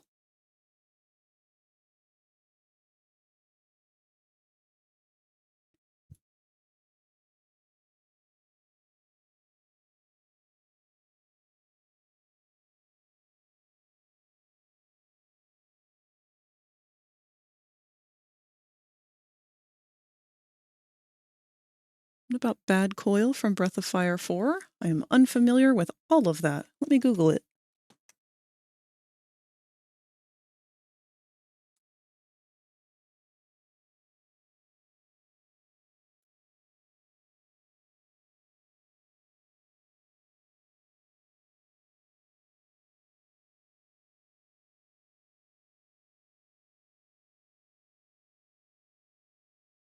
Oh. Oh yeah, this is well beyond my realm of knowledge. It looks beautiful, whatever it is, though.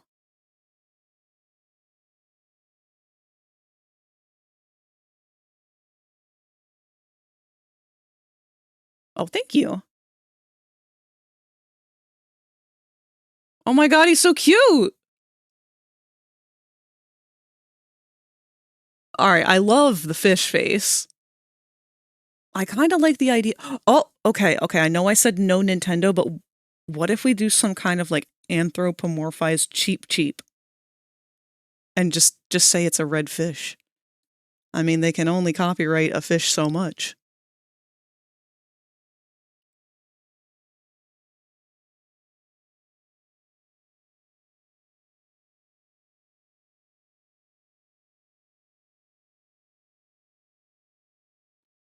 We could also try and just be stupid with it and try to make some kind of fucked up Goomba.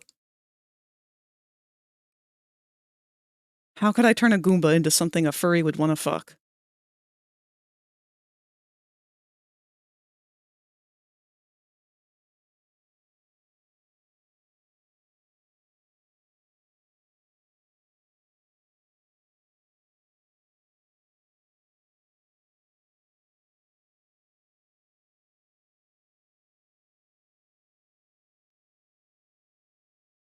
I love how it was like, we only got an hour left, so I'll try and do some doodling for this, and then we're just going to spend that whole hour yapping over mere concepts. It's alright, it's still part of the process.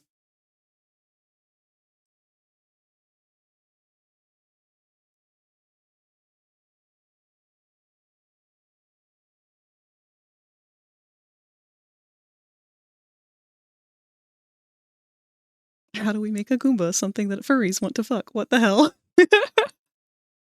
Kolar, it's like it's your first time here. Probably get away with it if you were doing a cheap cheat from the old Mario Kart games when they were still figuring out the design. True. Good evening, Frag. How are you today? I'm doing pretty good. How about yourself? We're playing around with ideas for trying to come up with some kind of creature to turn into an avatar for Ferality, for the upcoming Ferality event. Their theme, the only thing that we know about it so far are these colors, and that it is retro games.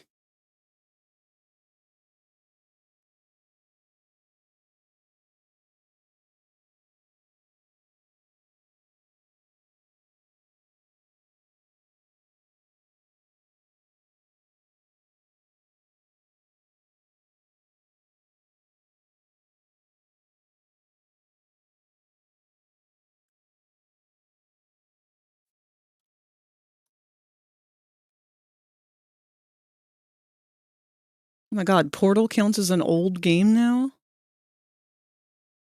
I guess so.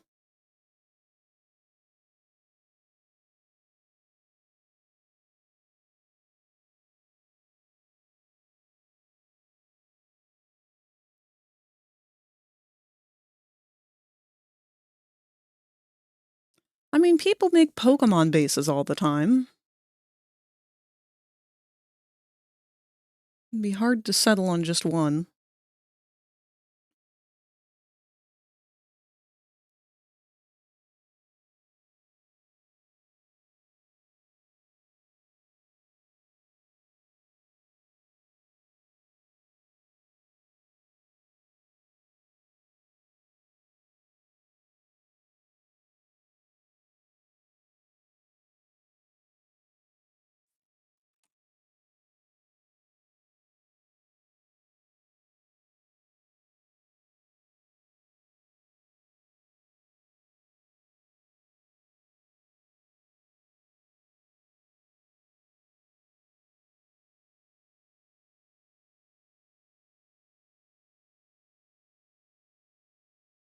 What if you did a character from Knights? I did actually have an old chibi anthro-style creature based on Knights.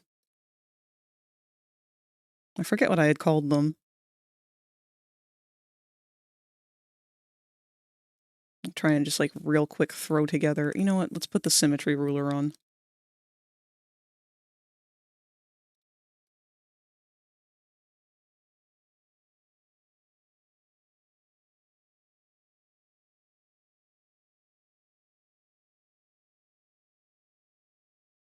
He had big horns.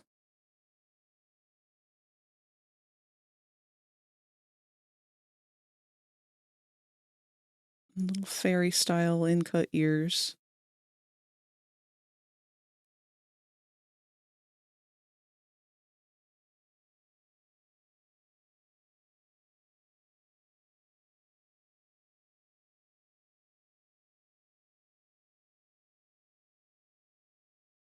They had their little jester thingies, which I think we could just make a little poof. They had big bappers.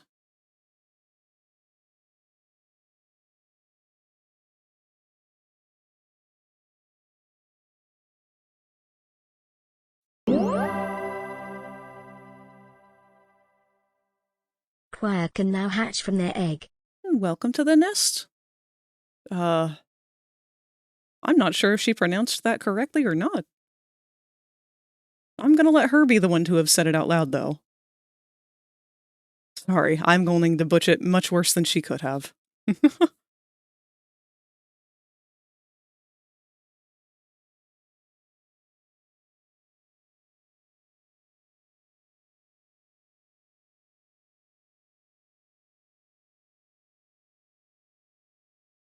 They did have hooves.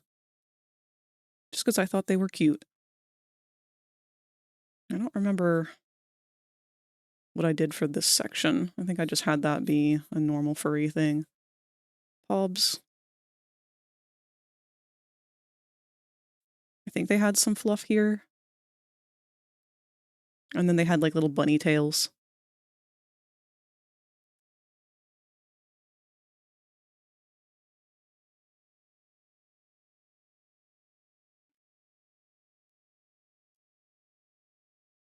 Just feel like doing a Knight's character would be up your alley because then you could do one that looks like Fizz. It's true. I could.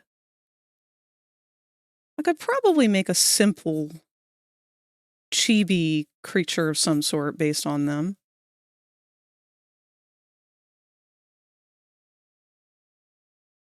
I'm missing something up here. I forget what they have. Oh, actually, I have a badge still over on my nightstand. Yeah, that's about all they had. I had designed one up for Riala, Knights, Jackal. I had started a Wiseman, but didn't finish him. You know, with how popular jesters are, I might very well just stick with that. This is beautiful. Thank you.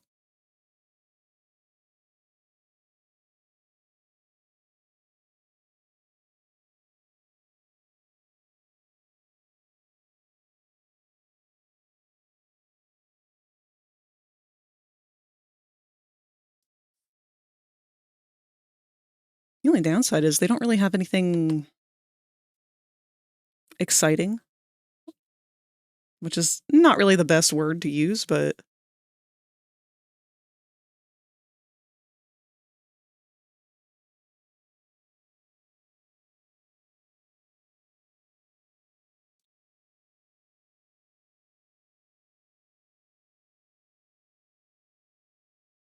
I would not be able to make any kind of fun gizmos and gadgets like I had been doing with Adam. But that's probably for the best. That's the last thing that I really need.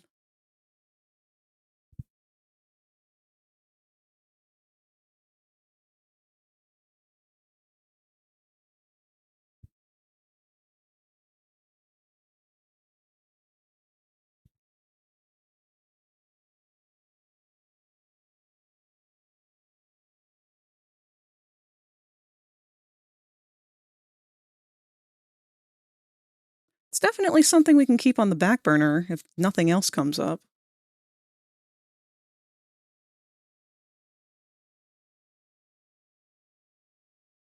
People love any kind of creature with big eyes, that's for sure. And they were kind of like Midna-esque. Small.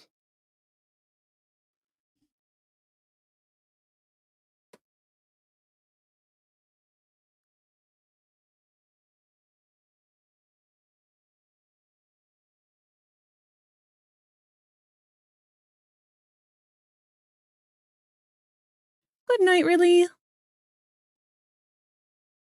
Other note, the 3D model, one of my friends said the proportions were distressing, which delights me. Oh, yeah, I absolutely would take that as a compliment myself. That's wonderful. Boko, buddy, you're back in my face again. I can't draw like this.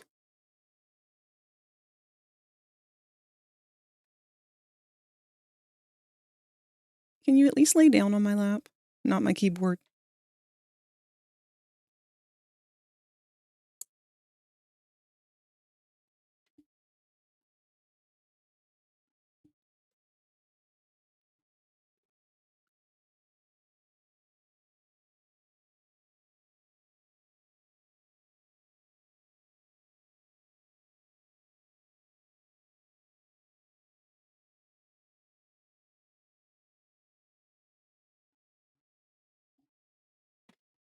Boko.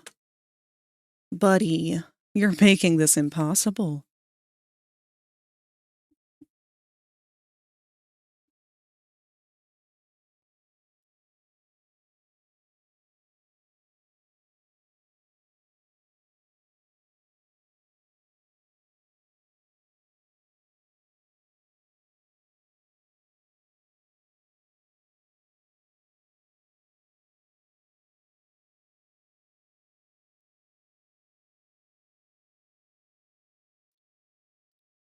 I'm not opposed. Oh, wait. All right, hold on. I had a thought, and then that immediately formed into a different thought, and it's trying to form a multitude of thoughts.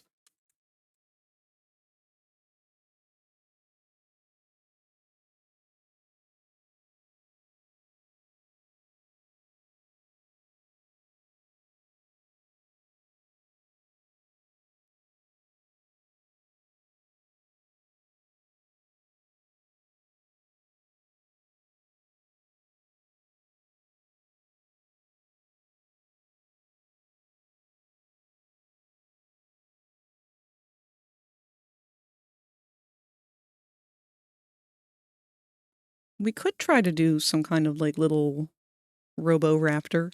Wait! Okay, hold on. Better thought. What about the robo-sapien stuff? Good night, Sleepy. Thanks for hanging out with us today.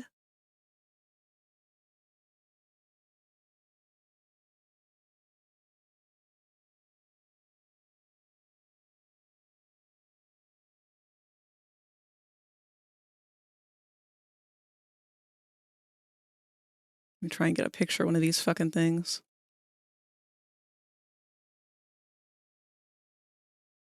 I never had one of these as a kid. I had the other ones. Robo Poochie and things.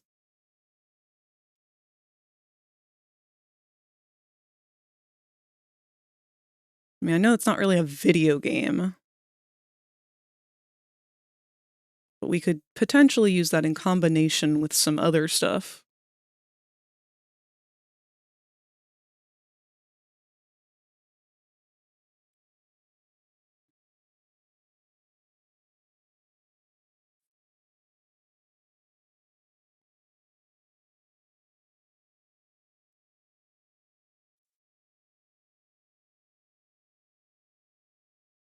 We had a chameleon too that I got secondhand.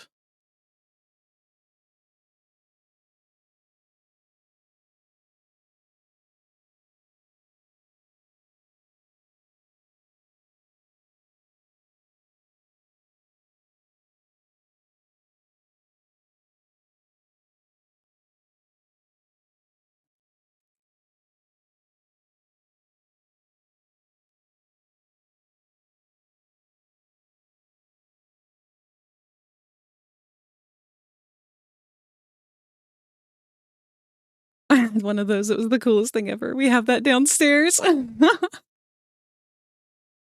always thought they were really cool.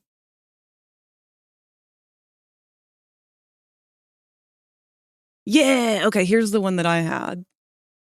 His name was Muy Loco. The Cyber Chameleon.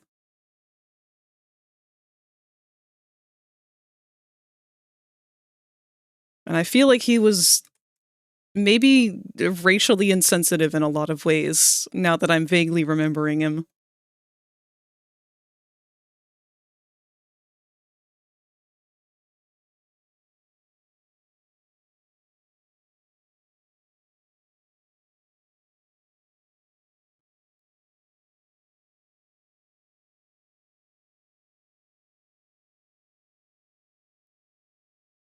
Cyber Chameleon sounded so dope, and then I saw that derpy thing.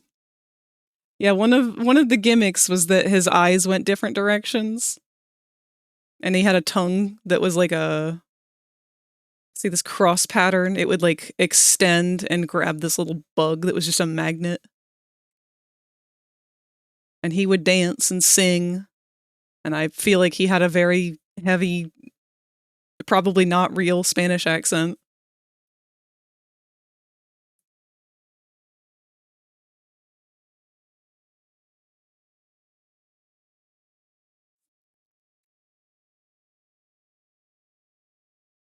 Fucking Robo Sapien's the one that I definitely remember seeing the most, but I hated the way this thing looked. It was so squat.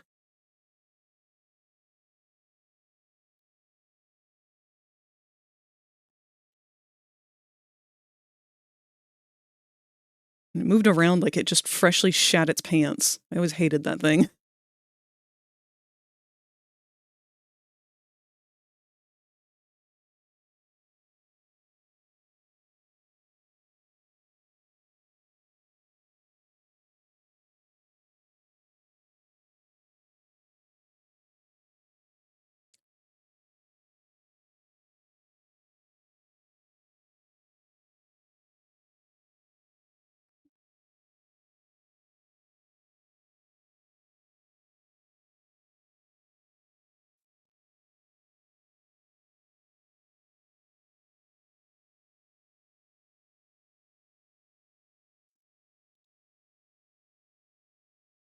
Alright, another thought is we could take that aesthetic and try to kind of combine it with that of old retro console aesthetics.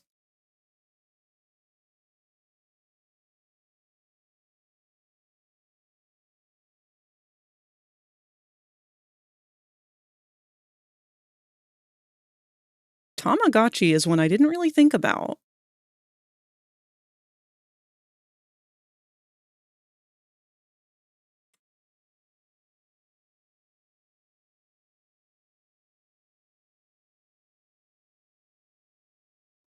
I mean, I could do an object head that's just a Tamagotchi.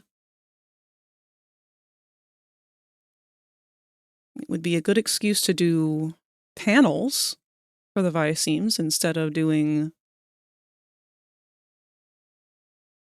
actual expressions. It'd be a lot more drawing because I'd have to do actual pixel art for the character.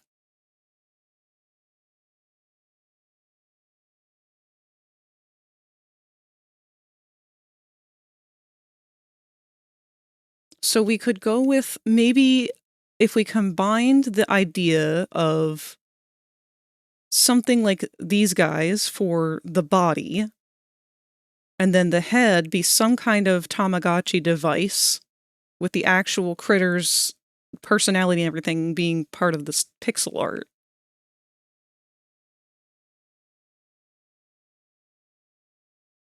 I think we're onto something.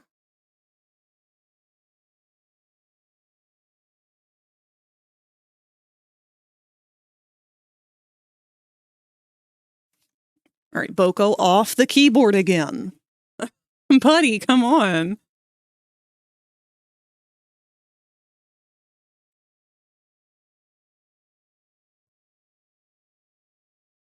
Kind of like the robot dogs with the screens for faces. Yeah, actually, there is an avatar already of those. I forget what they're called. The eye dog?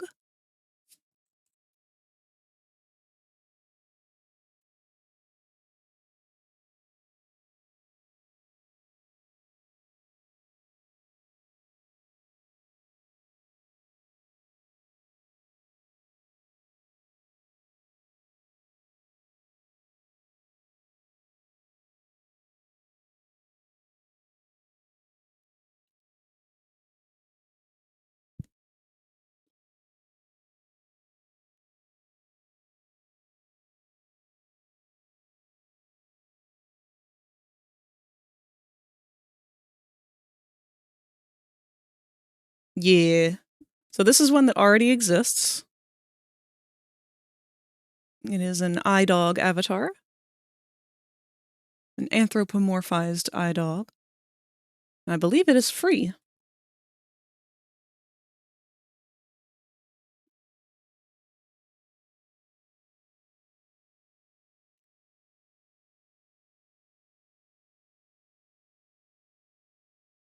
Yeah, here's the shop.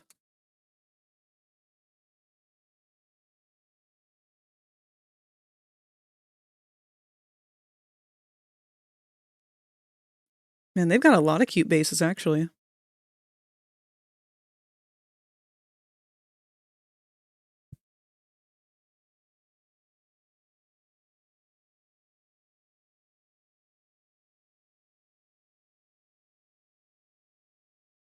Poochie!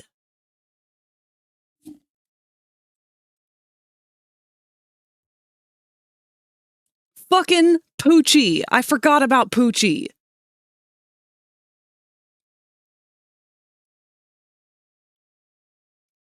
What was that whole series called?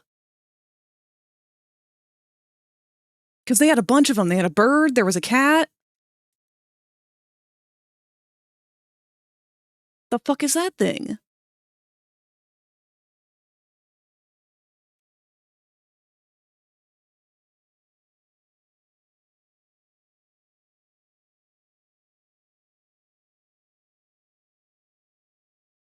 Like, what is this? This looks like a hippo. Meowchi. Meowchi was the cat. What was the bird called? Birdchi?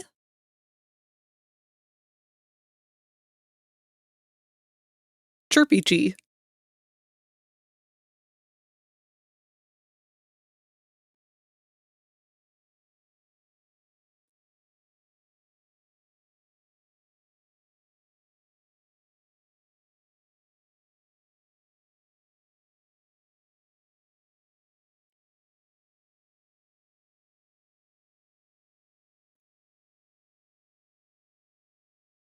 Yeah, I think this is how we're gonna go down this route for a little bit and explore it. We're gonna take the aesthetic of these cheese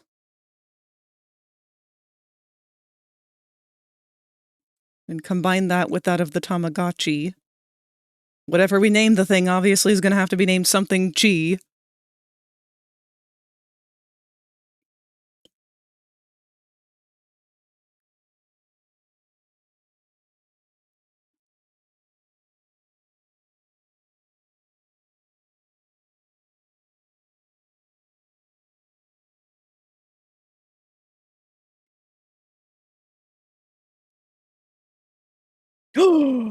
That hippo was a dino! There was a pterodactyl, too! What the hell? That's so cool! I would have been all over this as a kid.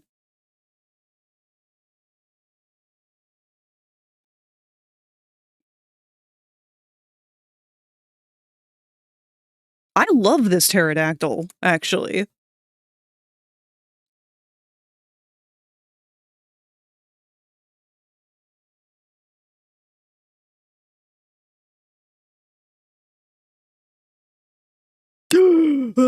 They made babies. Why'd they make babies?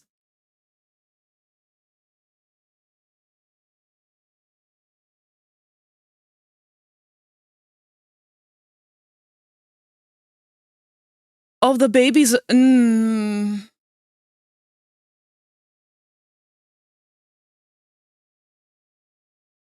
It's upsetting. Yeah, human babies.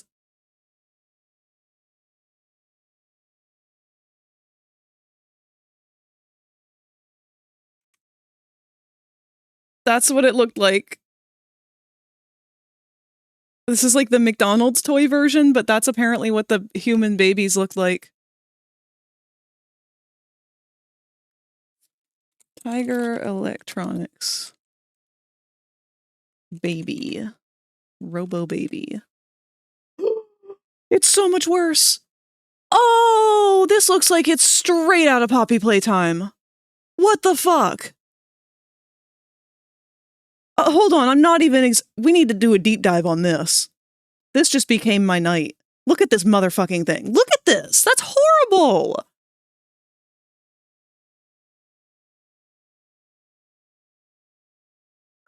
Who was this for? They had glowing demon eyes!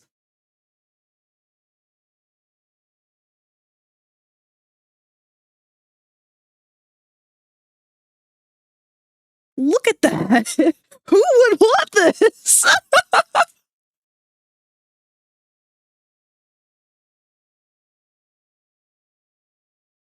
This is where they fucked up. They went too far with this one.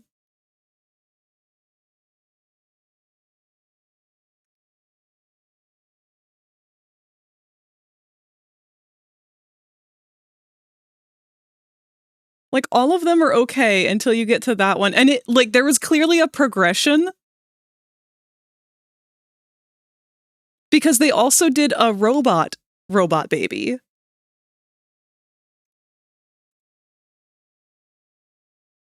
This was, I guess, before the baby robot. Was this slightly cuter baby robot? But then they were like, no, that one's not scary enough, I guess.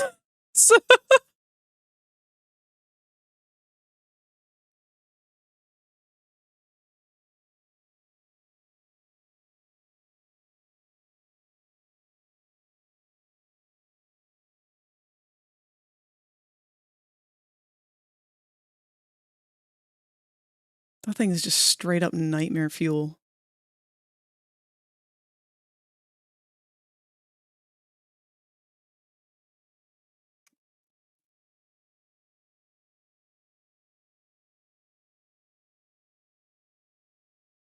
This one's name was Botster.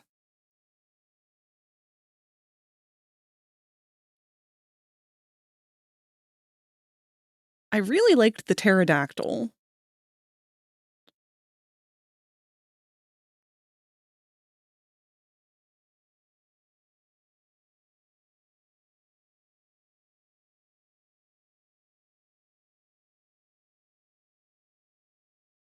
Yeah, like all these advertisements. Hold on. This is so funny. This series they did with the McDonald's versions of these toys. Like, they all look really cool, except for the baby, which just looks like something that would destroy me in my dreams. Like, we've got our cute little puppies, we got the bulldog, the flower, the dinosaurs look cool, the rabbit, the bear's a little creepy, our robot, okay, he makes sense, and then just this. Imagine if this was crawling at you in the middle of the night.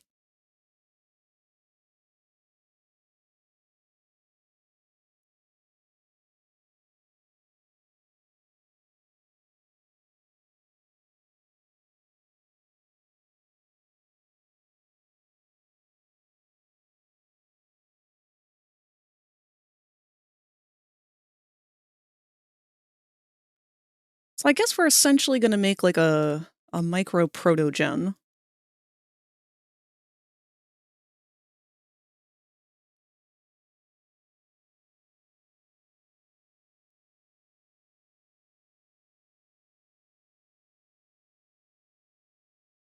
I really want to go with the same kind of design that they did for the pterodactyl because it seems like that face is perfect for it, but I don't want to directly copy.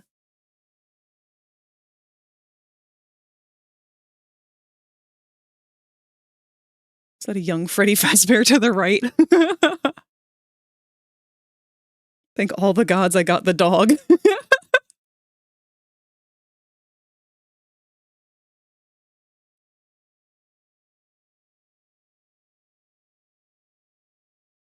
We could do a random animal generator.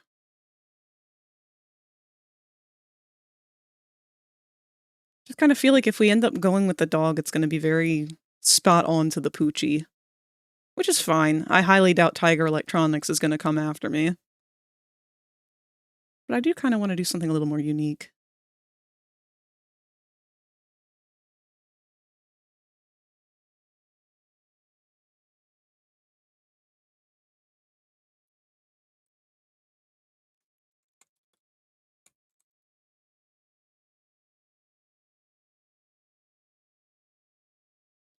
Alright, go away, Knights.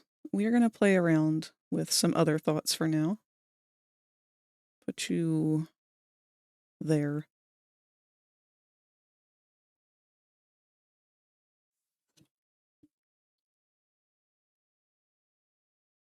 Robot baby looks like the secret love child between Slenderman and Mommy Longlegs.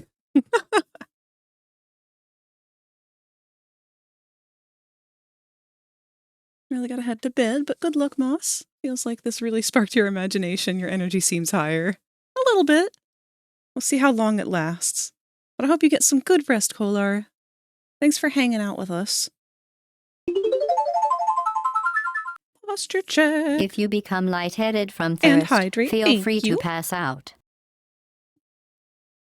We don't have a whole lot of time left, so we're just going to do some very light doodling. I'm not going to fuss too much over it. I'm going to move. Wait.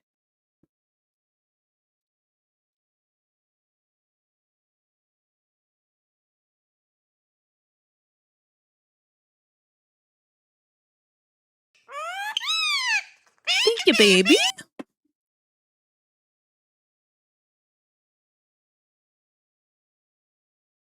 Now you're stuck with me, FragRaptor.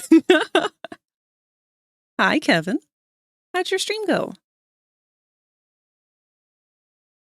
We're messing around, brainstorming ideas for a new model design for the upcoming virality. Just brainstorming for the time being.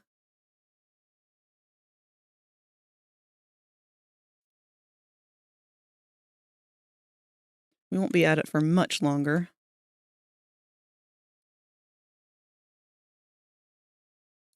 Alright, so obviously we want something kind of either round or square for our base. We have a screen. I'd like to have 1 to 3 buttons.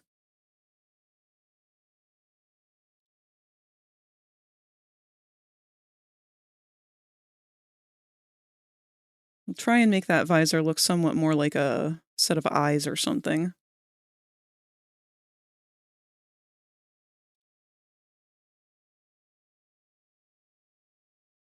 We'd have our little guy. Yay! Happy!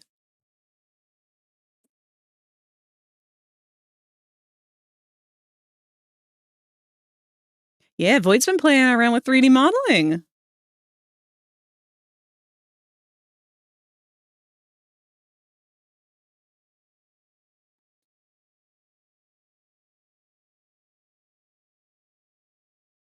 People do like ears.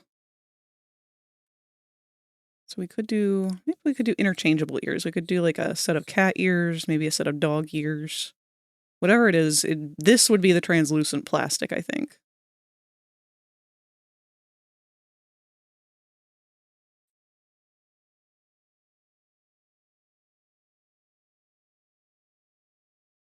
I think we would have to do a typical little guy body.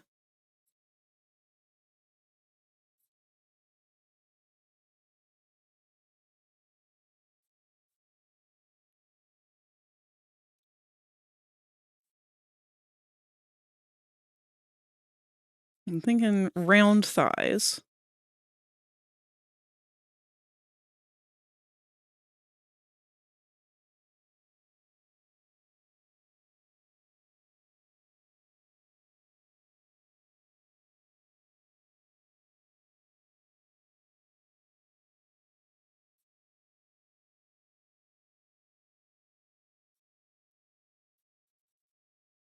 I don't know about the feet.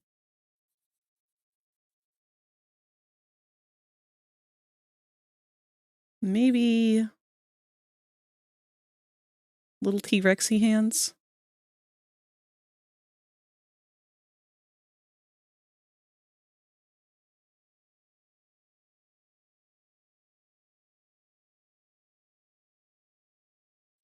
I mean, we really could just keep this as like an egg dino. A little raptor gotchi. Let's get rid of those ears and see how we feel about feathers.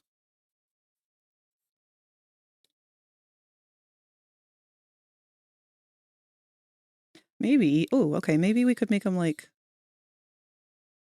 some kind of almost ears, but just like a little wing piece or something.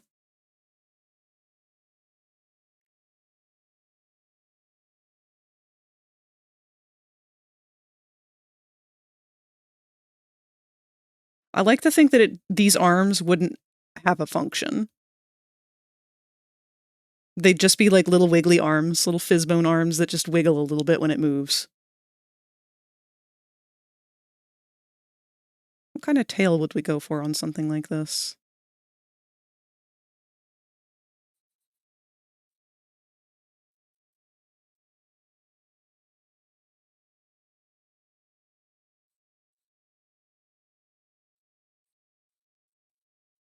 We could match the raptor tail.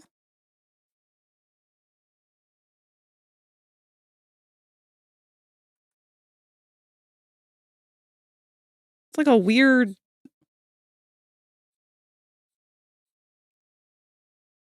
egg dino thing. I don't know. I like it. It's cute.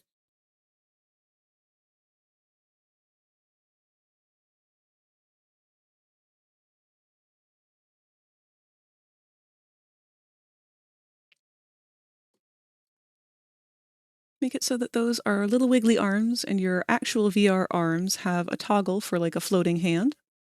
Yeah! Now, would we have that be local or would we have that be an extended feature?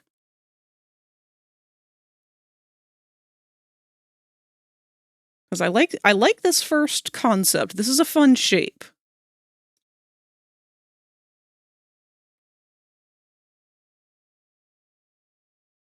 And we could do different variations of these and these using the same texture maps if I'm careful.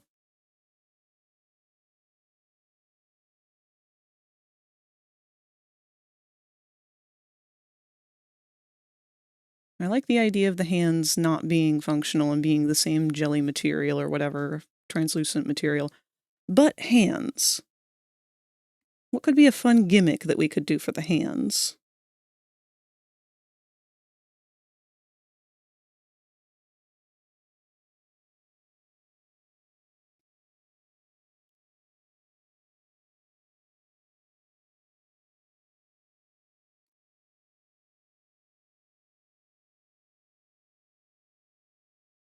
All right, hold on. Secondary thought. I have another character. This was an old concept that I had. Actually, I don't know if I ever... I don't think I did. I'd have to go grab it. Maybe I'll share it another time if I find it. But I have a second Amazing Digital Circus concept character that I was working on to be friends with Popple. He's kind of like a Loch Ness monster creature, but he was like a plushie made out of random scraps of fabric. And he was just like a head. And he had these kind of side fins. These were his eyes. And he had this plump little body. And little squat feeties. And then he had a little hand on his tail. His tail, he had no arms. But he had one hand. It was like literally his tail.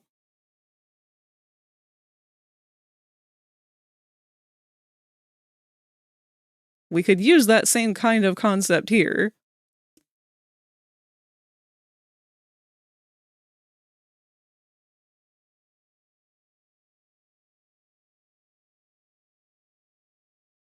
But I think maybe it'd be better instead of doing that. We could give them like a little floating pixelated hand of some sort. Oh, wrong pen.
Box Bro Adventures, you're a tiny cardboard dude in a world full of gravity, water, and bad ideas. Tear easily, cry never, hero always. It's cute. And there was me thinking of the floating drone hands. That's another concept. I just don't want them to look like badass. I want them to look derpy. Like, I want them to be cute little guys.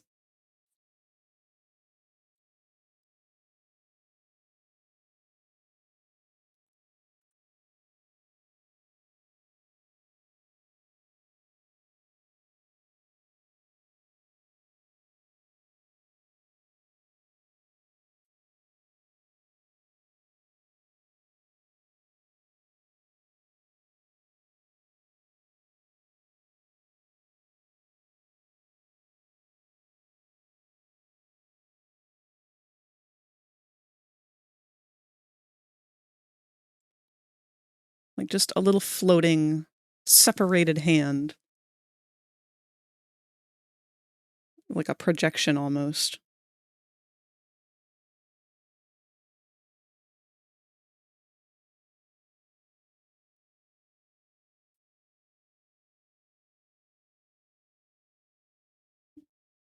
Hi, Zatani. Paws with the center paw pad being an indent which floats away from the body while still being attached via fuzzy bones.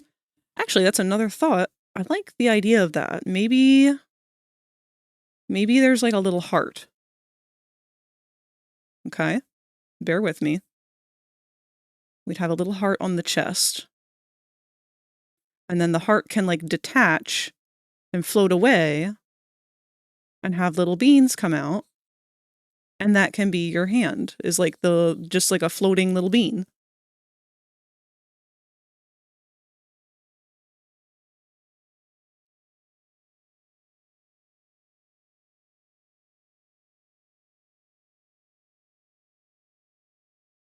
And then when it's not active, we wouldn't have to see it. It would just tuck back away onto the chest.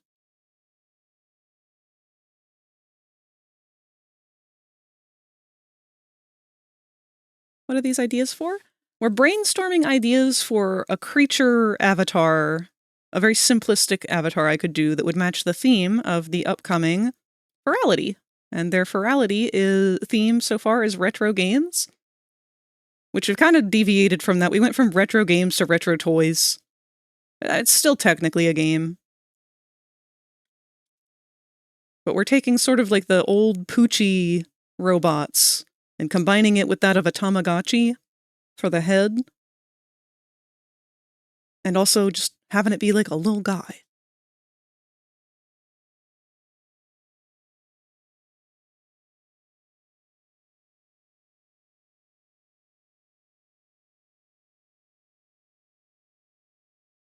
I think we're on to something. How could we make it a little bit more video gamey, though?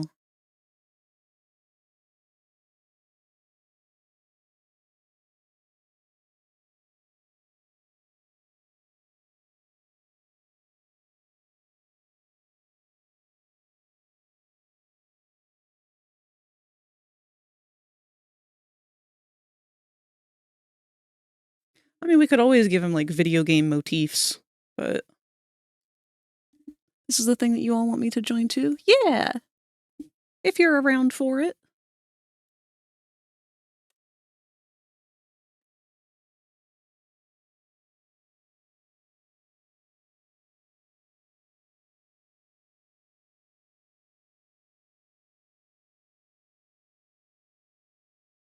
Retro video game stickers. Yeah, I think we could go with an aesthetic that kind of coincides maybe with, like, maybe there'd be a GameCube one.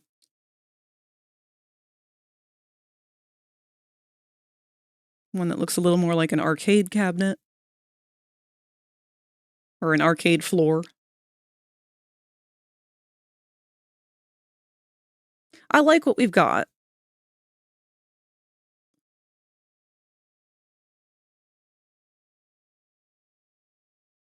Is it mostly for 3D models, or is there anything 2D that can be brought to this event? Yeah, I mean, it's difficult to incorporate that.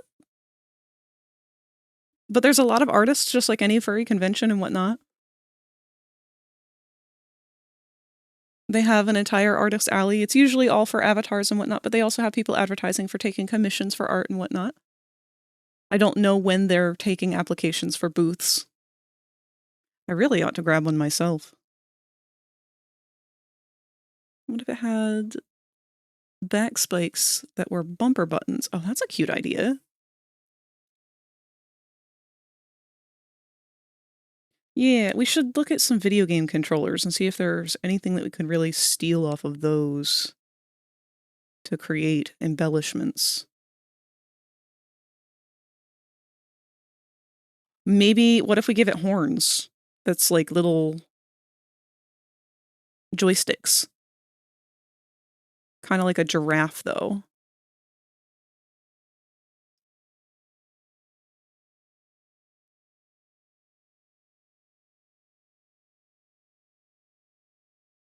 Maybe we can get like a D-pad on the flank.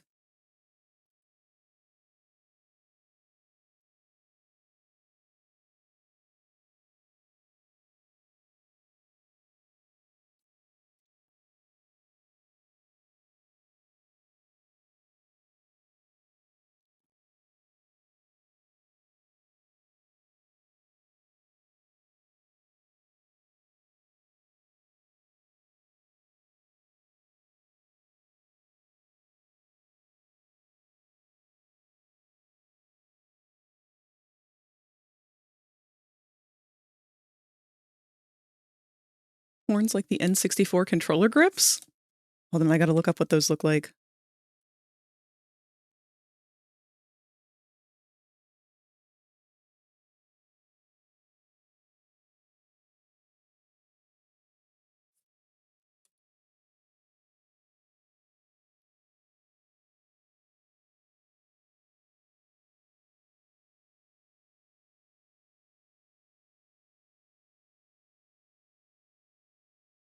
Here's another wild thought. Okay, hold on. We're gonna have to start moving some of these. What if we took the Nintendo 64 controller?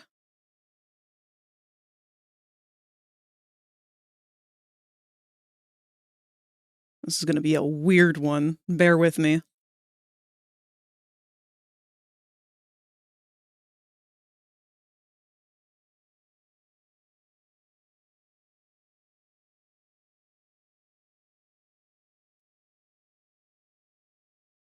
Also, ads are going to play any second now. These will be our last ads of the night.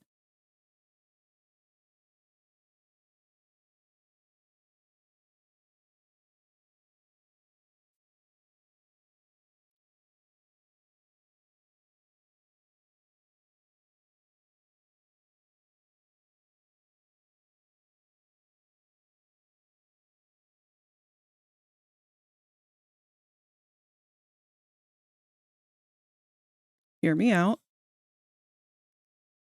Some kind of weird beaked critter of some sort. We could turn that into a head. I don't know. Looking more like a crab claw.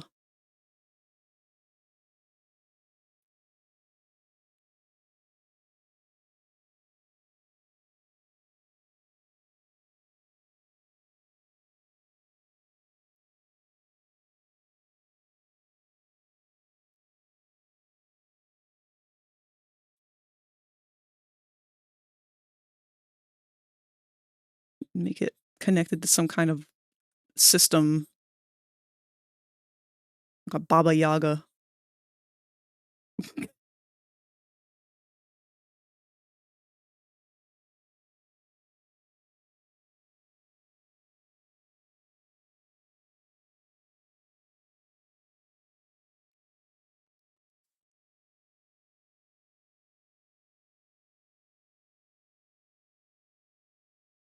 What if the side handle's pushed into the mouth and opened to reveal it as an N64 controller? Oh man.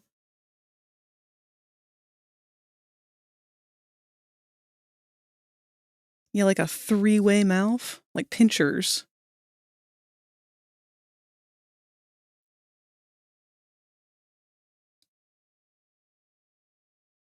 This is awful. This is a D&D monster. We need something cute. This is like this is cool, but it's definitely not going to appeal to furries. We took a wrong direction somewhere.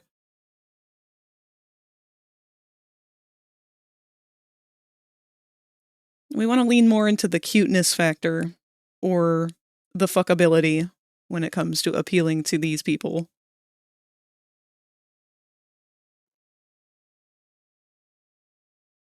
Have you not seen the furry-fied xenomorph? I've definitely seen sexualized xenomorph, but not furry-fied.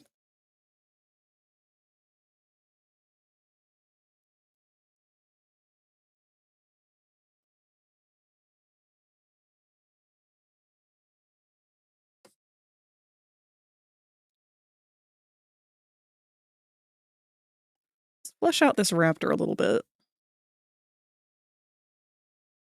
We could do different head shapes.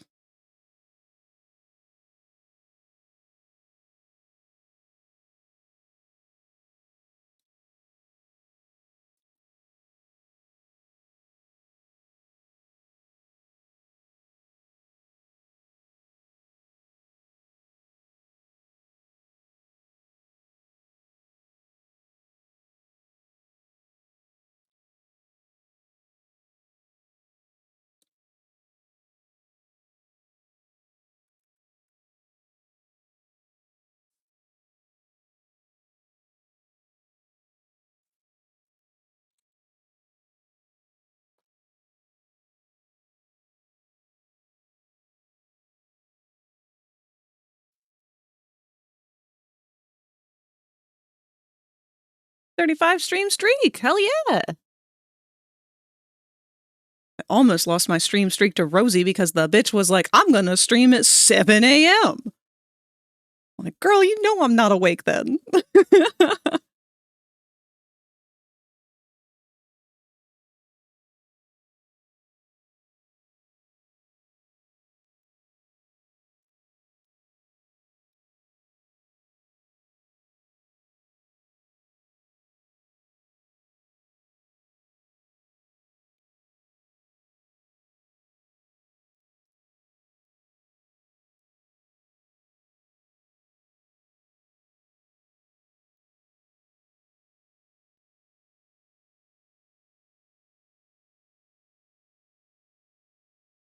What the hell? What is this? What's this new Tamagotchi? Wait. Thank you for the posture check.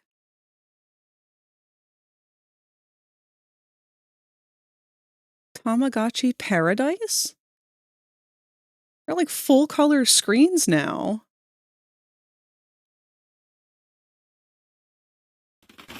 Wait! Wait!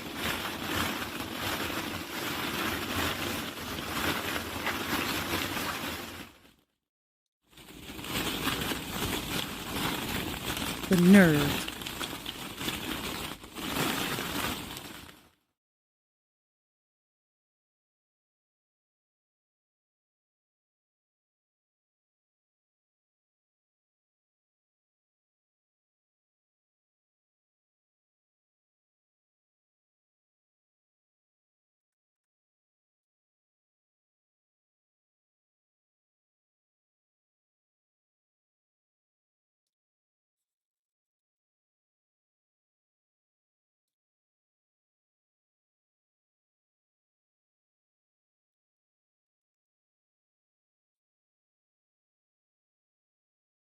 I do like our egghead. That one's kind of my favorite so far. Especially because I'm pretty sure I can get away with having a flatter screen on that one.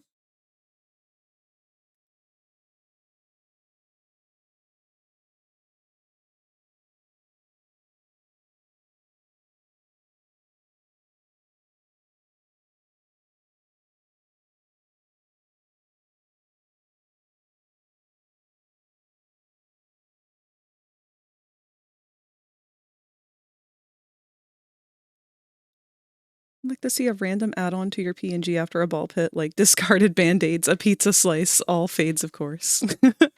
Maybe sticky ball pit balls that hang around and stick to your feathers. If PNG Tuber allowed for it, I absolutely would.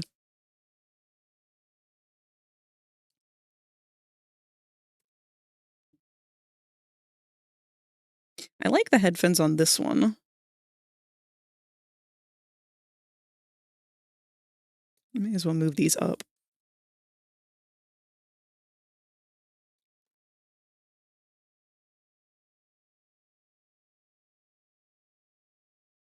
We could put that jaw on a hinge.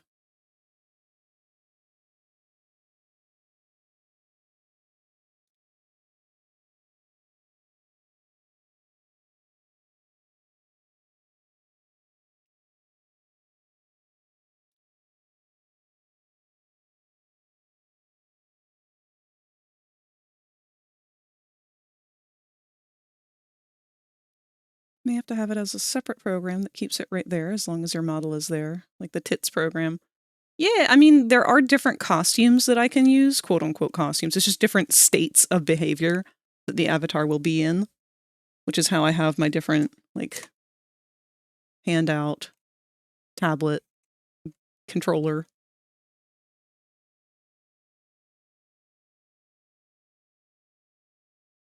Admittedly, I just haven't really spent the time on making newer stuff for it.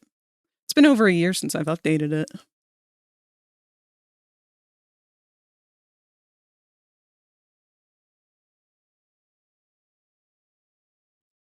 Just add it to the list after the frag grenade. Don't worry, I still have that one.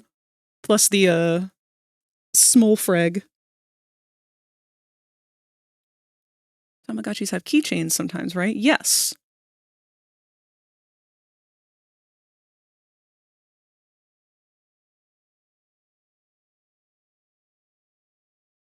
I'm trying to lean a little bit more in towards the protogen category. Just because I know protogens are very popular.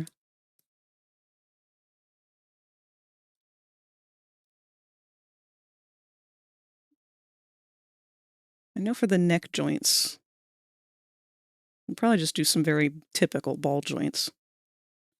Bean body. If we can get away with it, I would like to keep it a bean body.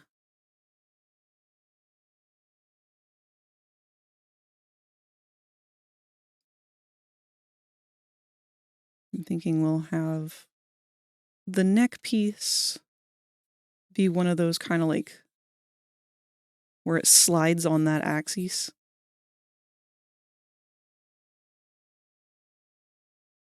Or at least the illusion that it does anyway.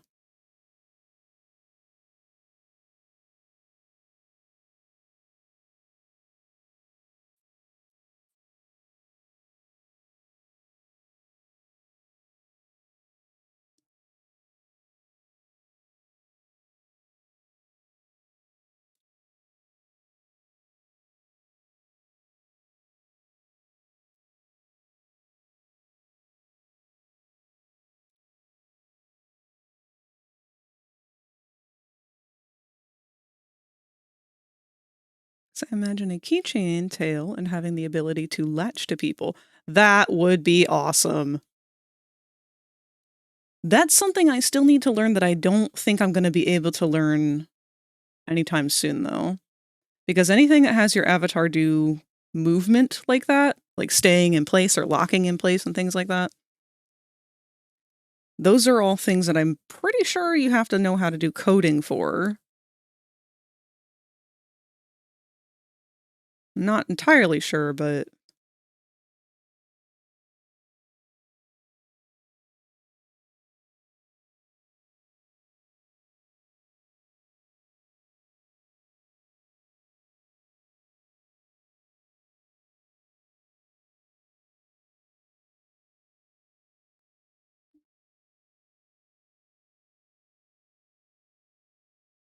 these arms would definitely be the first thing that kids would break off on this toy.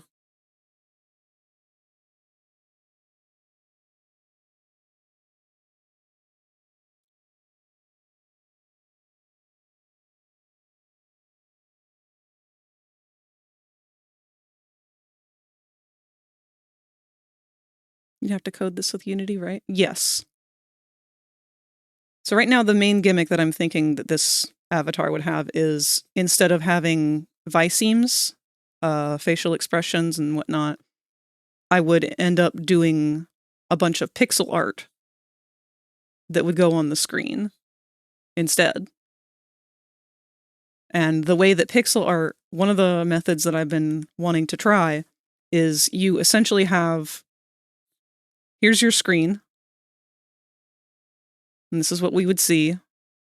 But behind that are a multitude of layers of individual meshes. This one might have the XD3 mouth. This one might have a frowny mouth.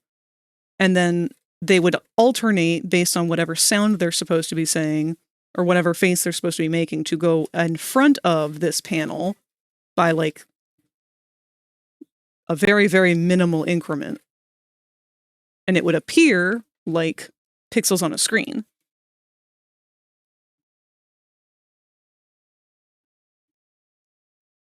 And then once that parameter is deactivated, it would go right back behind.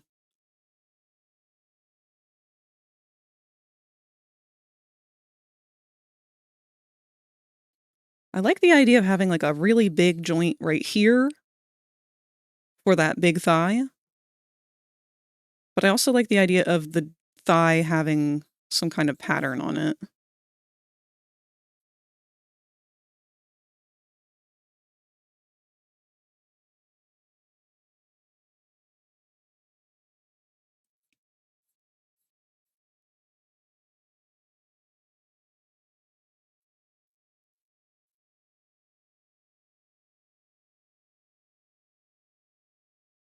Puts a chocolate chip muffin on Frag's snout and on top of Kevin's head.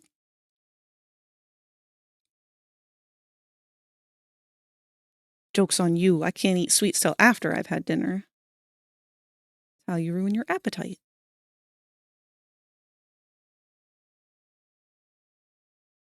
What if the thigh had the Konami code on it? Okay, well, hold on. Better thought.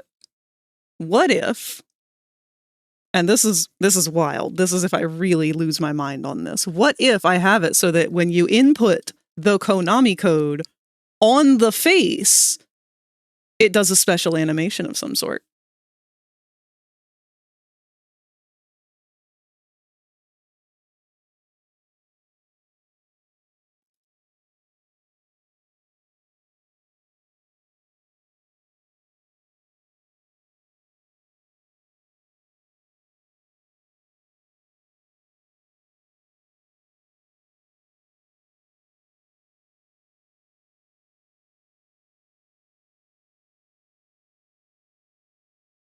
We would probably want to do the pseudo leg. Up, up, down, down, left, right, B, A.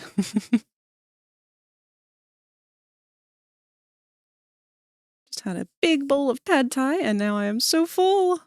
And yet my hands still shake. Joke's on you, I can't taste it.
Frag, I love this thing. It's very U-coded, not gonna lie. I might be trying to draw on a little bit of Tot energy.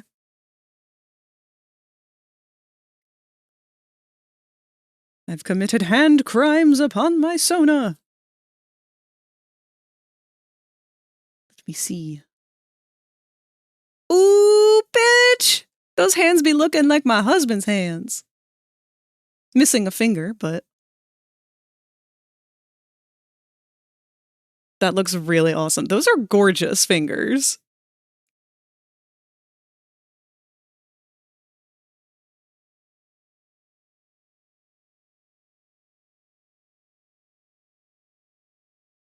I would have loved this thing as a child. I still love it.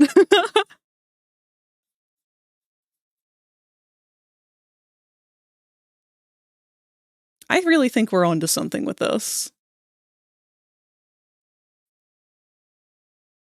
It'll need some refining, I think.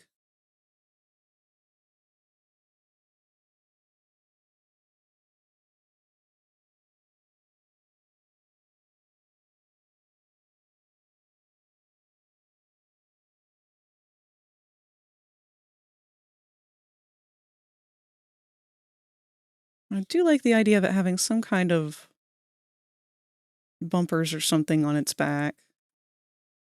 Not sure what.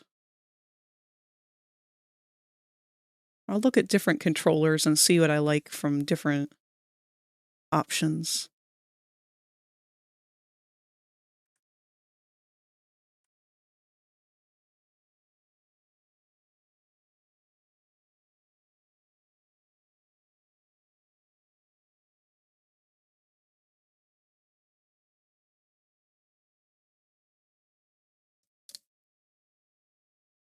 CRTV, CRT Rex. Oh, that's really good, actually. I'm going to write that down.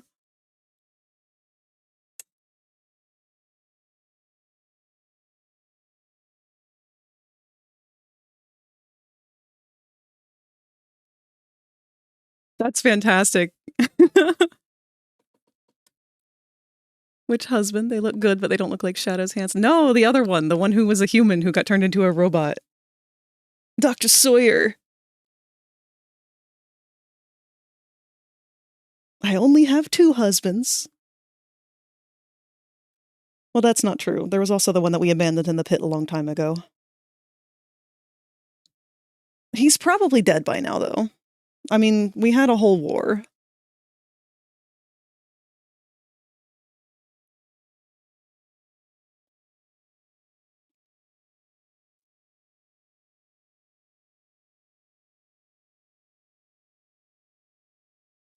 I think this is a pretty steady concept.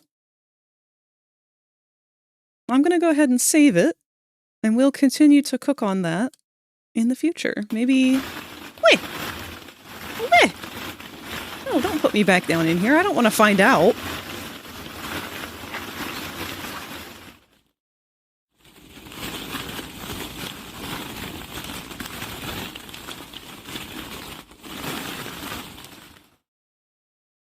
Our house was destroyed.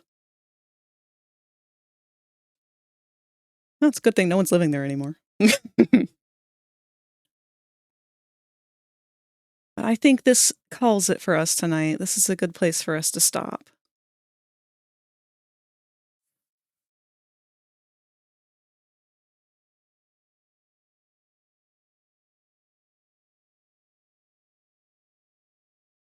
Let's see.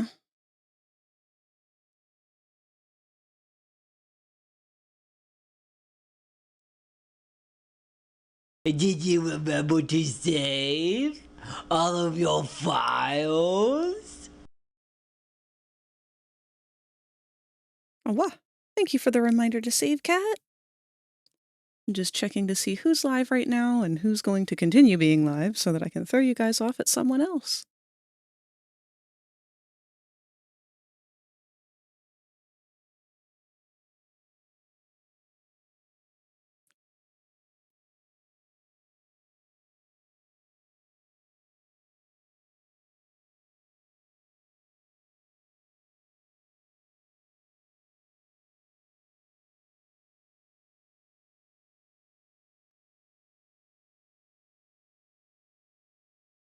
Patch is live with Bidgy Games. You know what? It's been a long time since we've stopped by to say hi to Patch.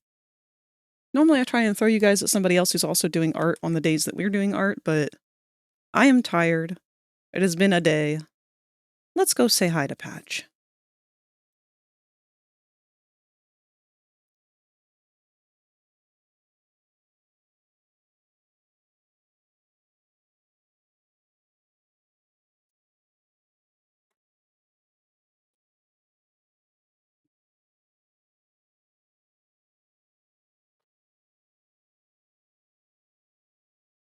All right, so while that's getting all wrapped up, as am I, go ahead and put the tablet away. You guys can just walk on my hand for the time being.